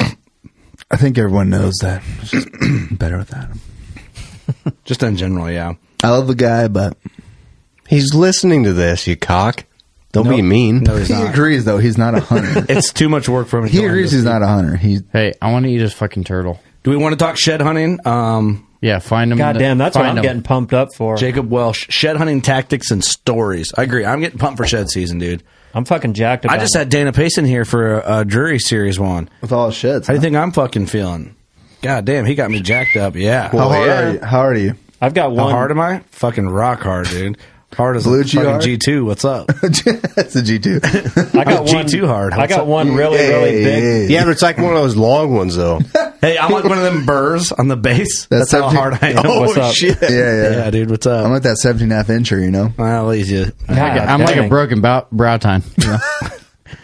Sorry, Austin, continue. I was going to say, I'm like the little 4-incher with the big mass, but I don't really have the mass. You're still there, but dude, I've been saying it. Short dick, fat nuts. That's me.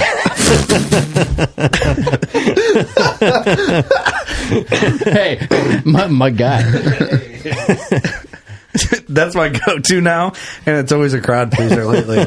Try it out at your local bar. Try it. It'll be a hit. yeah, that's funny. Because no one expects you to say it. Fat nuts. Because they do nothing for you. You're just like, nice. Just throws them off. Hey, my guy. A little bit of rock. Just throws them off right away. It got Austin pretty good on that one. Oh, shit. Yeah, so shed season. I've only got one really big deer that I know of, but it's going to be fun to pick him up. Let's talk about. Do you want to talk about details on him? Because I'm curious. I can't really say a whole lot because I might have to get permission to find the antlers, but home range deal. Yeah, he's close to me. Big fucking 8. Big fucking 8. Mm-hmm. So he's going to be fun. And then I got a lot of nice 30, 40, 50 type deer. Mm-hmm. Yeah, that's exciting. Yeah. Those are fun sheds, right? Those are big. Yep. Those are way bigger as sheds, I guess. Dude, I have fun picking up a 100-incher. I mean, like a 50-incher. Yeah, me too. Yeah, 100-incher is nice, like a 220-incher, yeah. But no, like a 50-inch shed, like that, I have fun doing that. Oh, dude, my best shed's like 72 inches. Yep. And I mean, that's a big shed for me. That's a giant. A 4-point shed. Jeez. I've never measured my biggest shed. I only did on that just because it was like the big one, you know? Right. I found a 6-point shed that's real cool, tall, typical tines, and then I actually found it at work. I used to go shed hunting on my lunch breaks. Nice. Your ex-work. My old work, yeah. I can't do it now. I guess I could do it now, but it's not as convenient. But shed hunting is just that thing. It's like it splits the fucking seasons. You get out there, there's something to do. But you know what sucks for us, man? It's like it's our show season. Yeah, but they're still sitting on the ground, bro. You hope so. The fucking squirrel patches. Squirrels get them. We'll make time for that. I think I need another bourbon. Need one of them? Yeah, you just want to throw one together sloppy if you don't mind. Do you want me to get some ice? Oh, we don't have ice. Are we out of ice? I can go get some. Here, I'll go get it. I want to hear Ross talk about sheds a wee bit because he's talking about good deer earlier. Ross, talk about it. Talk about sheds? Yeah. Oh shit! I love sheds, but I like sheds. I think we all do. I don't do with my hands. Green Dragon, Gold Dragon, who gives a shit? There's just something about walking up, and I like it when the snow's still on, so you see where the bed's at, so you know exactly where the bed's at. Yep. And you can see what they see, and the fucking antler's laying like a foot or two away from the bed. You're like, yep, I fucking got you. Well, not only that, but it's I disagree. What do you mean you disagree? Of course you did. You cock. Not only that, Let's go. Like Doug and I shed hunt together a lot, so it's like it's a camaraderie thing. Like we can be loud, we can yell at each other, like, "Yeah, boy." There's nothing better than hearing a "Yeah, boy." Every time we find one, we yell, "Yeah, boy," and they could be 20 yards from you or 200 yards from you. And when you hear "Yeah, boy," you're like, you call them on the phone. What'd you find? What'd you find? Yeah, you know, you go from like 2 hours to like not finding shit, and then you just hear in the background, "Yeah, boy." And it's a little spice, but you found one. It's like a pick me up. one. It's like a pick me up, though. It's like, oh god, I love shitting, dude. Last year when we went on my new farm and we had 10 people, that was a blast, through. dude. You know, you're checking the new ground out. I mean, well, yeah, you loved it because there's 10 people there. Well, I like scooping antlers myself, but just to have all your buddies there and like seeing the farm and everything, and just kind of having a good time, reading the trails, seeing the beds. I mean, that's what I'm saying. Like when you have a buddy with you or multiple buddies, it's way better with someone else. Way better. And I'm finicky on my own personal ground. Like I have sanctuary areas that I just don't go into. Like even when I want to go into them, I just don't. But shed season is like the only time that I do get to sneak in there and see it that one. And when he does, he invites me. It's fucking cool. Does he invite you, or is he going there by himself? He invites me. Hey, Ross, I'm not gonna lie, Ross. Ross, Bluetooth. I got the invite last year. You did? No, I didn't. I'm just kidding. Yeah, you did. You just didn't go.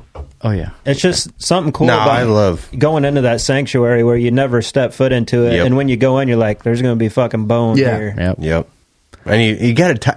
The scary thing about shed hunting is you got to time it right. Like you think that giant dropped his antler, but you don't want to blow out all those other really nice young bucks you want to pick up. So you go in early and then blow everybody out of there or whatever. That's why you just dump like 400 pounds of big time there and hope for the best. You can do that. Wish we could do that. Yeah, that'd be nice. Hey, remember when that lesbian found the biggest sheds on your farm? Oh, God damn it! What was her name? In the easiest spot ever. Like we all overlooked it. Well, no, we were all going deep. I was going deep. Yeah, literally 10 minutes in case he finds a fucking hanger, like a matching set with a hanger. Dude, she just queered for deer right past me, and I was going to go that way, and I didn't. She didn't take a picture of it either. Here's the deal. Hanger. She didn't take a picture of the hanger. She's a girl, so we let her run the easy route, and we all went deep. Yeah, I went deep as balls. Yeah, and she finds it on the fucking fringe. Hey, that's where Casey disagrees, and she went and found some monster 8-point sheds. Yeah, she went around the surface. Pisses me off. Hey, that's the farm where we're going to find the big motherfucker. Mm-hmm. This year?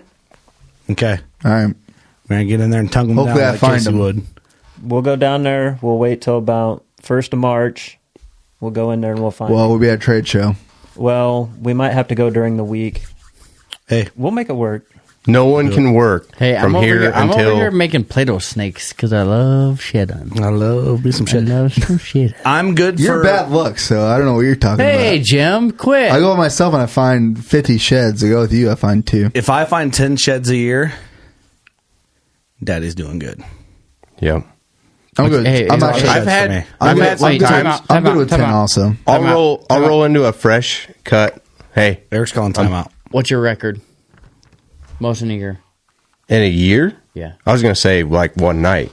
Oh, one night? Jesus. What? do you do? So I rolled into this fresh alfalfa field that, I mean, we turn like every 7 years. So we'll farm it for, corn on beans and back and forth for 7 years. And then we'll flip it over and put it into alfalfa. And that first year of alfalfa is just dynamite. I'm telling you. I rolled into that field on a 4-wheeler, stood up on the rack of the 4-wheeler, and I counted 14 sheds. Like Easter eggs across all green. Like, it's springtime, starting to get warm. 15 or 17 is my record in a whole year.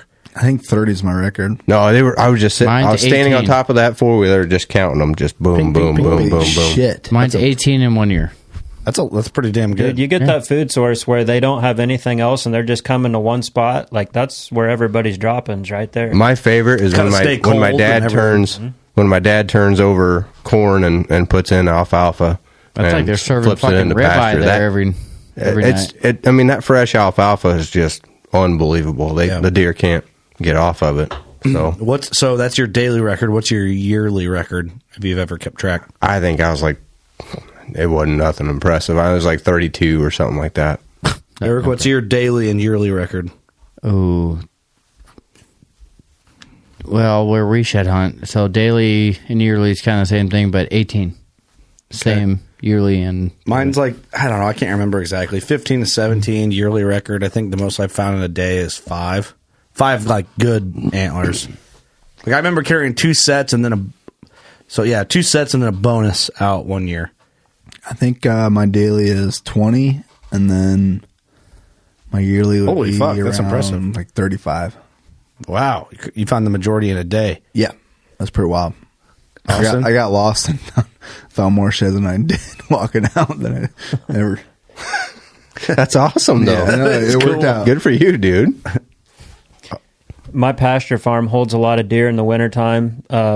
My best year was 2012. Well, you're saying 2000. Dude, I was about to punch him. 2012. So it'd be like the spring of 13.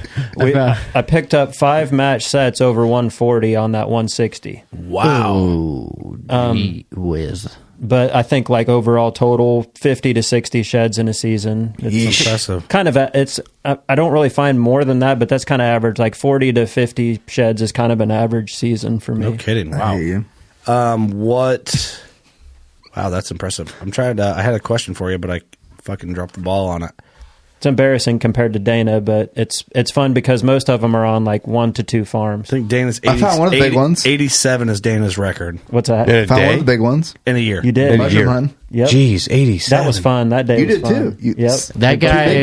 That guy's, I've shed hunt with Dana before because he was looking for this fucking giant. He called me. He's like, hey, can you come help me look? And that guy covers fucking ground. His goal is 80 a year and 180 inches every year. That's his goal. Yep. Like I thought, 80 inches. Like Doug covers ground. Like he goes out there and hustles. No one hustles like Dana Pace. Guarantee it. The episode that I'm.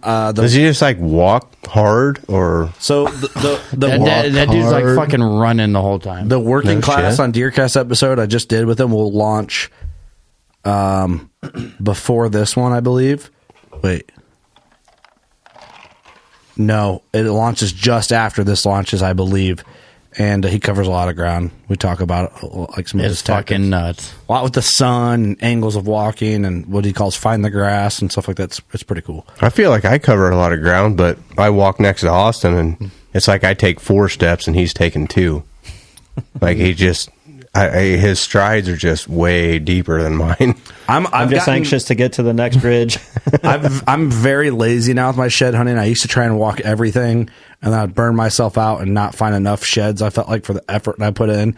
So now I feel like I walk high percentage areas versus walking everything in between, and then the high percentage area, then everything in between until I get to the next high percentage area, and I feel like I find the same amount of sheds. I don't know. I think my problem is like I'll start walking like, oh, this looks good, and then I'll come back, and then I don't know. I start zigzagging. Like next thing I know, I walked a circle for an hour. Yeah, which I don't know, man. I'm bad at shed hunting. Sometimes it's easy to just overthink it. Like when you find a shed, normally deer are going to yard up in the wintertime. So if you find one, there's probably going to be 10 in that area if you just take your time and check it out. But sometimes it takes a long time to find that shed. Fence lines, timber lines, field edges.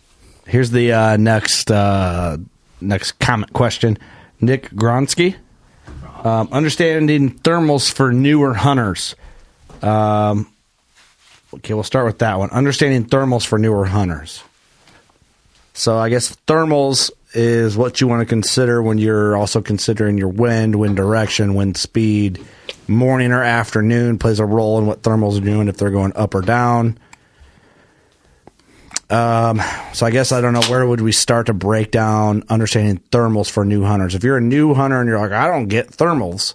Basic concept's pretty easy. I mean, right. In the mornings, your thermals are lifting. It's warming up, so your thermals are going to lift. In the evenings, they're going to fall because it's cooling. You can apply that theory out west quite a bit in the mountains. Yeah, it mostly applies out west usually. Yeah, heat rises. That's like if you're going to take anything away from this podcast, we're a bunch of drunk assholes, but that's pretty basic thermals 101. Like they lift in the morning, they fall in the evening as it's cooling. So where to consider them in a Midwest or Eastern state setting would be hunting next to steep ravines, hunting next to creeks with hard edges or hard drop-offs to the creek, hunting in pinch points in certain areas, if it's in a low spot, if it's in a high spot, where the wind doesn't hit. If you're in a low spot and you don't feel the wind directly, your thermals are more important. You're going to get swirling type, unpredictable winds typically in those types of settings, which are not usually your friend. That's why we've talked in the past. Like, you just stay away from that. Yeah, we prefer consistent winds over no wind.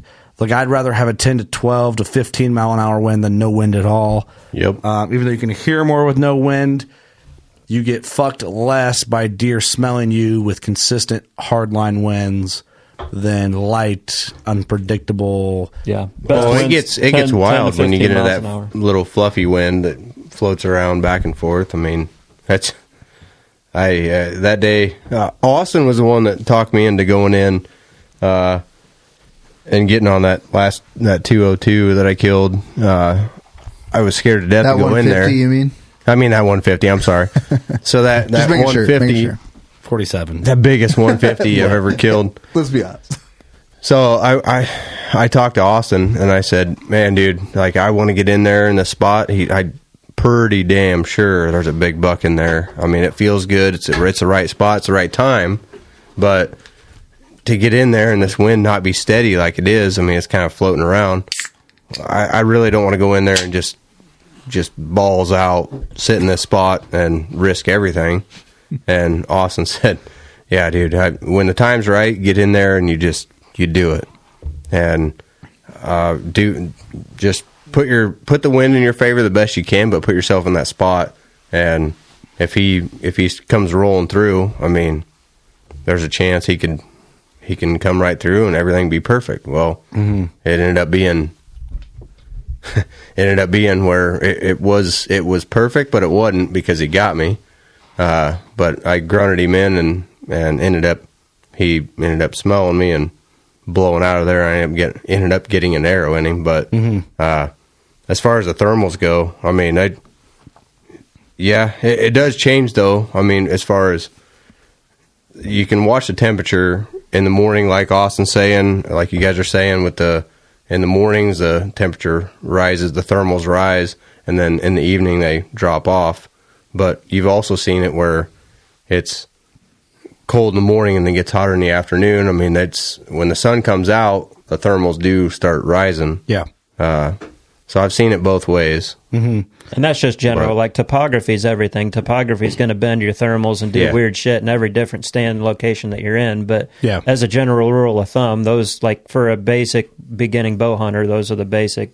Well, usually you're not, for sure. You're not hunting down a ravine where the thermal is going to rise and just, wind swirl and fuck everything up. You're always on a ridge where they're going to go. So you just play the wind, and usually the thermal is going to.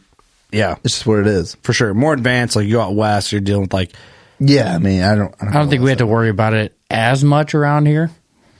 Yeah, it just depends on what spot you're at. Each property is super unique. Like it's something to consider. Like when you're hunting Wyoming in the high country, it's like, okay, that's, everything, all your thermals are falling down that and the deer are feeding on it. It's like, straight. I find myself getting more aggressive in mornings than I do in evenings, in spots where I think that I have a chance of a deer coming downwind. With the thermal rising. I'll find myself getting a little more aggressive in the mornings, just because I know there's a decent chance that I'll get away with it. Where I killed this my buck in October, there's certain times of the day when the wind is light, and I'm depending. It's in a lower spot, so I like consistent wind.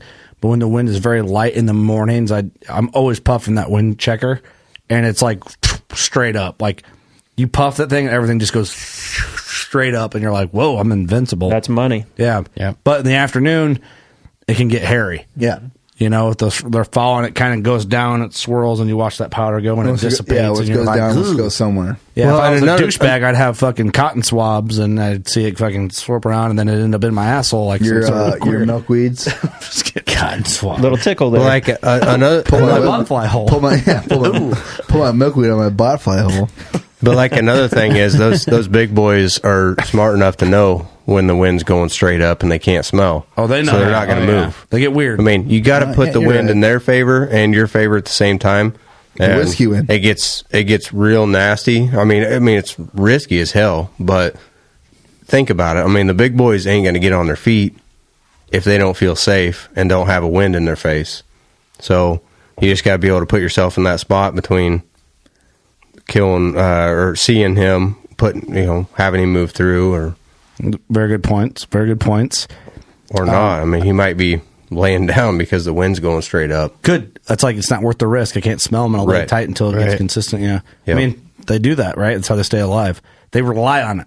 Yep. All right. Next part of Nick's question: can we get Doug to Texas Longhorn that mustache? Yeah. Why don't you?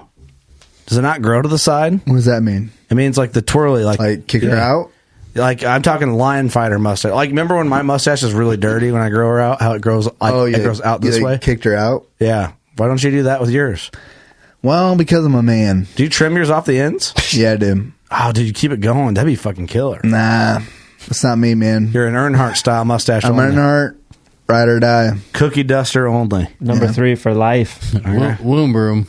Womb broom.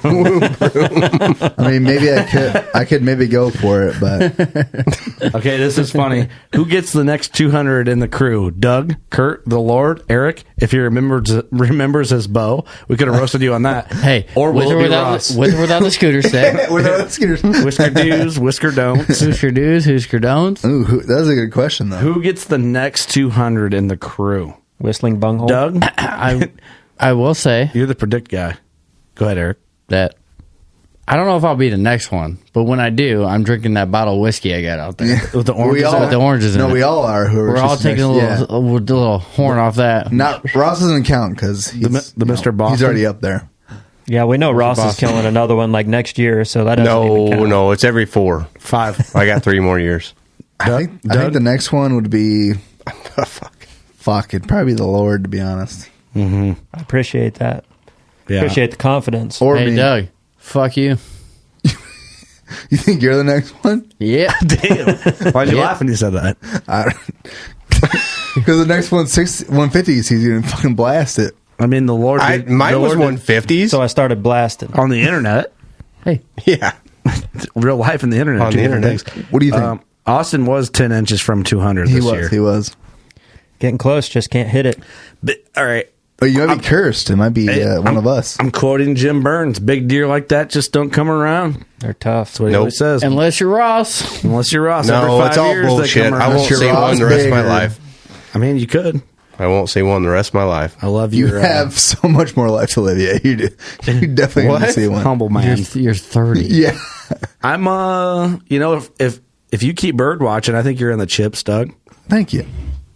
Just keep I watching do them like birds. Bird is the word. Bird is the word. What's your favorite bird to watch? He can't keep Blue off that. Jays and Cardinals are beautiful. Blue Jays are the hood rats of the bird world. Yeah, they're fuck Blue terrible. Jays. They'll attack your ass. Eagles Watch are out. pretty badass. Well, you just went, all right, let's take it to that level then. Yeah, Blue Jays. Here we go. I like Eagles. You know what? I like Eagles. You know what? Sparrows fly in a different way. This is impressive to me. All right, you're out. It's You're done. interesting. Barn Isn't it? swallows? Them things are crazy. Yeah, fuck them. Bald beagles. Bald eagle. Clint You never Sanchez. say, oh, you got over the table. This He is- has Kurt never answered. Who two said- followers. This is a fake account. Who's Herd bull. going to kill the next 200 incher? Doug? If I had to bet money on it, we're talking that. If I had to put like $1,000 on it, Austin. Eric? $1,000? Okay, here, hold on. We're doing a round table. This is perfect opportunity for a round table. You got to bet $1,000 each, and you got to pick a number 1 and a number 2 out of our crew to kill a 200. And Ross doesn't count, right? No, Ross is in the chips. He's already done it. He's in the chips. He's got 3. We're going to count a guy who's got 3 already. Okay. You can't All count right. him out. You can't count him out. Ross, you got to pick 2 people, a 1 and 2 to kill, and you're betting $1,000 each. So you got someone at a bar is like, all right, out of your crew right now, motherfucker, got a gun to your head. You're going to bet $2,000. What kind of bar is this? Pick the 1 and 2 200-inch killers out of your crew. Austin, Doug. Okay. Sorry, Curt. No, that's fine. Sorry, Eric. Eric, I'm just here for a good time. Myself, because you always bet on yourself. Confidence, man. Hey, Eric. I love the confidence. Myself and my boy Doug over there. Hey. Holy shit. A little bit of rock. A lot of pressure. I'm going with stats. Ross first, Austin second. Okay. I'm going to go with Ross and Austin. Wait a minute. What's that mean? Roston? I'm going to go with Austin and then Ross. Austin first. The guy has done it 3 times. It's funny. It's funny to break it down and like look at the potential of any of us to kill a 200. Like I know where you guys are hunting in Iowa has that potential. Yeah. Your new farm definitely. You've got 2 farms that has that potential. Ross, obviously. Yeah. And my farm, like next year, 200, no. But if I had the patience to wait a couple of years, yeah. Yeah. So I mean, I honestly think it could happen for any of us. It could. It really could. In the next 3 years, I think out of this group sitting right here, I think there's a real possibility we could kill a 200. Realistically, yes, you're right. It could happen. Do we have to rock, paper, scissors for this shit or what? Well, here's the thing. I think the only reason, so some of us are not counting on Ross because he's done it 3 times. In our head, we're like, it's not possible to kill 4. I know the genetic potential that his area has, and yeah, he's definitely got a shot at another 200 real soon. It's proven. Good push. Yeah. No, it's fun to think about because most guys never have that opportunity at a booner, and we're talking like 20, 30 inches over booner. We all have that opportunity. So who's your number 1 and number 2 bets besides yourself? I mean, Ross is comfortable with big deer, and that's a lot of it. So Ross would probably have to be my number 1 for sure. I'm comfortable with big deer, and you are as well. I mean, we all are, but pick a second one. Pick yourself, Curt. I got 1. You bitch. Thank you, Austin. You've got a you got a one, farm that can produce I got 2. a 200-inch deer in the next couple of years. I didn't get any. I think so. Pick one. Do you pick one? What do you mean? Do you pick your 2? Yeah, I voted for myself and you dipshit. You can't vote for yourself.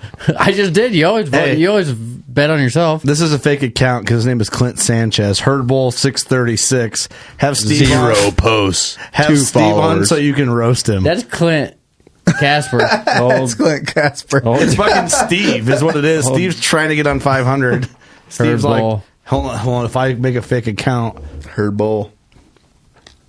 All right, this keeps coming up. People want us to go into detail on it. The pros and cons that could come from Western states banning trail cams. Zach, we've already we've talked about that. I know, we're good. Okay, let's skip it then.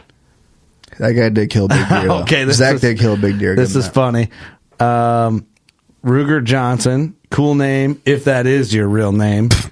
That's not a real name. Round Table, everyone's favorite porn star. That's a good one. Doug. I start? Yeah, fuck yeah. Fuck me. Fuck me. There's so many. There's so many to choose from. I don't know. I don't know why, but Riley Reid. I don't know any. Riley Reid's got me. So you know Adam 22? Huh? You know Adam 22? Remember I showed you we were watching Adam 22 podcast when we were in Nebraska? Oh yeah. Him and his old lady hang out with Riley Reid. Good for him. So figure that out. Yeah, good for him. I don't know any names. I'm not invested like Doug is. My beautiful wife. That's all I need. I don't know any porn stars. Yeah, I got one hell of one. Hey, fuck all of you. Hey, me either. You son of a bitches. Hey, me either. Ross, you don't either, huh? Oh, my wife. She can be the freakiest porn star you ever seen. But Eric, what about you? Let's see. If we're going off like username on Pornhub, Wet Melons. What? Right there. Wet melons. Okay, we got to look that up. I like the honesty of him. I don't like the honesty of all of you. Hey, listen. Well, hey, I'm a married man. I fucking punched my clown. Okay? Yeah. I know you guys got. I'm not gonna be like these two jerk offs I over here. I know these 3 have porn stars. Doing Sam. I actually don't know porn star names. Dude, I don't know shit for porn star You know names. usernames on Pornhub. Who doesn't? I don't. Honestly, I really don't. I'm not going to say You I were don't talking watch about No it. I Face just don't Girl know all the time. names. Oh, okay. That's a good point. I do know that one. Yep. I do know that one. What? No Face Girl is just that everybody knows. No but Face Girl. there's a branded one. Like there's like a one. Okay, you're all right. You got me on that one. You talk about it all the time, so yeah. we'll go with that. But other than that, like I don't know. Like I know like famous ones that got famous outside, like on social media. Like what's the chick, the dark eyebrow chick? I just know her from social media. You'll know her. God dang it. He's fucking you up here. He knows it. It's eyebrow. I know her from TikTok. That's the only reason why I know her, because she talks out about like she didn't want to be a porn star, but she did, and she didn't make the money she was promised she was going to make. Mila Kunis? No, that's her. Ashton Kutcher's wife, isn't Hey, it? rattle off about 15. We'll tell you yes or no. She's like she's from the Middle East, I believe. Oh, I know who you're talking about. Giant tits. Yeah, I can't remember her name. Bless her heart. What's her name? Anyway, yeah.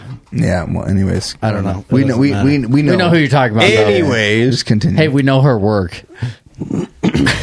Description of the biggest deer we've ever hunted. I would say mine would be maybe this year or no. You know what? That buck is that. I think the biggest deer I ever hunted is that deadhead that's hanging above the studio. It'd be that buck or the one I hunted this year. Real close. That deer you hunted this year is bigger than that one. You think so? Oh, yeah. Score-wise? Oh, yeah. And even if he's not score-wise, he has less tines than that deer. That's what I'm saying. Yeah, like he's just bigger. He's more impressive, framier. Yeah. Big mainframe 8. He's a 10 technically. But he had real short 4s and a big split 2. High 8. I'm guessing a mid-high 80s. I almost killed him like 3 times. That's an easy description. So that'd be like the most. He would be one of those deer in a photo. Everyone would be like, "Holy shit!" That'd be the deer. Yeah, like might not score as good as he looks. That type of thing. What about you, Doug? Mine would be. I think I was 15 or 14, and we found the sheds to this typical 10-pointer. No, a 10-pointer, 2 kickers on each G2. I found one side with 82, and my buddy found one at 84. Wow. We were after him, and then the next season I was hunting him youth season, and I ended up shooting at 176, a different deer. So wow. Yeah. Hard to complain. No, yeah, we were waiting for him, but I couldn't wait. So, what about you, Austin? I've never had a deer bigger than the hopper dropper. We found his sheds, and I got to kill him. Yeah. He was 192, and then the one I shot with the bow this year was 190, so both of those deer were...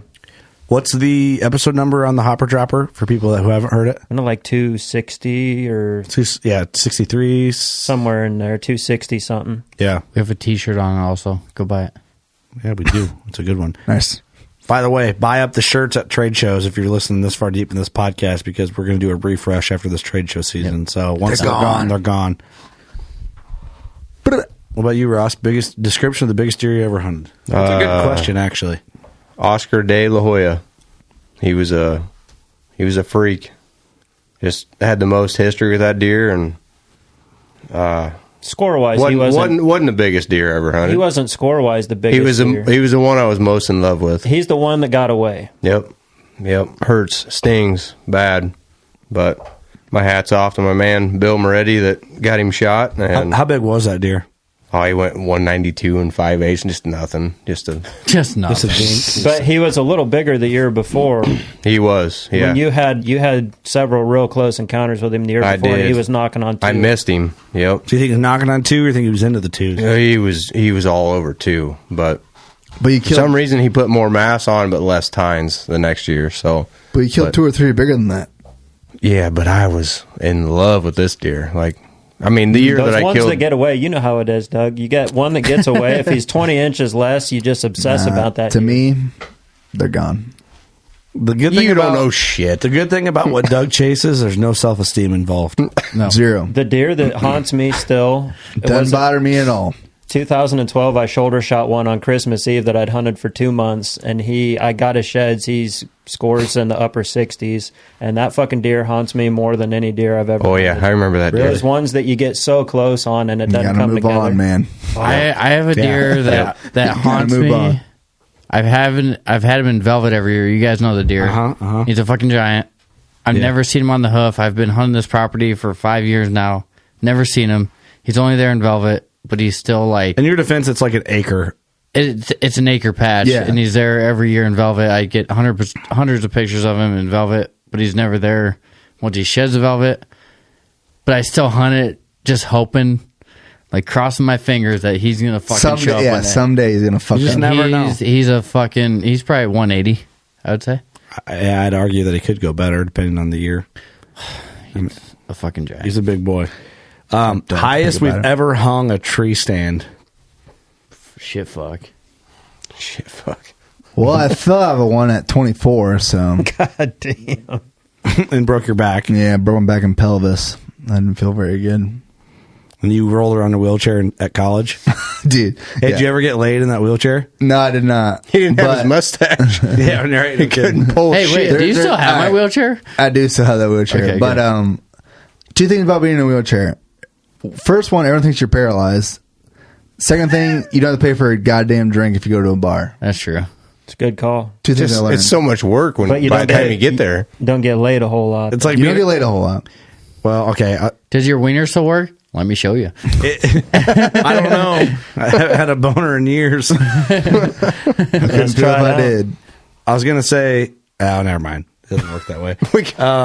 It doesn't work that way. I don't know. I'm sure I've been in the high 20s. My dad hung long, I swear, was like 35 feet over a hill. That one that I hunted with you, that fucker was tall. Yeah, that one's...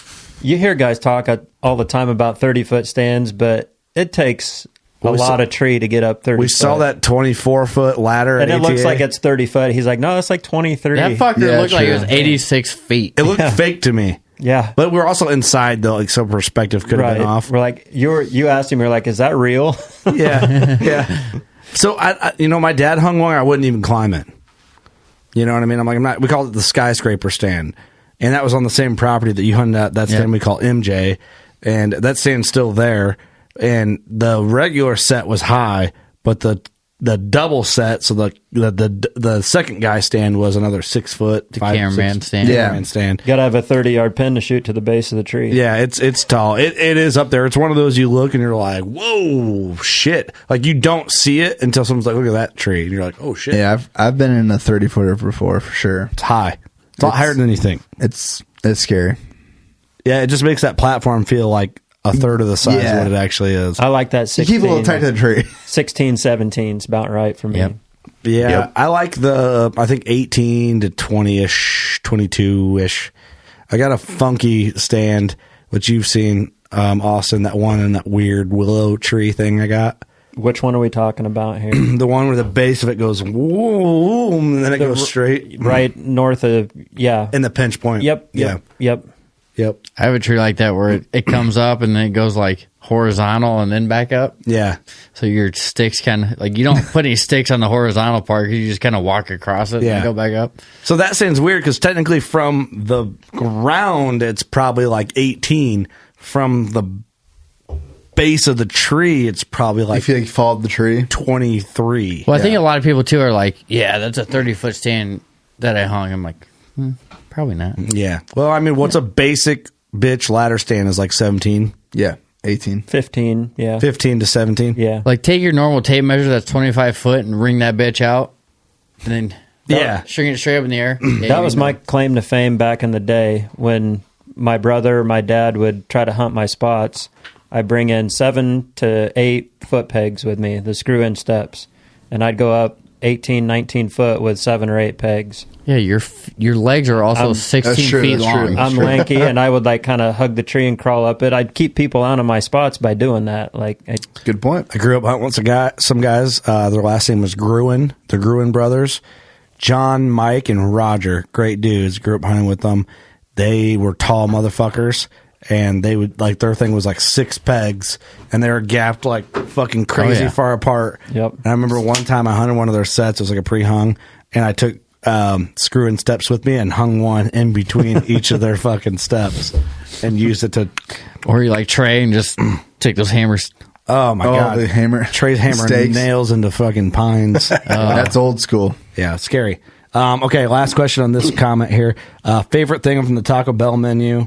Oh, double chalupa meal. What's up?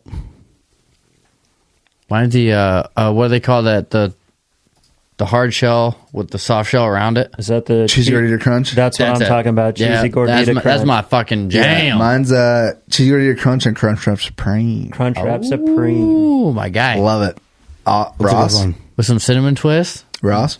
I just go like Doritos Locos Taco, like those are good. And a chicken quesadilla. Pretty bland. Pretty bland, but fair. Hey, make sure you put some medium fucking sauce in the bag, would you? Yeah, like don't forget it. Hey, why am I like? I get so sick and tired of showing up just at home on and the side nothing. of this post? Why is your the whole ugly time? face here the whole time? I don't know. Eric's in the scroll here. I like it. There you go. He scrolls over. Here. Eric's like, why are you so happy?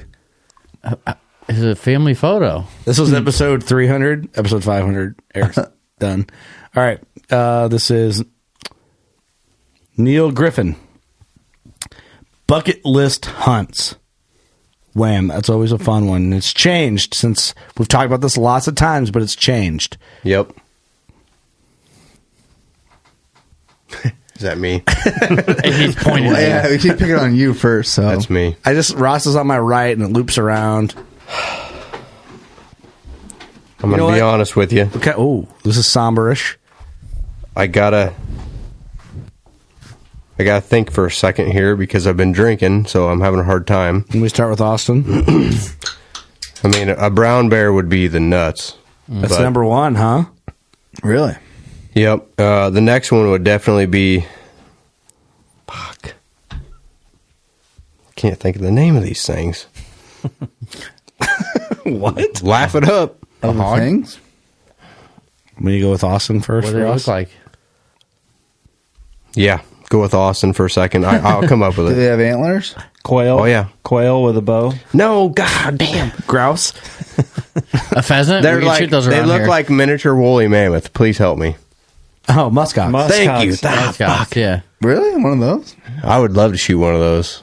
That's Just that's because, cold, I mean, bro. if you watch, I don't know if you guys watched, anybody out there Tom has watched. Miranda. Tom Miranda, dude. Fuck yeah, Tom dude. Miranda. That's a cool fucking hunt. We should have him on. That motherfucker. I'd love to. That muskox charged his ass, Yeah. dude. You know, muskox Tom are like Miranda, fairly if you're small listening to this, animals. get on our show. That was Now- I just remember the conditions were so gnarly and cold, and he got that close, and then it like charged him. I still remember that. Dude, Levi Morgan is another one I watched on. Oh, yeah. He killed one of those, and they would look like Yetis up there with. Yeah. I mean, he had like the goggles and everything. It was just a blizzard. Yeah. I mean, like miserable -30. conditions. You almost have to have those like goggles on so your eyes don't burn out from the sun. They don't freeze. And the reason that I want to do something like that is just because not very many are willing to do that. So Yeah. I'd love to just pull the trigger and get up there and just do even the experience. I mean, have that opportunity at shooting one when you're 30 yards away in a blizzard and you're I mean, geez, it looks miserable as fuck. There's something to like the conditions and experience and adventure of a hunt that makes the animal a little more intriguing. Eric, let's go with you. Unless Austin, you want to go first? We kind of were calling on you while Ross was struggling. Sorry, guys. So whoever wants to fast draw, I'm going to go moose, which might be in the making, and then red stag. Ooh. Okay. Ooh. That's my two. I'm going to go. My perspectives have changed a little bit in the last year. Okay. And I'll explain why here. I think number one currently, and the number one is always changing. I think I'd really love to kill an elk, like a good elk is number one currently. Moose is definitely probably number two. Caribou is in there, probably 2 or 3, debatable depending on when you ask me with the moose. Stag was in there, but I learned recently from Trey and Devin that every big crazy stag you see is high fence. Oh, really? He said, "You big stag that you see in New Zealand, those don't exist in the wild." Yeah, free range stags, like a 300-inch free range is insane. Stags, and it's unheard of. Insane, unheard of. Really? I'd like to renege for 2 seconds. I want a bighorn sheep. That hurts. That's it. That's good. So I don't care. I'll still kill one. When I talk to them about it, I'm like, man, I'd really like to kill a red stag because they're talking about because they've both been to New Zealand. Oh, yeah. And like, just so you know, all of those are high fence. I'm like, but I'm still cool with that. Hey, it's cool, right? If you know that, just to see that country.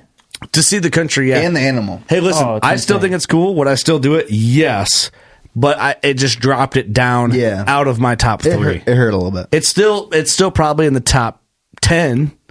I didn't know that, man. But it's not in my top. It's like 3 the hottest anymore. grill you ever banged, but you got to pay for it. Dude, you go back 50 episodes, I was like... Good analogy. If you go back 50 episodes, I think I said at one point, I'm like, New Zealand red stag, I'm going in the next 5 years. Hearing that kind of was, I was like, oh, I didn't know that. Just because it's in a different country, like if it was here, it'd be a totally different story. But the way the way they broke it down to me, it was like, oh... Like they're like how much took the flavor out of your mouth. There's an asterisk next to it. I won't get into the details, so it's pretty much like, well, how much money do you want to spend? Yeah. Okay. Well, if you want to spend this, you just go and you shoot it. Yeah. And it's like, oh, well, that's kind of a bummer. That pretty well sums it up there.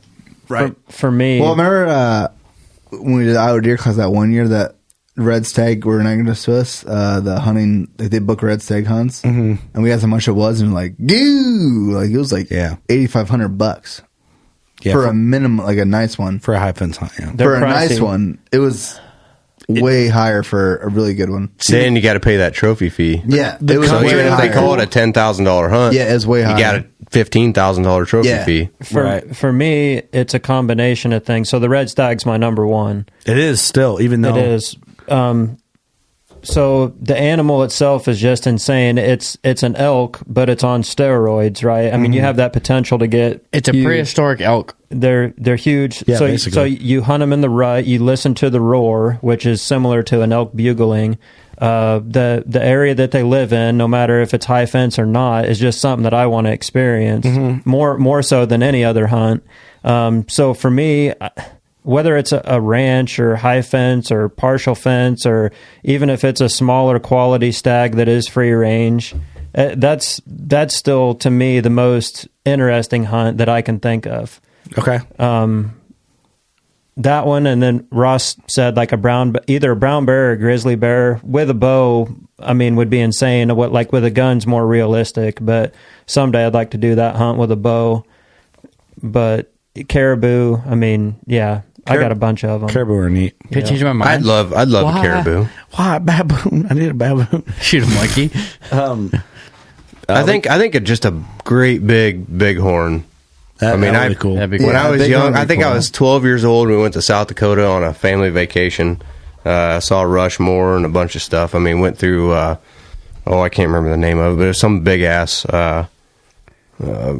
just wildlife national park of some kind. And we got to see buffalo and rams and elk and bears and all that. Yeah. And I thought, holy shit, that'd be so cool. But I took my own money with me. I think I was 12 or 13 years old and been mowing yards, and I had my vacation money all put together. I think I had like $70 or something. Got to Rushmore, and I bought this T-shirt with a big ram on it, and I wore that thing till I was like 18 years old. It's all wore out. It's all wore out. You but met your wife had in this that? great big horn on it, and I just thought that was the coolest shit ever. If I ever got to hunt a bighorn, that would just be first time you ever got laid was in that T-shirt. Now, let me clarify by going back. Like Eric, and you said like red stag's in that top. Like that doesn't mean I would not kill one now. It just removed it out of the top 3 for me. Sure. Yeah, you know what I mean. Sure. Like it's still in the conversation. Like, dude, I think a bison hunt would be amazing. Oh yeah, and even to talk about some of these unpopular, maybe not as sought after animals. Like I want to do a Spanish goat hunt in Texas. I would still do a Texas exotic hunt of any kind. Like for me, bison is top 5. That's fucking cool animal, man. Yeah. That is like the American West animal. Oh, yeah, I would exactly. do a kudu would be sick as fuck. Africa would be sweet. Dude, a kudu just Hawaii. They're just badass. Yeah, they are cool. Dude, Axis deer would be badass. Here's the thing. Pigs are cool. I do a pig hunt. Yeah. But like big game animals in general, like the difference in the species, and it's more about like the adventure and the experience and stuff that I think is cool to calculate. Like, I've been, if you went to like go to Mexico to hunt coos deer, you checked two of my big ones off this year. I want a big velvet muley and I want a big mountain lion like that. Yeah. Those are a couple big ones for me. Dude, mountain lion was in the conversation, but I didn't realize how attainable it really is. And I think, I'm going to help Trey book some hunts on that. I think when people find out the price and success rate on a hunt like that, they'll be like, oh, shit. And a top 5 for me also is a velvet whitetail. Velvet whitetail is cool, man. I would like I remember a caribou for sure. caribou. Dude, caribou are They would be. badass. That'd be awesome. They're so badass looking. And then intricate, overwhelming animals. Moose. You guys' moose like set me off a lot. Yeah. And then, Back when I paid for DirecTV, I watched all the different Sportsman's Channel, Outdoor Channel, all that stuff. Driven TV was a big one for me. Pat and Nicole. Mm-hmm. So Nicole Jones went and killed a water Cape buffalo, and she was shooting a Matthews Safari, which is like what Jeremy Beck shoots, right? Like 80 pounds. So she was shooting an 80-pound bow, and the cameraman had to put the camera down in order to help her draw her bow. As soon as she got the full draw, he picked the camera back up, and she smashes this water Cape buffalo just to get the penetration and all that. But I thought that was neater than shit that the cameraman was a part of that hunt. And a water Cape buffalo that's a giant. I mean, I've noticed that's pretty impressive. I don't know. Those are cool, but no thank you. No thanks? No. Well, I mean, they could kill you. They're deadly. They can kill me, but I won't be there for them to kill me. So shit. You'd be like Sonic the Hedgehog. I ain't gonna be They around. got nothing to kill, so stick it outside the box. I ain't gonna be around, Eat bro. my butthole fly, you know. Eat your butthole fly. I like it. I guess. Yeah. Yeah. So anyways. But a bighorn sheep, I did not think about it before, but that would be cool. Those All right, let's do that. Let's they're go. Good, they're good looking. Dude, I would they're love good to looking. have that mount. I don't want some. I want the big dog. I want I don't want. Yeah, I want to. The price is what's so intimidating on those hunts. I want a good curl though. I don't want to. Dude, the bucks. Yeah, you want some bullshit. If we go half-assed, 200. You want some 250. I want a Dude, fucking curl. The Buckstrom boys guided one. I'll pull a video up here. This was this year, wasn't it? That was like a once in a lifetime tag, though, right? For the guy in South Dakota. We would never get it. So they guided them. But we would never get it. Hey, he's down.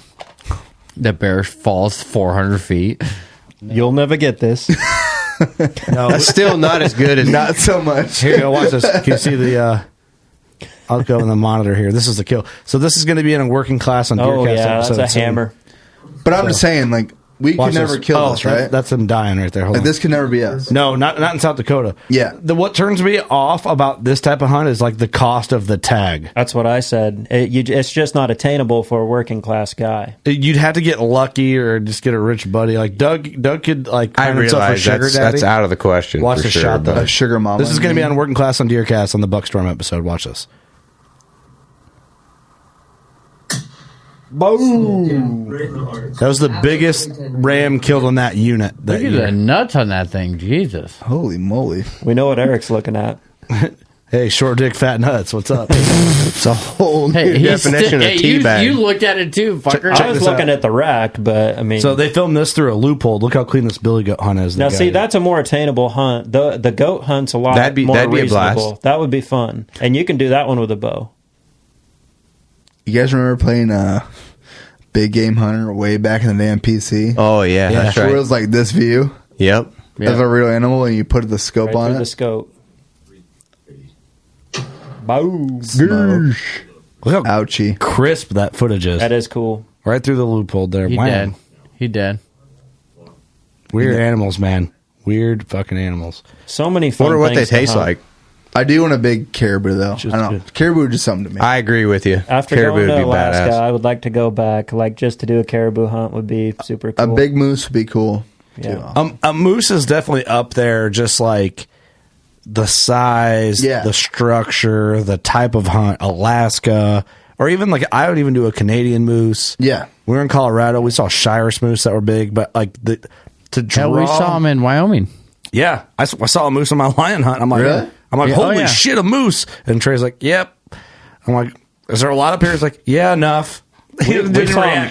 react. We saw him bear. We saw him bear Just Steve hunting. Strong or some of you. Yeah. When we were up there Yeah, we bear did. hunting, we saw moose. Uh-huh. Yeah. Yeah, we did. I saw one with Kelby, and I'm like, holy shit, there's a moose. And he just like kept going 40 mile an hour. He's like, yeah, whatever. Yeah, it's Well, those That's a moose. the horses got way out of line when we saw a moose. We were walking in, and they got weird about him. oh yeah, it's because the moose is way bigger than they are, and they got all skittish. And I'm like, hey, I don't know horses. Simmer down now. This little some bitch underneath me is getting a little skittish here. Yeah. Hey, Chad's like, hey, just calm down. Just let the horse look at him, and we'll just keep moving. I'm like, They're going to size each other up. yeah. If he tries to run out from underneath me, I'm going to get pissed. Hold still, horse. I love Ross. Somebody wants to know like self-filming or filming in general. I do like that bucket list hunt conversation, man, because like the opportunities, like going back to this for a second, like as adults, you realize it's like you can spend your hard-earned money wherever you want. So you have to pick like, what do I really want to have an adventure with? Right. You know what I mean? If right now a lot of guys like black bear, we've all killed or have been on a black bear hunt. Have you, Doug, ever? No. So, but like it's attainable. I think a black bear is typically the first non-Midwestern animal, I think statistically, that a Midwestern bow hunter kills. Yeah, they're made to be bow hunted. You can go out east and do it too. It's not like a Western hunt. Yeah, that's what the big ones are, actually. Right. In my personal opinion, if you can get a group of guys together and you can go up north and go to Canada, a black bear hunt is just as laid back and as fun as it could be. I mean, you can't do right now. You got to try harder if you go out west. I don't want to say this. It's as close as you can get to canned. Is that too bold? Well, it's just, I mean, that's how they hunt them up there. It's a baited type hunt, but well, getting to Canada is hard right now, and they are out west too. But the cool thing about out west, it's like with Trey's camp, for example, right? You get the adventure. That's the thing with the hunt. You get the horseback. You get the Western mountains. You get the canvas wall tent. You get the. I mean, Eric, you've been. It's definitely a different hunt than a Canadian style bear hunt for sure. And I've never been on that type of hunt. I would love to go. I've been on both. They're both a fucking riot. Like if you got some buddies, you want to get 2 or 3 buddies together and go on a hunt together where you can just kick it, have a drink, have fun. Like either one of those hunts they're equally awesome. We're gonna try to get you out there, Doug. And even in Wyoming, like. I'm going to kill the biggest bear in the world. I didn't see a single bear when I was out there, but we had a fucking blast. Yeah. But I'm going to kill the biggest one. This season's going to be killer because Trey's been running those baits for a full year. Those were new baits. I'm going to do it last year. I love it. Hey, I'm going to kill Charmin. Charmin, the bear with no hair. This bear had no hair on his ass, so they call him Charmin. And he kept showing up on this bait. I'm killing fucking Charmin. Remember Charmin? I'll wipe your ass, boy. Toilet paper roll of Charmin. It was this bear. Like every picture it had, there was literally no hair on the back half of his ass. You know what? I'm excited to go. Like I talked to Trey. I'm like, I think I'll get a tag, and if there's an open bait, I'll hunt. I was like, but I'll help fill baits. I'll help run baits with the horses. I was like, and then, like if you're hunting, or Doug, if you're hunting, like I'll film one of you guys and hang out or something like that. I tried to kill one. I hunted more on the ground this past bear camp than I did before because I think it'd just be neat to kill one from the ground. And I feel like from the ground, it'd be hard to decide with how big they are. I think it'd be easier from the ground. Really? Mm-hmm. Okay. I think even going out there, like I would still like to go out and just help too. Like it's just cool. Hunting is fun. I just want to kill one, right? But like just going out there and experiencing that is a whole nother story. If we all 3 go this year, let's drive. We can drive. I like flying's easy because it's like you're there quick. We're taking my truck, but okay. Yeah. No, as long as the transmission holds. Hey, she's good now, boy. She's good. You're trying with a fucking mechanic. I honestly would rather drive. I don't know what it is, man. Fun. We'll drive. It kind of adds to the vibe, and you can just if you take your time, you get to Cheyenne. 12, 13 hours stay. That drive's fun. The trip out there is fun. The trip back. What interesting is like on a drive is just the talks that you have. Yeah. Dude, on the way back when I killed I drove out there by myself for my muley hunt, and I drove on my way back by myself on the muley hunt, and I did it basically. And I drove to Rock Springs from camp, and then from Rock Springs I drove straight through all the way home. Just fucking motored home. I loved it. I can't drive though. You did? By yourself? I enjoyed it. Dude, I get a lot of self-help when I'm driving. I can't drive. Like, I hate driving. Really? Like, I hate driving to work. He sleeps. Doug, for real? He sleeps the whole fucking way. Dude, I'll motor through. If my wife's driving, I can be sleeping 2 minutes out of town. Really? 40-minute drive, who's sleeping? Not me, dude. I'm thinking about life. He's a piece of shit. I'm just powering Hey, that's through. one of your roast. You're a fucking sleepy piece of shit. Hey. But I got to be ready for that, right? I got to be like prepared to do the drive. Like, all right, here I'm going. I'm going to try and make it all the way through. Yeah. And then I just get prepped. And I'm not the same way as you. I will drive through. I won't stop. But at the same time, when I'm driving and there's a GPS and it says, like, you will arrive at 2:35, I'm like, I am going to get there way before 2:35 because I'm beating this That is motherfucker. bullshit. This fucking... I'll show you, bitch. This map is lying. You're racing. You don't know shit, Siri. Let's talk about self-filming. I hate it. Hate it. Never really tried it. Yeah, we're and I really hate not it. like big on it, so it's like we can't really talk from like an expert standpoint. But Ross and I have done some filming. Mm-hmm.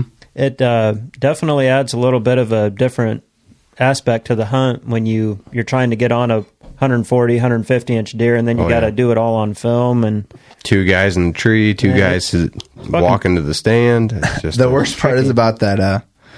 When I passed my buck I shot, I could have turned the GoPro on. I could have smoked him at 10 yards on the GoPro, and I didn't do it. But at the same time, like, if you're doing an all-day sit and you have a buddy with you, it makes it so much better. At least you got something to talk about. I mean, You don't lose your mind.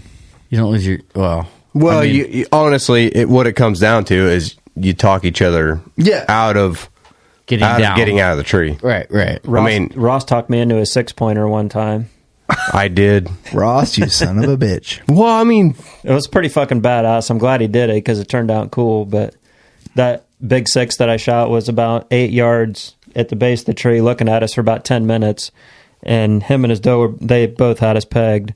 And after about 10 minutes, he gave us a break and was kind of like trying to go off. I'm like, what do you think? Ross was like, dude, I'd have killed that thing 3 times by now. Well, he grossed way over 96, so I mean, he was not much over, but he was over 96. He was a stud. I love it. Well, we're I might feel bad for trying to talk you into it, but I really don't. I mean, no, that was fun. Don't have me with you. Blasted him too, about a 40-yard shot. Oh yeah, smoked him. Blasted him. Here's one. What's his name here? Instagram name. Oh, account is private, so we can't see his name. Well, that's handy. Or will it? Oh, Chris Turek. Yeah, it shows his name. Controversial.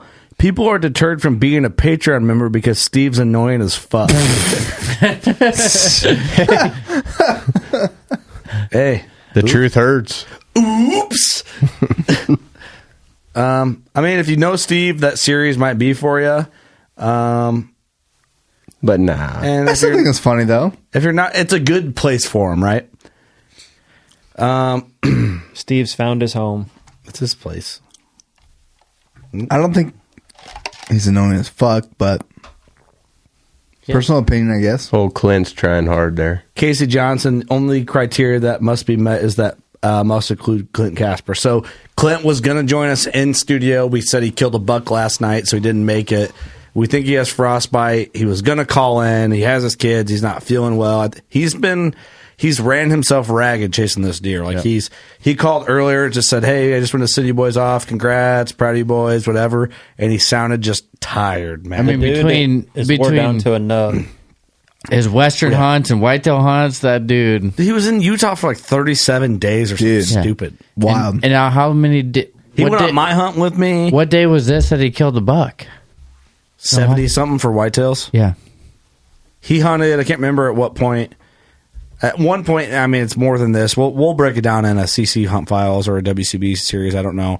50-some days without drawing his bow back.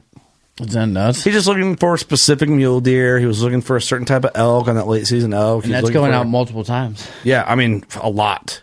You know. Yeesh. Fuck that. Persistence.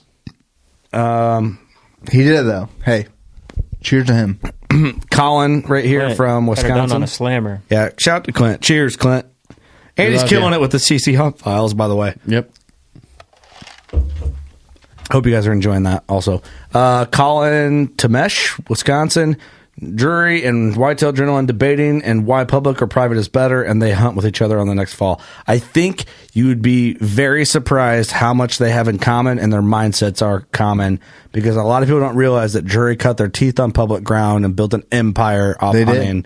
Yep. And it's just an overlooked thing. Hey, it must be nice, you know. Must be nice. Must be real fucking nice. Name. Cody Hammock says, by the way, I love the picture with your daughter. That's awesome. Get Bomar bow hunting on there. Get their take on the drama. You guys could ask the hard questions. That would be interesting. I definitely would interview them and talk about some of this controversy, but I would tell you that I'm not going to pursue it out on them. It's just, I mean, yeah, I would, if I ran into Josh and he was like willing to have the conversation, I think we'd have it with them. Yep. It's just not really on our radar currently. If we get a massive influx of WCB listeners that are like, man, we'd really like to hear that, then we would try to do it for you guys for sure. So if you do want to hear that when this launches, just comment on this episode. If that's what you guys really want to hear. And tag them in it. I could hit him up if that's what you guys want, but it's really not on the radar. Yeah. He's just got to be willing to know, we're going to open it up to questions and interview them the way you guys want us to interview them. We'll let you guys guide that how you see fit for that episode. Because I think that's fair, right? Oh, yeah. No, that's fair. If you guys want to see that, then we'll pursue it for you guys. But on our own merit, we just haven't really thought about it, I guess. Read the next one. Wow, Jelly 8457 promoted on Reality Records. Man, that would just be... my fucking God. I'm going to get right on that. Finally. Could you do it for us? Dude, finally. Here. Promote these nuts. Yeah, just share it. That's what I comment. Fat. Short dick, fat nuts. Say that. I just replied to that spam. But hey, listen, if you're going to comment on our thing with spam, comment on it. Yeah, just share it without asking us. Yeah, do it for us, you bitch. Let's see what Jelly 8457's like. Let's get a look. Oh, you piece of shit. That's not fake. What do you know? It's a Middle Eastern guy. You piece of shit. Here, the way. Go fuck you. You could throw a bowling ball through those bottom teeth. Strike. Cold as ice. Cold as ice. Cold as ice. Well, boys, we got through, I think, the majority of questions here. We could play some Patreon comments real quick at the end of this. What do you think? We might as well get to some of them. Some of our Patreon subscribers threw us some nice messages. We're deep into this episode, and I think... How deep are we? Hey, how deep are we? We're almost to where I wanted to be on this episode. Fat balls deep. Where's that? I wanted to do 5 hours for 500, and we're about 15 minutes away from that. All right, let's do it. Fat. Sick. Fat balls. So these are our Patreon subscribers. First of all, shout out to you for being awesome and supporting what we do. More people sign up. Jeez, Eric. We need it. Just saying. We need it. Hey, we're pouring our hell blows. That's hilarious. You got the guy from ACDC to shout us out. That was pretty good, right? It's pretty good. I hope that didn't cost him a lot of money. Like $6. Nah, I don't want to say. Like a couple hundred or something? No. A couple G's. $50. More than a 50. God, that's a PR Paletta, boy. Thank you, buddy, but shame on you a little bit. Here, I'm just going to play some. I think I got everything going here. Thank you guys for the laughs and the great podcast. Keep bringing the info, helping me close in on killing my first big buck with a bow. Thanks, guys. Awesome. Cool. That's cool. Thanks, buddy. Christian Arnold. What's going on, boys? This is Christian Arnold from Hunters of the 256. Just wanting to wish you guys a huge congrats on episode 500. Been enjoying the podcast for a long time and look forward to episode 1000 one day with you boys. Keep up the good work and go shoot your bow. Thanks, buddy. Go to Zach here. Hey guys, I just want to say congratulations on the 500th episode. I've been a long time listener. Truly enjoy listening to you guys. I damn near listen every day throughout the work week. Helps me get through my day. A lot of good laughs, a lot of good information and guests, and the dynamic that the podcast brings, it's amazing. Helps me stay motivated in the off season and shooting my bow. I'm just truly blessed to have a podcast like your guys to listen to. It's just like hunting buddies, and I get to listen to them every day talk about hunting. And I can't wait to be at the shoot again this year, and I'll see you guys probably at the Iowa Classic. So Have a good one, boys. Here from Central Illinois, Zach Rickard. Thanks, buddy. Thanks, Zach. Nice, man. There we go. Appreciate that. Pretty cool. Soon we got a lot of people meeting us in the Deer Classic. The community, man, is so amazing. Yeah, our Deer it's Classics. like unbelievable, really. Yeah. It really is. Here's Keaton. Nice. I got to be careful so I don't get copyright. Hey, so I fellas. talk. There we go. Keaton Rhodes here. Just wanted to give you congratulations on making it to 500 episodes. You That's guys amazing. are funny as hell. You make the workday go by a little bit easier. Thanks. Hopefully there's another 500 more. And yeah, that is AC/DC playing in the background. Just for you, Curt. Fucking Thanks, dickhead. fellas. Hey, come on. That's pretty good. Yeah, that was good. Dirty That was dog, good. got it. Way to slip that in, man. Get this 500 removed for copyright. That was beautiful. Hey, we had the AC/DC, the fucking douche, the drummer. Yeah. Yeah, good for him. The douchebag. Come I'm on. glad he's still alive. I'm glad he's still alive. Congrats, boys. It's Levi Wadsworth. Thanks, Levi. Appreciate you, buddy. What's up, guys? This is Hunter Hook down in Georgia. Headed to fix a furnace right now. Don't know why y'all always refer to Linux when you talk about heating and air units. Oh, come on. Freaking suck. Big shout out to Curt and the whole gang. Y'all chasing a dream, and I love it. You making it happen. Shout out to Doug. Like to get on one of them guided duck hunts. My mustache ain't cool Yeah, enough. keep dreaming, I need to pal. get on the Dollar Shave Club. Shave club. Shout out to Clint Casper, the friendly ghost. Love the CC Hunt Files. It's one of my favorites y'all do. Don't fucking settle, Clint. And Carl, fuck that guy. He's a hater. Sticking razors in the cages. Fuck you, Carl. Fuck you. Don't want to put anybody's brand on his arrow. Good luck during turkey season, fellas. That Keep guy's up the good awesome. work. Thanks, Hunter, man. Yeah, Frick Hunter- that. First of all, fuck turkey. He's fucking awesome. Fuck that guy. That's good. Kevin MF Die is how he put his name in. I like that. That's awesome. That guy needs a Welcome hat. back to 94.7 The Rock, playing only hard rock.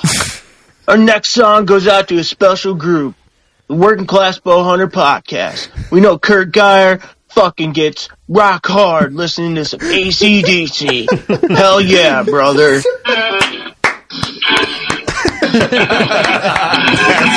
Terrific. I love it. God, we enabled these motherfuckers.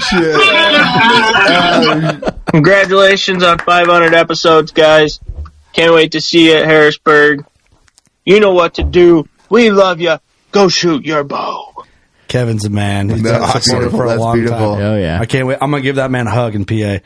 Here's another one here. We got a run up here. I mean, You guys went from a ripple to a wave. Let's see a tsunami. This is Levi Nelson. Go shoot your bow. thanks, buddy. That's pretty good. Fucking tsunami. All right, here's a funny one. This is one of them characters, I think. God damn it! I think we got our new band. What's up, boys? This is Chaz Thunderstruck. Just want to congratulate you guys on your, how many is it? 500th episode. I don't know if that's good or not. Sounds like a rise of mediocrity, but hey, my PR guy told me I had to send something over for you guys. So just want to say congratulations. Keep up the hard work. I don't know how hard it is to sit and talk all day, but you know, my wife does that, so I'm not that impressed. But anyways, when you guys want to be a badass motherfucker and hunting some high fences like I do, shooting that crossbow, wearing those white sunglasses, you give me some call, and we will crush some Mick Ultras together. Gotta love that 80 calories. But until then, know that you do not party until you've been...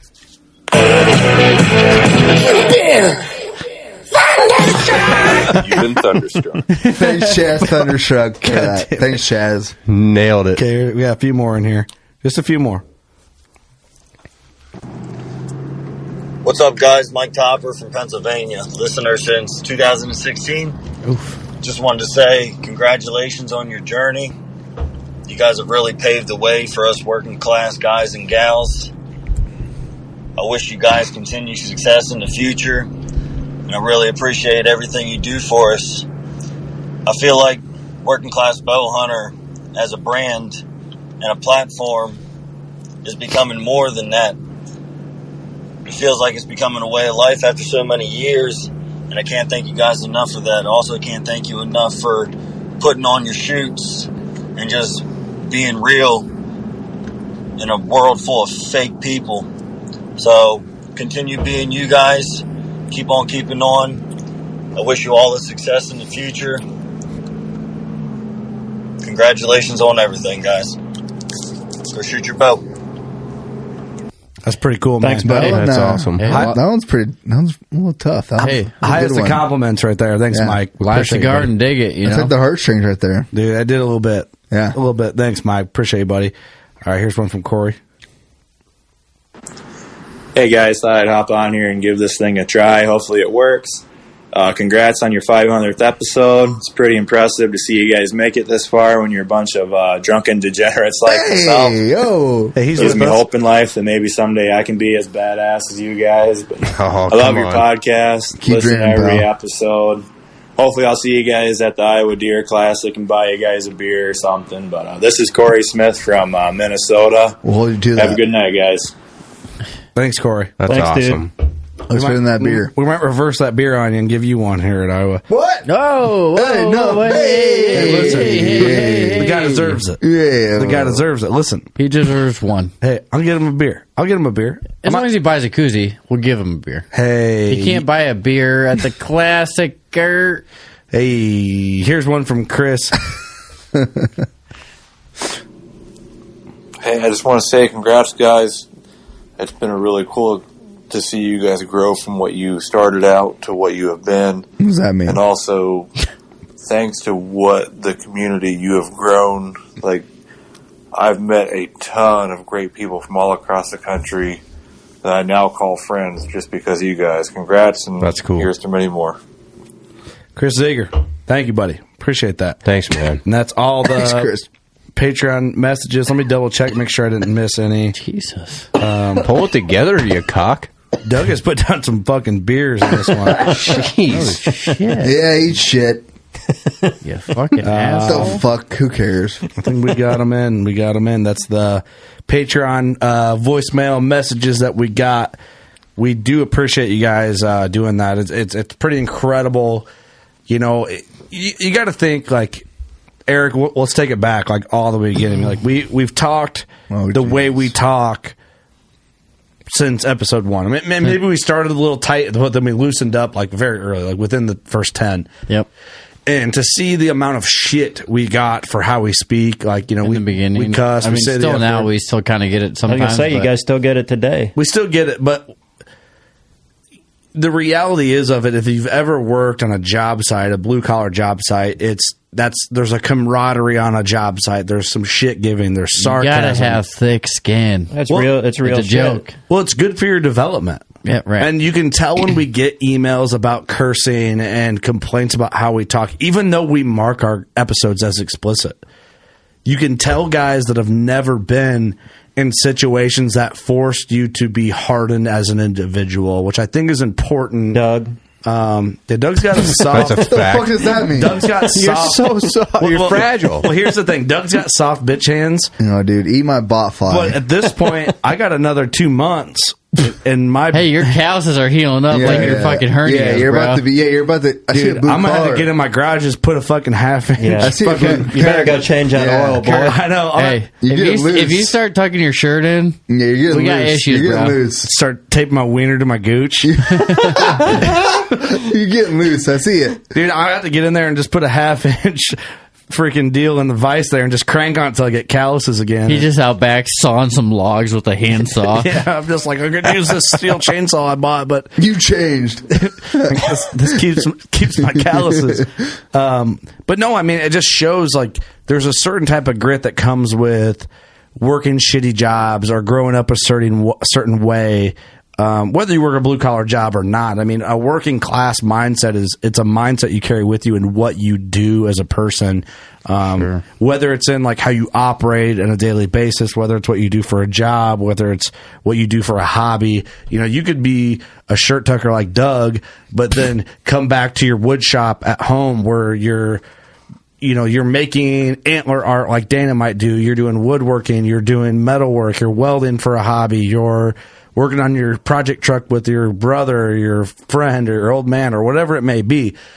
It's working class is a mindset, and I think it just applies a certain grit. Like I always like the term blued, screwed, and tattooed because it just kind of encompasses a certain type of grit in an individual that you really can't duplicate in someone who's never like been through tough situations in their life before, whether, whatever it is. Yeah, I mean, you could be like a white collar guy like me, but like you're still a working class guy when it comes to hunting. Like, I mean, we're all out there striving to kill big deer and work hard. It's a hard work. It's the grit. It's the mindset. It goes deeper than. Yeah, I mean, you're working hard to kill a big deer. Yeah, for sure. It's deeper than a profession. Yes, that's the best way to explain it.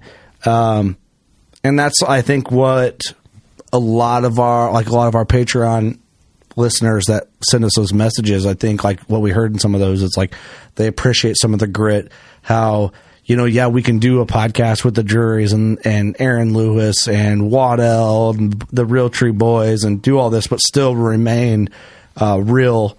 And still remain us. It's like, you see us at a trade show. The next episode, you some guy from Illinois killed 200 entry. I mean, right? Okay, but you see us at the Abbott Classic. Mm-hmm. We're drinking beer and cussing at each other at the booth. Like, and I feel that maybe the hunting industry has kind of missed authenticity there a little bit, and I think a lot of it is like saving face because it's an industry of killing. Yep, sure. So I get it to a point. I definitely get it.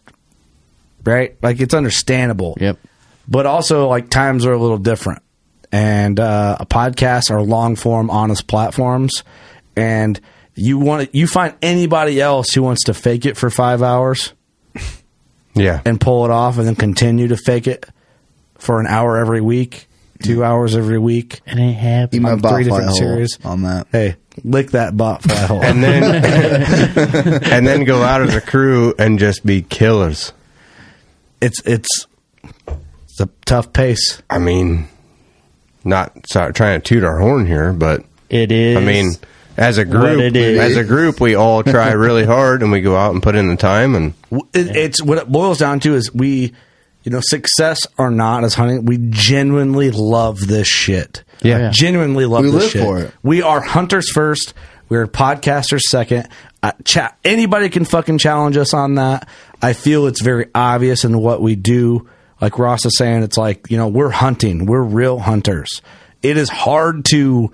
And we happen to be best buddies after all that's said and done. And we sit here and talk about it.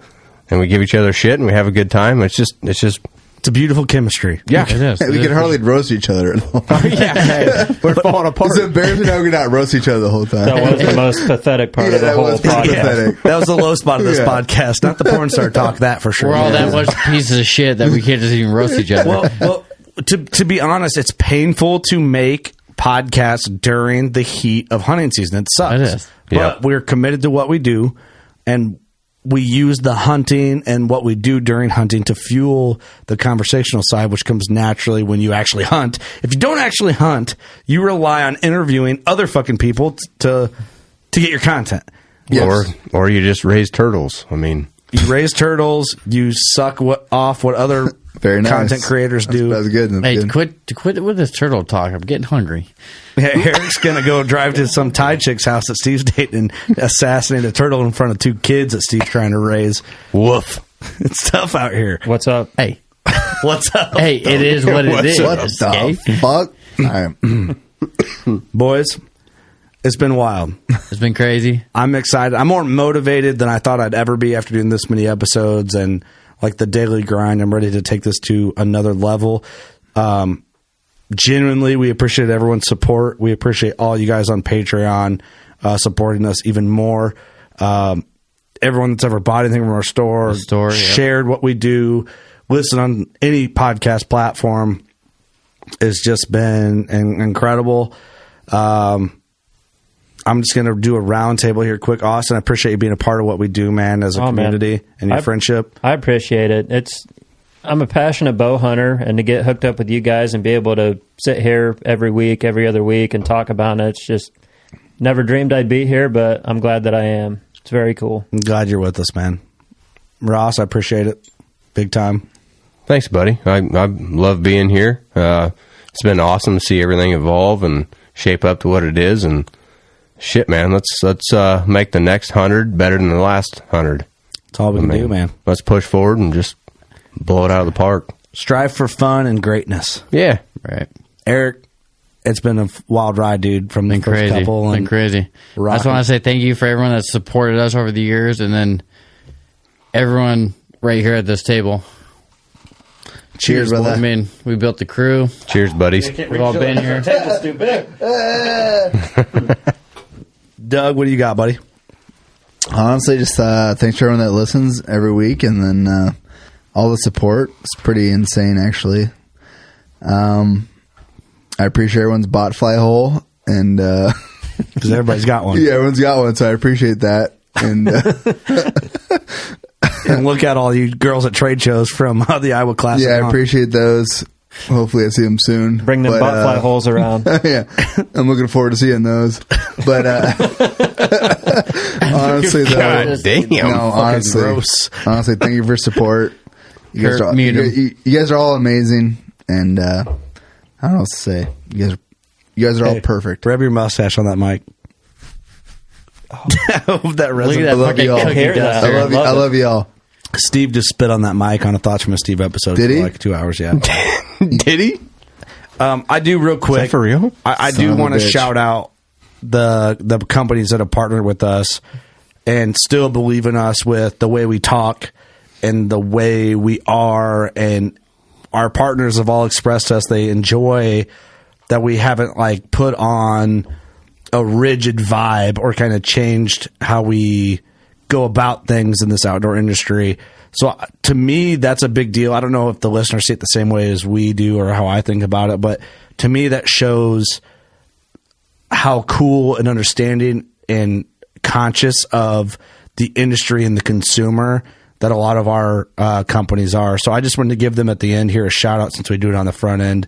Elite Archery for the title sponsor, Big Tine, Spy Point Trail Cams, Scent Crusher, Old Barn Taxidermy, Novix Tree Stands, Camo Fire, Leupold, HHA, and from the product side of it, and HHA USA for supporting our veteran shout out, which is incredible that we do each week.